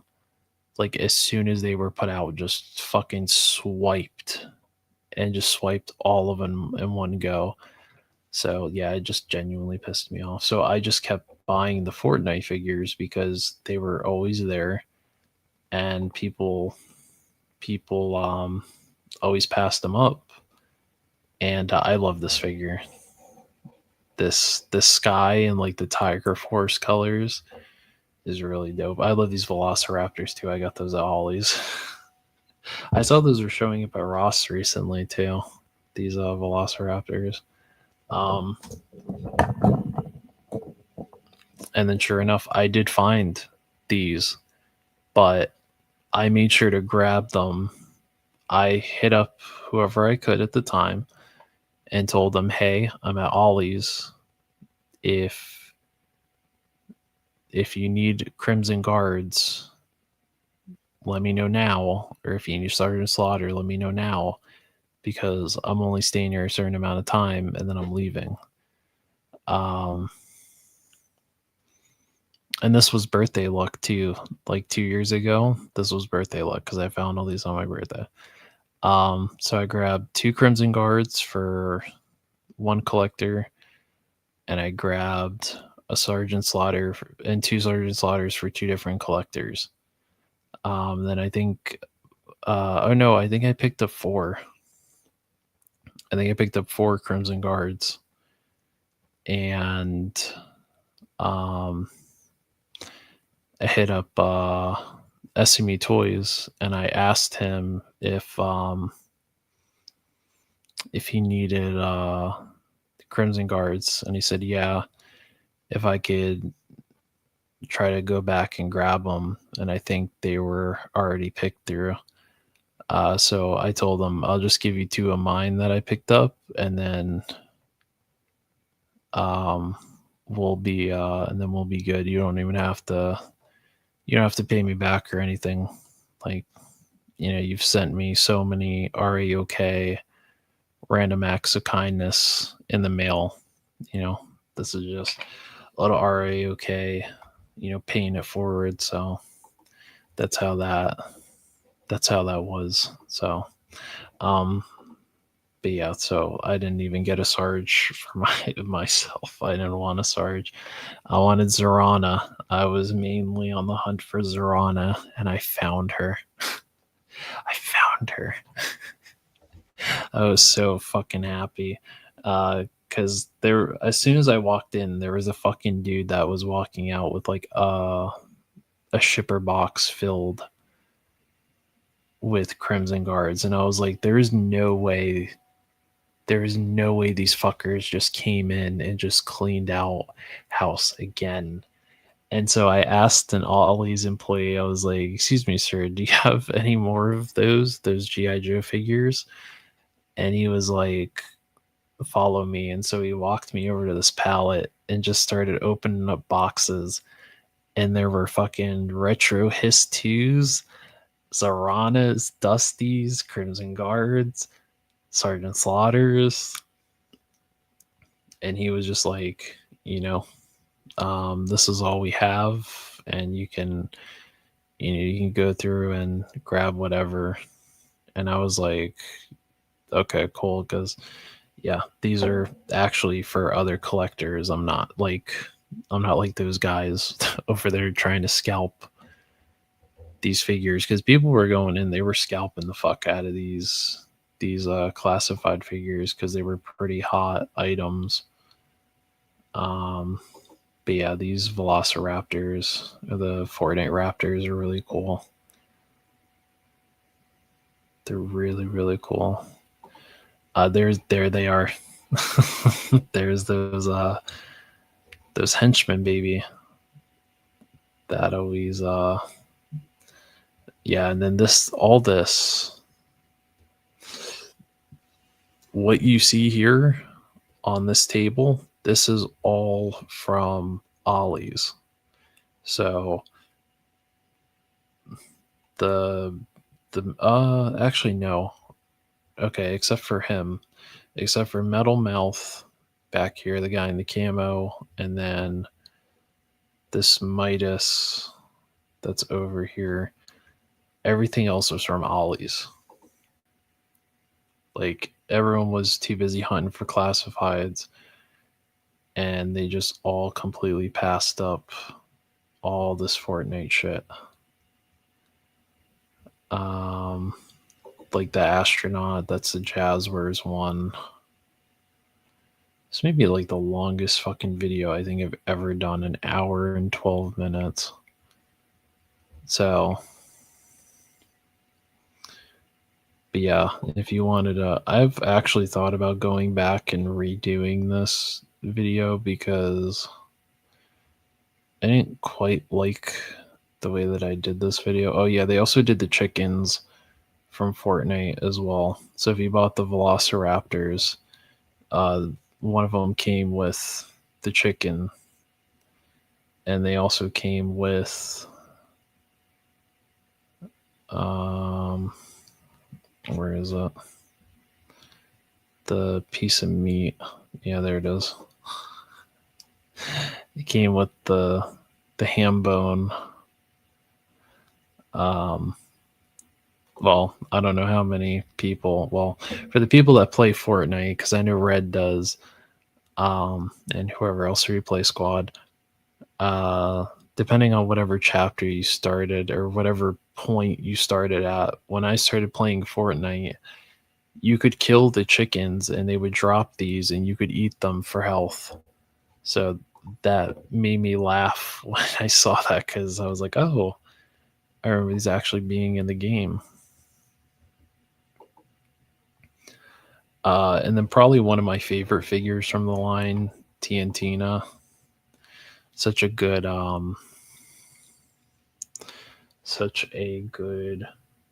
good, solid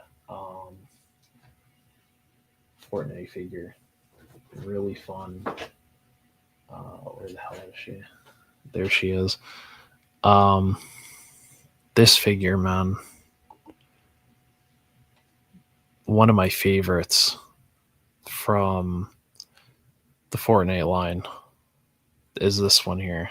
Really cool. She could fit in with the Dreadnoks. She's cool.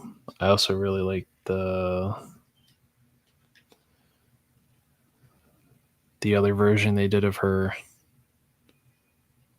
So she's a fun figure. You can find her for really cheap on eBay.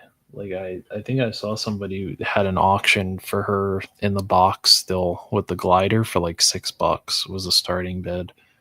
So you can find her really cheap, but she's a really good figure. The jewels, which I'm not going to take credit for it, but I did suggest Crown Fox pick up one of these figures and use this for her head sculpt, because it does look very much like Fox in the face. But this is the head sculpt I used and the hands I used for the Dreadnought mechanic. And then I also used some of the pieces on here too.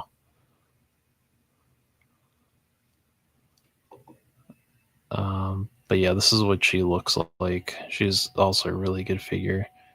If you need like a kind of like a mechanic figure, she's really cool. She's one of my favorite characters in Fortnite. I think I have like almost all of her skins. Listen, I love me a woman with some tattoos, man. So that was only right. Metal Mouth, this was also a really good army builder to look for on eBay.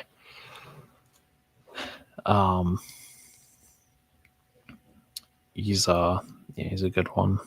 He's a good one. Those astronauts are really cool too. They're actually going off the Fortnite lore. Their brother and sister, they were from the season where it was like aliens were invading Fortnite. This guy is cool too, like a big henchman boss with the suit, and he has that skull mask. And then what was also really cool is he came with this weapons case, and whenever you opened it, it's kind of like that weapons case that Valiverse just gave us. You can see my Bride of Frankenstein. The Bride of Frankenstein figure I have back there. But it also had weapons in it, and if you took that little tray with the minigun out, you could put stuff in there too. So like you could lift that whole minigun thing out, and it left all that empty space on the inside. I still have this weapons case. And then yeah, the henchmen, they're just so cool.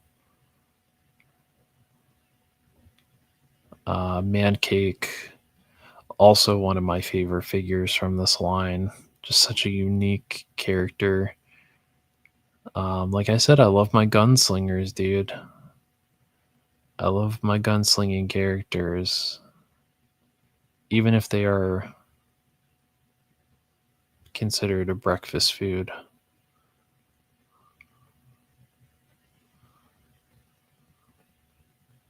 And then I got lucky and I found that Fortnite boat at Ollie's. When I found the Crimson Guards and stuff, they only had one of these boats left and I bought it.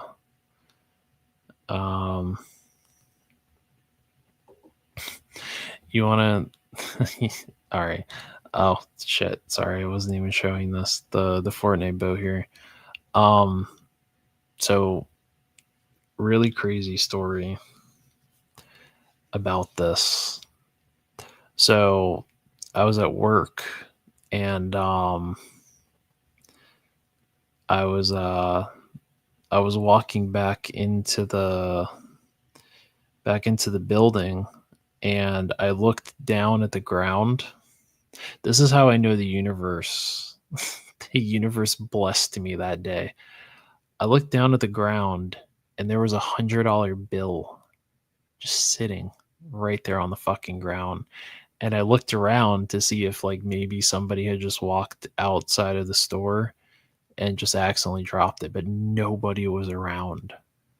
So I took that $100 and I spent it at Ollie's on the boat, on the Crimson Guards, the Sergeant Slaughter, and all that stuff. So technically, I was blessed with a gift, and I took that gift and used it to bless other people. So, sometimes the universe gives you a gift, and sometimes it's wise to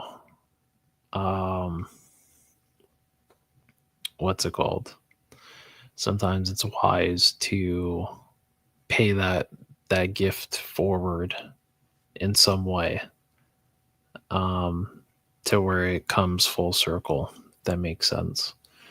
Alpha Red said I had to give up.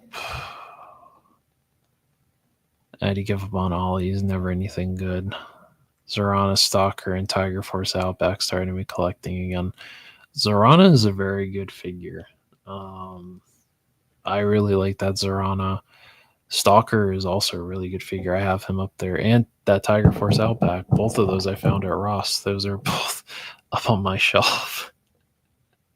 That Tiger Force Outback is really good. I think if Vala puts out a good body, I might take that Tiger Force Outback and try to kit bash that onto a Valaverse body. So then I have like kind of like what we got going with Colonel Siege here. We could do with Outback. So he's kind of like kind of like a grizzled like the Expendables. He's kind of an older, more experienced in the field type of character. But this Fortnite boat is so fucking cool. I've seen people repaint this into Cobra colors. I've seen people convert this into the hydrofoil, I think. I've also seen people convert this into the water moccasin, which is what the fuck is going on with my lighting, dude, in this video? What in the hell is going on here? The professionalism is not there. Yeah, you can see I had one of the ultra extremely fucking rare to this day stealth ops bodies. I actually used that for a custom. But I converted my Eclipse onto that body because I didn't like the body that the original one had, and then I eventually used that to upgrade my female steel core.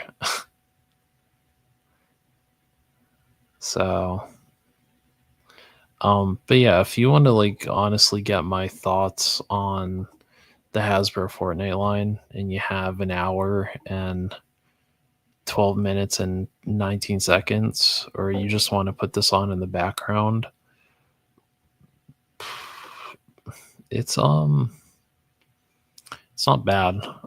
I did contemplate at sometimes wanting to take it down and just delete it from the channel, and then ended up keeping it just because I don't know, it seemed like people liked it. That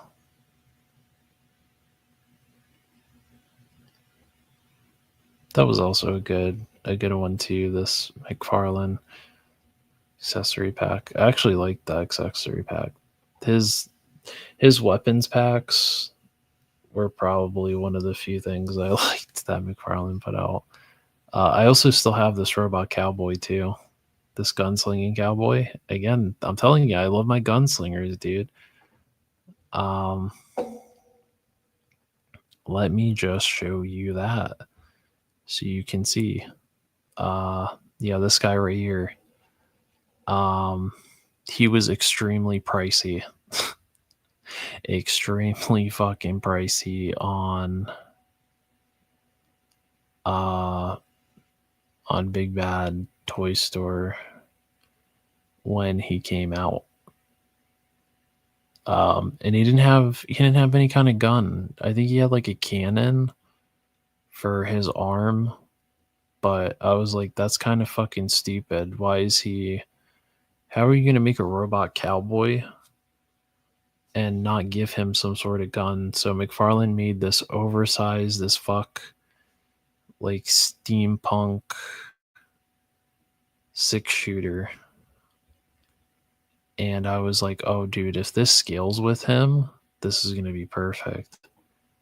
And sure enough, it scaled perfectly with him. And he is just the shit, dude. He's just such... Oh, he's so cool. I should try to see if I can find him. If I could dig through my stuff. I think he's in the closet. Somewhere in this closet. But if I can dig him out, I might have to put him in the back of pictures and stuff. I might have to bring him back into the spotlight because he was he's a good figure. I like him. He definitely was overpriced as fuck though. Now that I think about it, he's definitely overpriced, but he still brings me joy. I think that's all that matters. This is also a really cool figure too. This Lexa,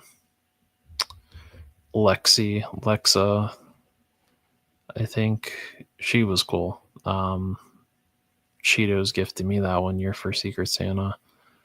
But yeah, the metal mouth is really cool too. Anywho, yeah, we're at like 4.5 hours, and it is 1:32 in the morning. Listen, I would love to sit here and talk more with you guys. I really would, but I don't have anything else to talk about. I really don't. I think I've pretty much bored all of you to death for the night. I think I put a lot of you to sleep. 5 hours. All right. I guess we'll go for 5 hours. We'll go for 5 hours. I don't know if I have anything else to talk about though. To hit the 5-hour mark. I guess we'll go back to what I was talking about a little bit earlier, where Like I said a couple of days ago, I wasn't expecting it, but someone had left this gentleman left a really nice comment on my last review that I did. And I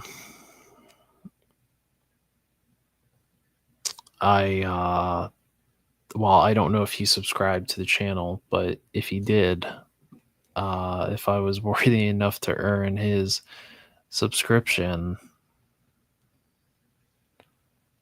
thank you for subscribing, and thank you for watching that review. I wasn't sure how it was going to go. I dumped a lot of time and a lot of hours and a lot of hours on the cutting room floor trying to perfect this review and make sure that everything flows properly and all the music matched up and everything just worked out. And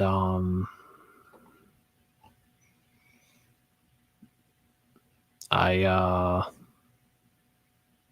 happened to have gotten that figure earlier than most people did, and I wanted to get my thoughts out on it and then talk about that figure, because yeah, Blockies really won me over with both versions of the Mikus that they put out. I still have the other Miku that's on pre-order, and then I think they're doing another one for Christmas. I think like a winter one, so I'm game for that too. I think the Eva units, Unit 1 and Unit 2, I still got to get the Soundwave. I still want to try out. So the Blockies craze is definitely happening over here. And if you collect Transformers, I don't know if anyone saw, but Walmart had the Blockies kits for $5 each. I tried to let people that collect Blockies know that that was happening, and I don't know if they're still sold out, but you can check the Walmart app or site and see if they're still on there. But yeah, like I said, I'm gonna dump 110% into the review for this figure, because like I said, yeah, I saw them as I clocked out from work. I saw they had a whole display of them, and I was like, oh shit, we sell Blockies now. I was like, oh shit. I didn't buy any though, because I was like, Blockies, Operation Monster Force, Blockies, Operation Monster Force. So yeah, you're gonna get like some really good quality out of this review. Because like I said, now that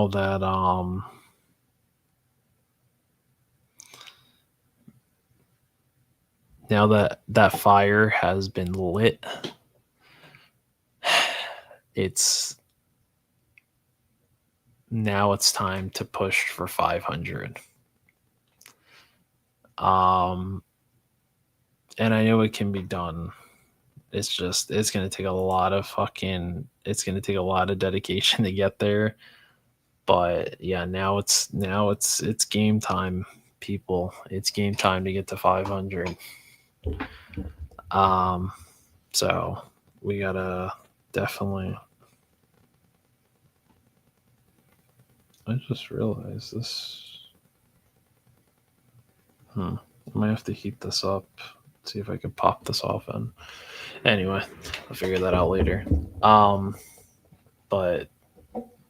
yeah, those that was really good.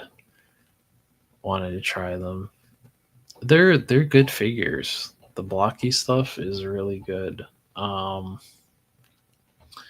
Like I said, I only have 2 of the figures. I have 2 of the figures. I have the Sakura Miku, which I did a review on, which it's the last review I did. So so I have the Sakura Miku, and if you're curious about the quality of that, it's a good figure. I haven't reviewed the regular one yet, and then I think there's, you know what? Since we're on here, and Kaiju Kitty wants me to push through for 5 hours.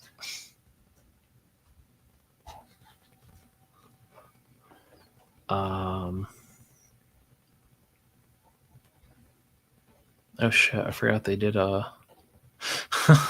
forgot that they did that fucking Snorlax. That's kind of funny. Let me see if I can find this. Yeah, all these Oh, you know what? I did pre-order this. Forget about that.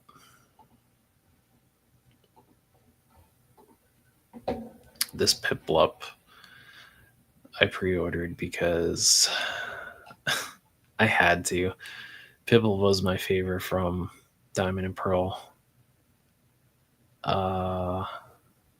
Like the Sesame Street ones I didn't get. This is the Sakura Miku, but I don't think I paid that for her.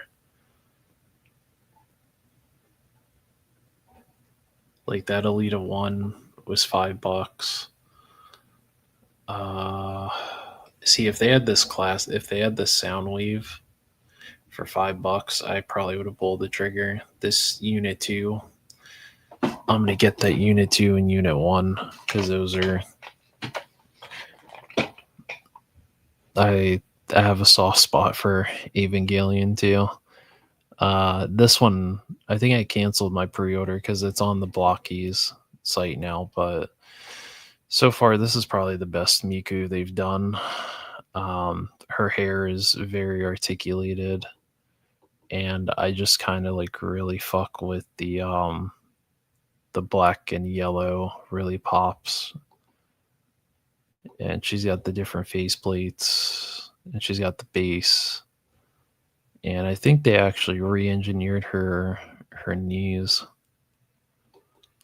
And she comes with the mic stand too, and the base. So it's cool. I'm not too familiar with this particular look from her. What this is. Oh, Vivid Echoes version. I don't know. I want them to do the Sand Planet version, because nobody ever does the Sand Planet version of Miku. Oh shit, they have these. Oh fuck, they have these on. That's kind of funny that they have these. I wanted these little fucking minions, these little Halloween minions. I wanted these just to kind of put in the background or to use for pictures. I love Despicable Me. And I love the little ghost minions. And this little one dressed as a skeleton. And a little one a pumpkin. Oh yeah, and their little skeletons, the little skeletons that are inside the minions, those are also articulated, which is really cool. So they look like this, and then you pop the pieces onto them. So that one like glows in the dark. I don't know if they have if you could buy a full case of these or not.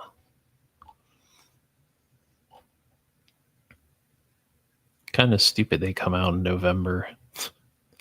It's like these should have came out before October. But yeah, they have these little summer ones. They like the Naruto.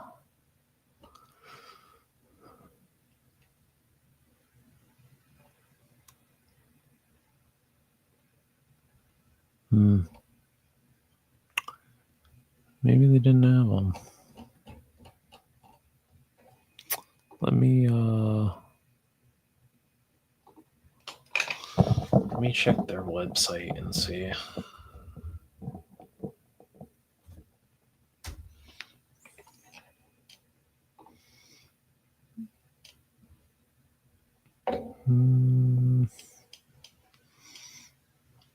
Let's see. Minions, Moko. I don't see them.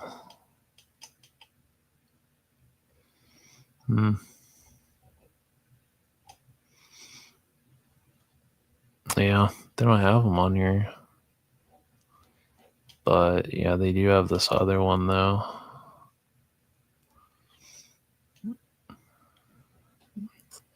And you get them within 2 to 7 business days. So it's at least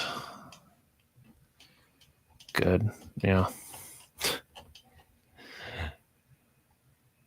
So that's kind of cool. The scale on the gargoyles are pretty decent. Let's see. It was the same size, just more parts. It seems if they were full price, I would have been upset. Oh, so those little $5, those $20 ones are the same size as the little blind box ones? That's kind of stupid. That's pretty damn stupid. I don't like that. I do like these little minions though. They're very cute.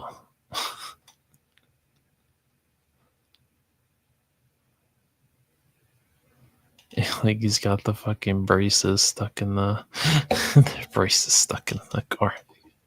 Caramel apple. That's kind of funny. Yeah, I like these little.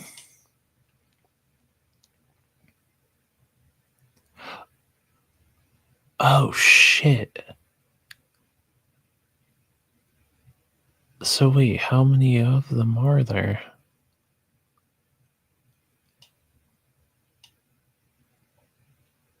Oh wait, how many of these fucking things are there? Because oh, so there's 7. Oh shit, so you're not even guaranteed a full. Man, I'd rather just wait till Blockies gets them on their site and then I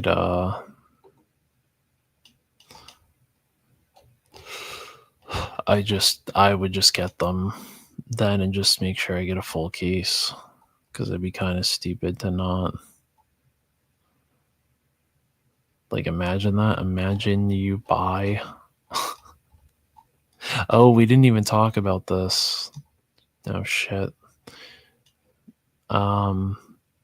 This is the convention exclusive. I think this was for Joe Fest.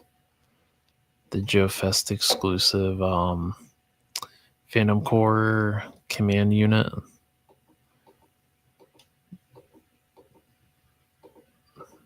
Where it's the Van Helsing without the scar. This one has the balaclava head, all the hands. Lieutenant Raven here, who looks kind of more like Solid Snake. The boonie hat, the beret, all this stuff. This is cool. I love the underbarrel shotgun. Even though you could just get this if you bought the accessory pack. This knife is fucking awesome. That knife is really cool. The shotgun shells that you can put on there. All these pieces. So I pre-ordered it. This is $10 more than what they are charging for the regular ones. So yeah. Oh, the sale price on the gargoyles. For no, yeah, he comes with a decent amount. I'm not gonna bullshit you. That's actually a lot for $40 or for 40 for 50. And I don't mind the camouflage on this one. That knife is really cool. I like this head sculpt. I don't know who the hell that's supposed to be, but it's either a toss up of Rambo or it kind of looks like Solid Snake. But I'm not too sure who the hell that's supposed to be. I don't know who it's supposed to be. All right, but here's the great debate here, because we're gonna decide this before I get off. We're deciding this. All right, boys and girls, we are deciding if I'm gonna take a sip of water. There, we got.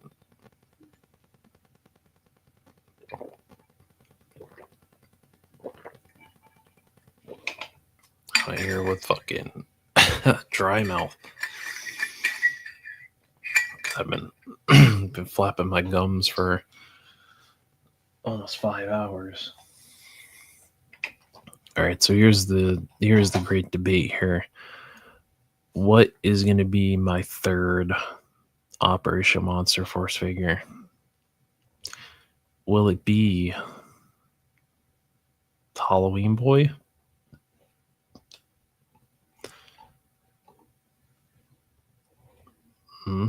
Okay, Halloween Boy. Will it be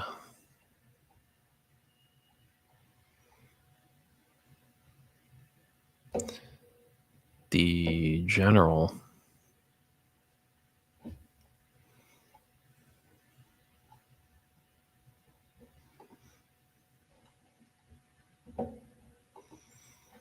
Or will it be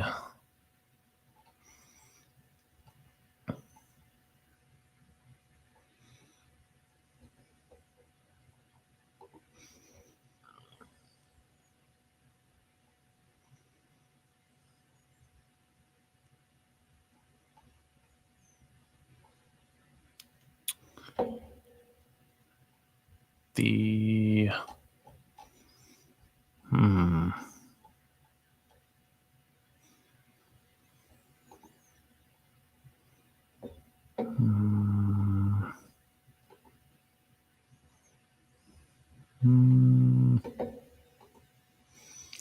or will it be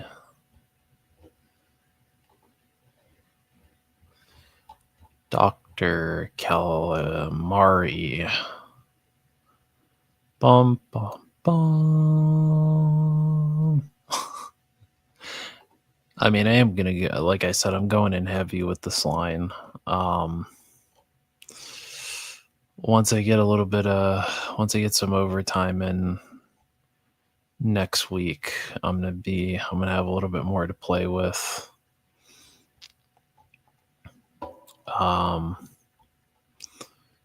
So I don't know what's a good, let's see.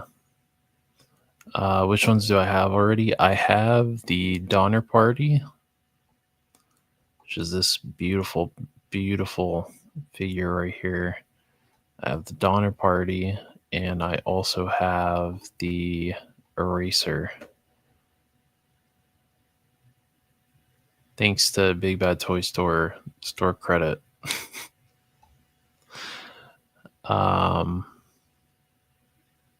So I already have the Eraser, and I already have the Donner Party. I kind of, now this is where I'm torn. I mean, I am going to get, regardless of who gets picked next, I am going to get Dr. Calamari, and I am going to get the General. The thing with Blackwatch Agent is that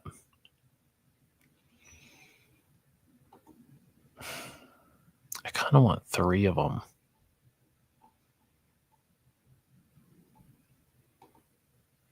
Well, maybe not just 3, but I want a couple of them because to me, either A, I would use these as CIA operatives,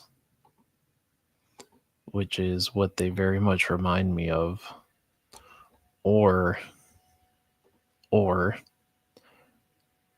I would use them as Cobra sleeper agents.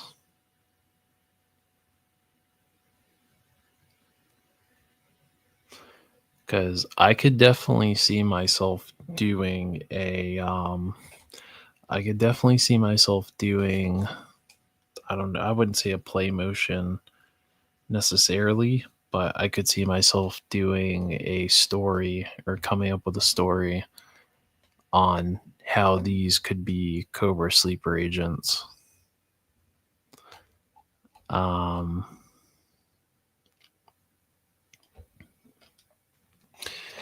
Instead of Blackwatch agents. I mean, you could also use them as CIA agents because that's what they look like. Well, I mean, not there. Not there, they don't. But here they do. So, yeah.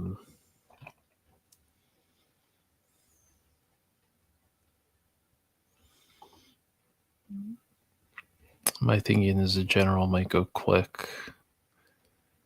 Well, listen, I only need one of those generals. Like, I would just keep them like this. Like General Brown, I'd rock General Brown would stay there. This head sculpt right here, I would repaint this because I was talking to Gonzo yesterday about this. I would take this head sculpt. Stay with me. I would take this head sculpt right here, repaint the hair, the eyebrows, and the mustache. Stay with me. Get a Phantom Core. I think either the Phantom Core or the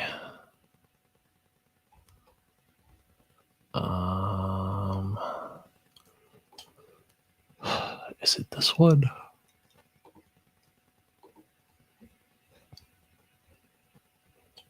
Let me see the camo on this. No,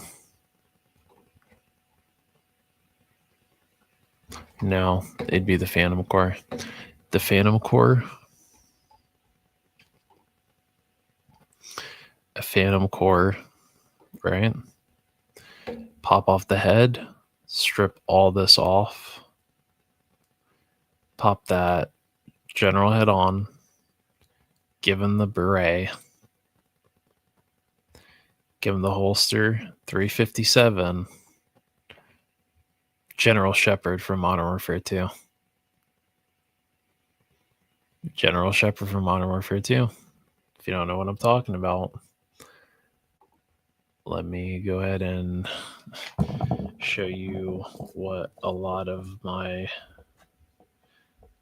generational trauma spawned from.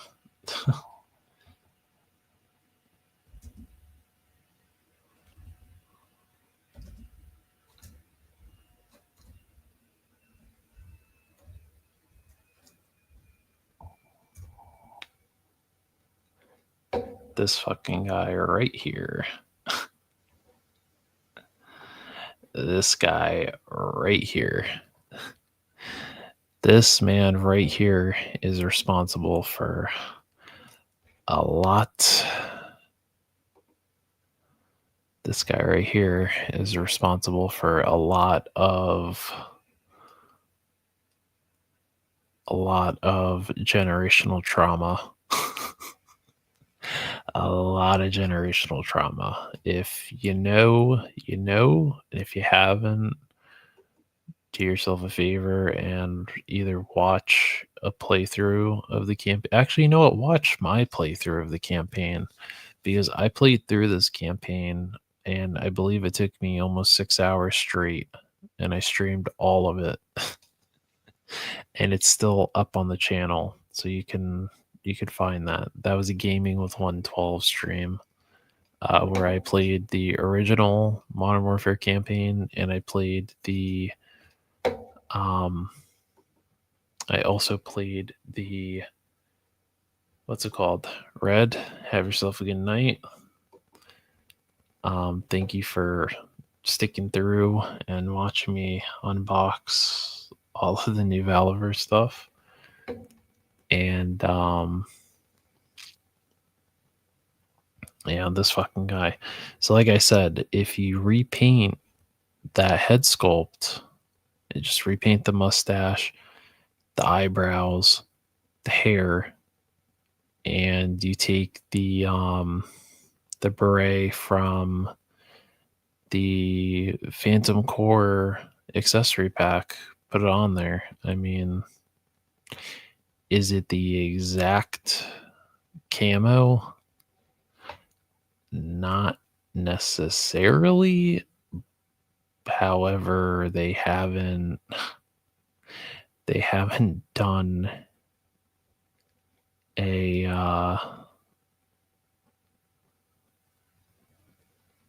yeah, they haven't done that camo yet. Actually, you know what? It's pretty damn close. It's close. Camo's close enough. He would have the knee pads, but no matter what.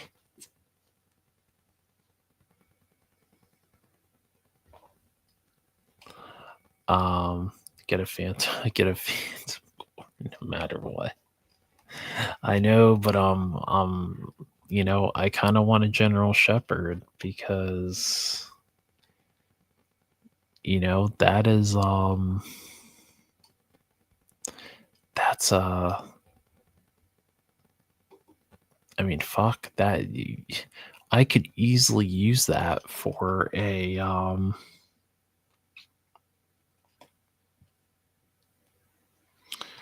I could easily use that for a oh,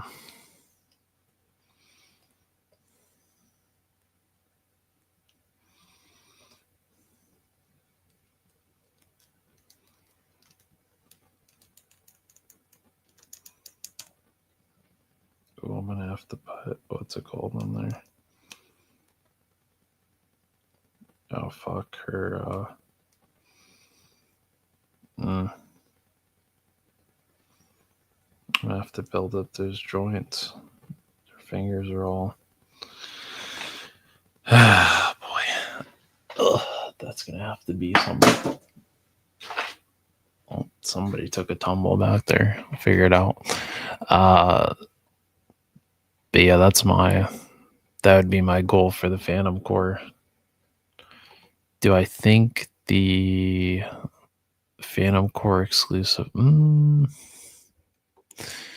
I don't know, because this it's tough. I'm not gonna lie, Minjos, it's tough because nobody has made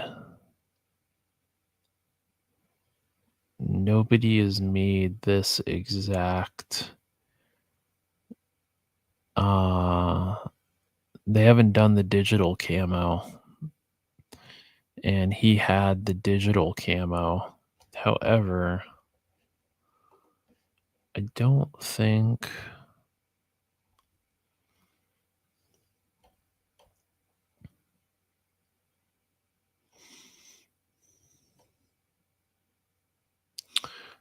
think it would be.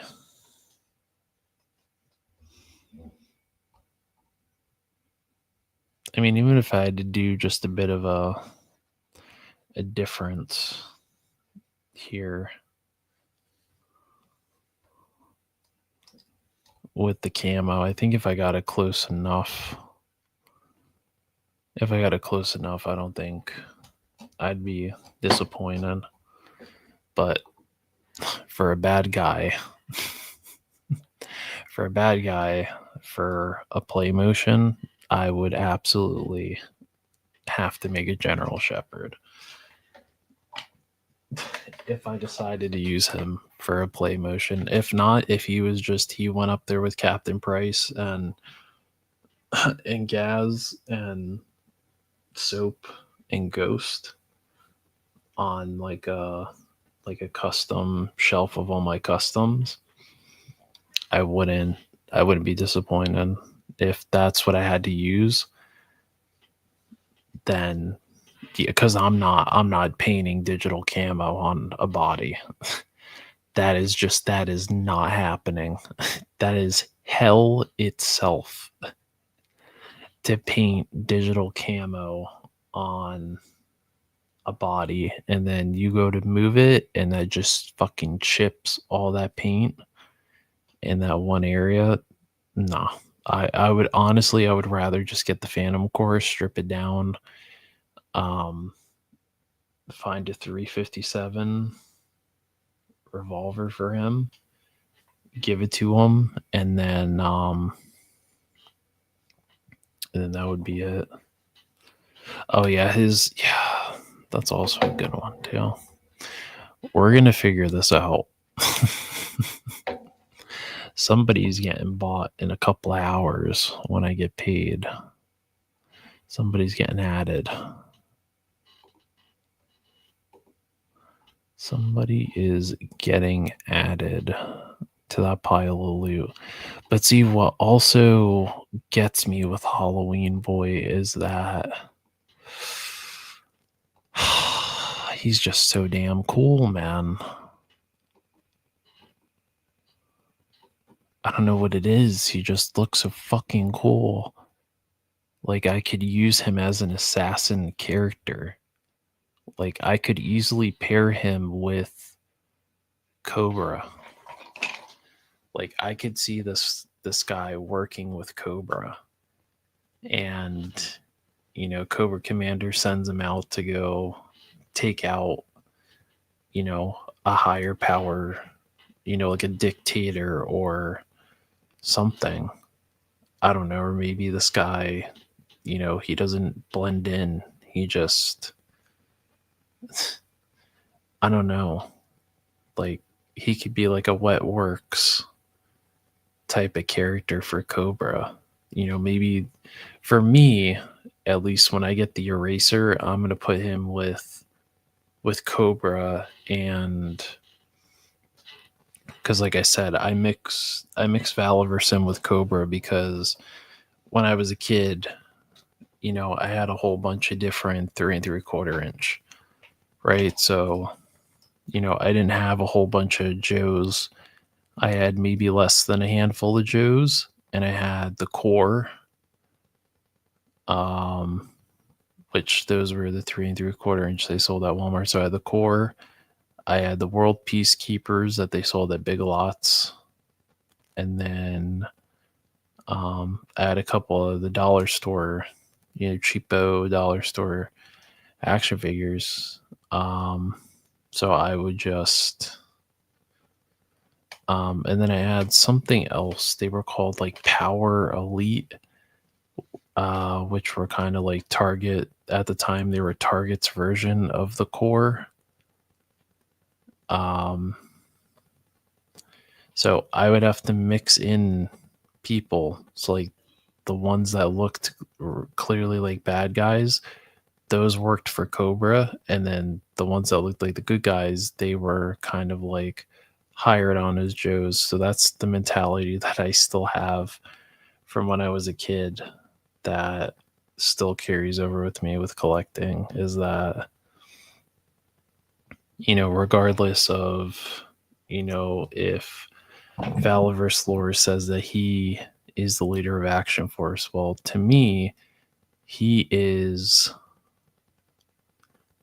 a leader, but he is also in like a round table with General Hawk and, you know, this Operation Monster Force general is obviously who's above, who's the one making the moves.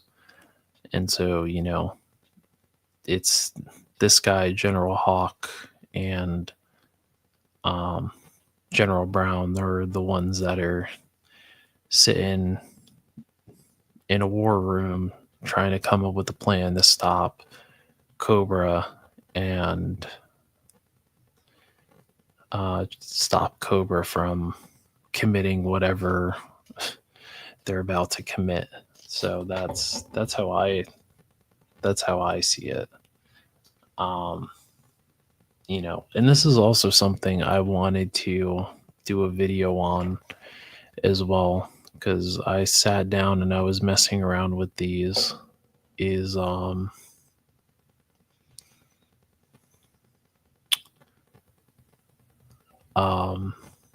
what's it called?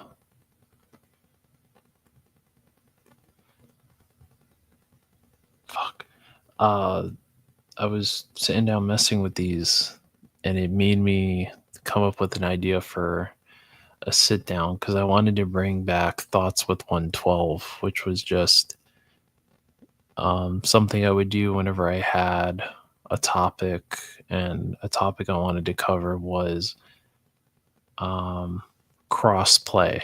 I call it crossplay, which comes from the video game term crossplay, where you have a game, but it's not just locked to one console. You know, you could have, you know, if you have friends, say you want to play,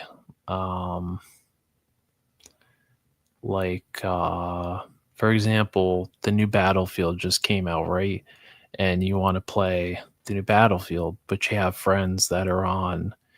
You got a couple of friends that have an Xbox. You got a couple of friends that have a PlayStation, or say you have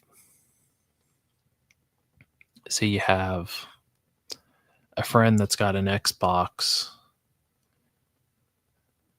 or you have two friends that have an Xbox, and you got a friend that's got a gaming PC, right? Well, the cool thing about Battlefield is that it's cross-play. So your friend that's on the computer, he can come over, you know, he can give you his username and stuff, and you can jump on the game with him, and he can play the game with you, you can play the game with him, and your friends that are on Xbox, well, they can jump in on the fun too. So nobody's left out. That's how I think about it with 112 collecting. It's like, well, I have classified, but I don't know all the characters, and I cherry picked the line because I only buy the ones that I think are either cool or I'm familiar with. And what's cool with Valaverse, right? We have Valaverse, we have Operation Monster Force now. They're different brands, but you know, we can crossplay with them. You know, so that was something I wanted to sit down and do a Thoughts with 112 on, because I think I don't know, it's one of those things that's like really frowned upon, that I noticed that it's like you're either classified, or you're either Valaverse, or you're either Monster Force. And if you happen to collect all three lines, or they happen to you happen to put a Valaverse next to a Joe, or a Joe next to a Monster Force, or a Valaverse next to a Monster Force figure, your whole shelf's going to just ignite in flames. You know, it's just stupid shit like that I'm just like, why? We didn't have issues like this when we were kids, but now that we're grown ass adults, we're having an issue with having three different companies' toys in your collection. It's fucking stupid. So don't be surprised if you happen to see like an hour long video, something like that, of me talking about this shit. Yeah, let me just, uh, So Mendoza also said Halloween Boy is like Bat Boy and Hellboy mashed up with a splash of Indiana Jones. That's true. Um, I don't know what his lore is, but I'm gonna give him a completely different story. I guess what you have to ask yourself is what would you not prefer to wait 6 to 12 months for them to get back in stock? That's a very good point. That's a very good point.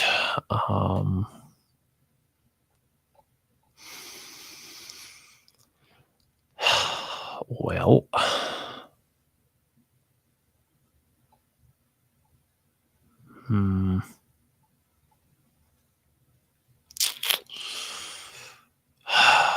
it's a very tough decision.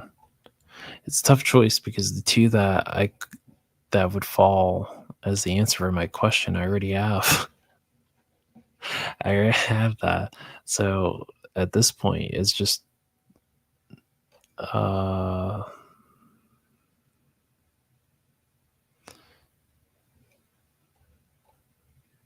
it's just kind of free reign on whoever else. But I'm not gonna lie, Dr. Calamari, he does have some pretty damn cool accessories. You know, he's got the cool kind of steampunk pistol there. He's got the cool containers there. He's got a couple extra hands. But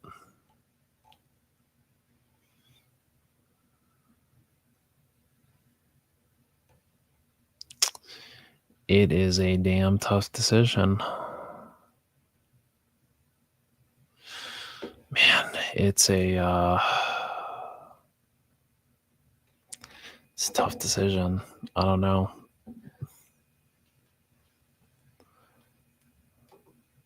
Total protonic reversal. It's science. I don't know. Like, it's just really hard because I just keep going back to Halloween Boy.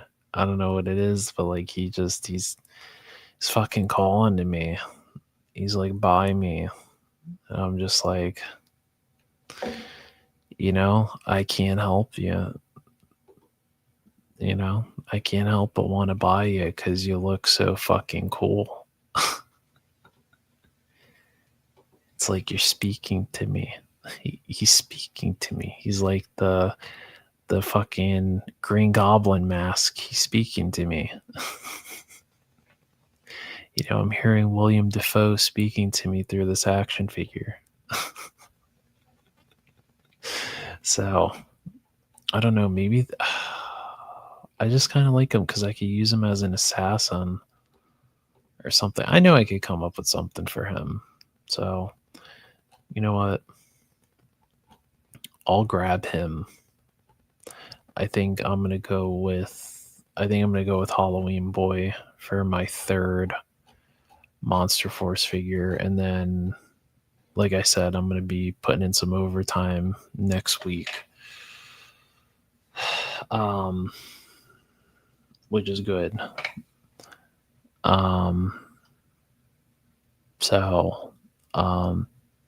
Yeah, and then real quick, I know I said real quick, we are like way the fuck over 5 minutes, and I said, honestly, this is it, because I'm feeling myself hitting the end game here, boys and girls.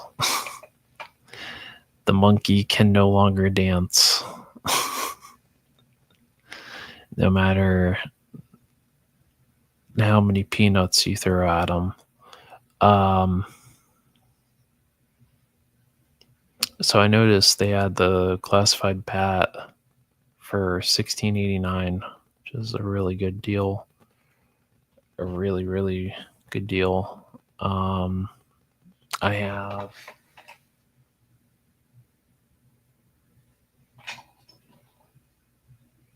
think I have 5 of them after DFW. And then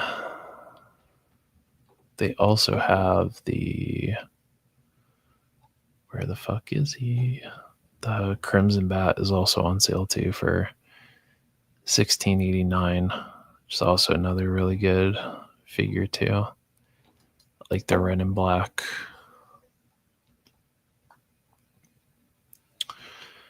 Now if these were $16.89, I would say fuck Halloween Boy, and I'd get up on them Alley Vipers because I love these Alley Vipers. I have, I think, 6 of them now, and at some point in life, I'm gonna out army build Woody in Alley Vipers. The threat has been made. I made that threat to him at DFW. I told him I was gonna out army build him. So yeah, I gotta grab this General Hawk too. Gotta get General Hawk.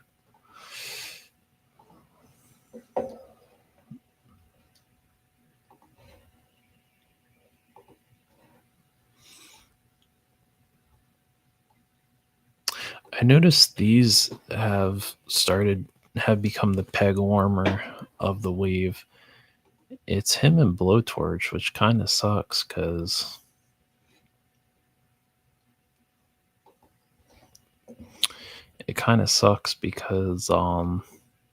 the helmet is so fucking cool, and the fact that he has like the Uzis, and I don't know, the fact that he's a cyborg is also really cool. I'm not quite sure why they're kind of like the peg warmers. Dial Tone, that's a fantastic figure. I have that figure. That Retro Cover Girl is great. That Beachhead is really good. I need to eventually get that Flint. Oh shit. You know what? This Scarlet is on sale for, I think she's like $20 and change right now on Amazon. She's one of those like limited time deals. And Flint is on there for $23, I think. So if you don't have that Scarlet, I do still need the Xandar too. Still need those Valkyries. Big Ben is like $20 right now on Amazon on Walmart. Shout out to Jay Gonzo for that information. Heavy Duty, I still need Heavy Duty. I don't have him. Actually, I saw Shark Eyes did a review of that Hit and Run. He said, well, actually, he didn't say. I saw it. His goggles broke. Like they just snapped, which kind of sucks. He said the goggles snapped. He said the rifle, he can't hold his rifle in his hands. Like the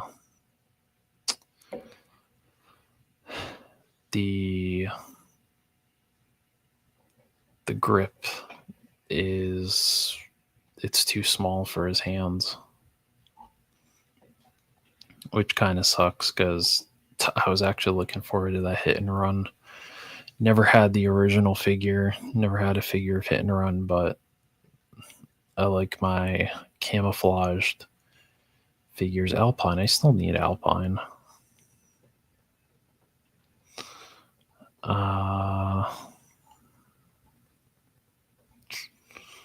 Not sure if they have anything else. Oh, damn, Buzzer sold out. Dude, they had Grunt on here for the longest time for like $20, and then all of a sudden people started fucking army building Grunts. It was crazy. Like now Helix has become the new army builder because she's at Ross. I got Rock and Roll when we went to Dallas Vintage Toys. I got Rock and Roll for like $20. I have Snow Job. actually converted the steel core onto Valaverse bodies. You know what I don't see though on here? Oh shit, they sold out. Well, listen. Good thing is that these are on Hasbro Pulse for like $46 right now. Anywho, we're ending this fucking stream. All right, we're Halloween Boy. Let's see. I honestly passed on all the bad guys except the Eraser. Halloween Boy, then it has Let the Sirens Call. I am circling the 60th anniversary Armory Soldier. I think that was showing up at Ollie's. I think those are showing up either at Ollie's or they were showing up at Ross for like $16. Ollie's had them for 12. I was a little unimpressed. Yeah. Can't believe the fucking goggle snap, dude. Like, we're really dealing with QC issues still with fucking Classified. Like, we just switched factories. Somebody Army built those $9 Recon. Jesus. I'm not surprised. Anyway, we've gone 5 hours and 24 minutes. I had to wait for that to hit. 5 hours and 24 minutes. Now, if I had just a little bit more energy in me, I could probably push this bitch to 6 hours. And this would be the longest stream that I've done. However, I'm going to call it quits for now, sadly. But I appreciate everyone that came by, that watched me open up all the Valaverse stuff. We'll see if I was clever enough to not get dinged with anything for that. All right, so as of next week, next week we're not doing a stream on Monday. We're doing it on Tuesday because I have to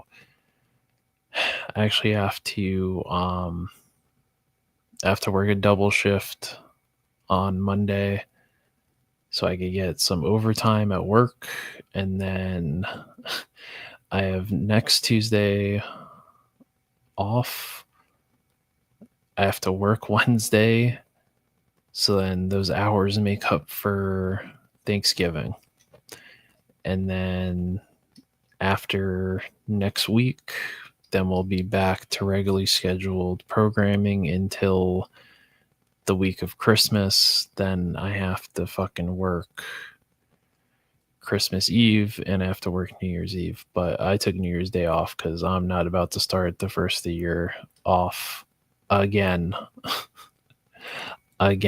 on some miserable and hungover is not how I'm spending the first. Miserable and hungover at work. It's not a good mix. Anyway, thank you all for stopping by. I am going to I'm actually going to do an email before I crash out about that Sidewinder. So we'll see. I'm going to try my luck again with that Sidewinder, see if I can get a variant. And yeah, Halloween Boy is my pick for the Operation Monster Force. But thank you all for stopping by. Woody, have fun with the replay squad. You jerk. And then yeah, I'm gonna work on the Ramonkey Gun Girl review later on today. And then for Menjoza, I'm gonna start planning a Valaverse sit down video just for you. I'm gonna do that Valaverse video for you. But yeah, with that being said, thank you all very much for watching, and take care of yourselves, take care of others, all that good stuff. And before I end this, like I said, with the Crimson Strike team, if you don't have it yet, Hasbro Pulse still has it for $46. So it'd be like $54, I think, after tax. And you'd get free shipping on it too. So yeah, that's it for me. I'm ending here before we fucking push this bitch to 6 hours.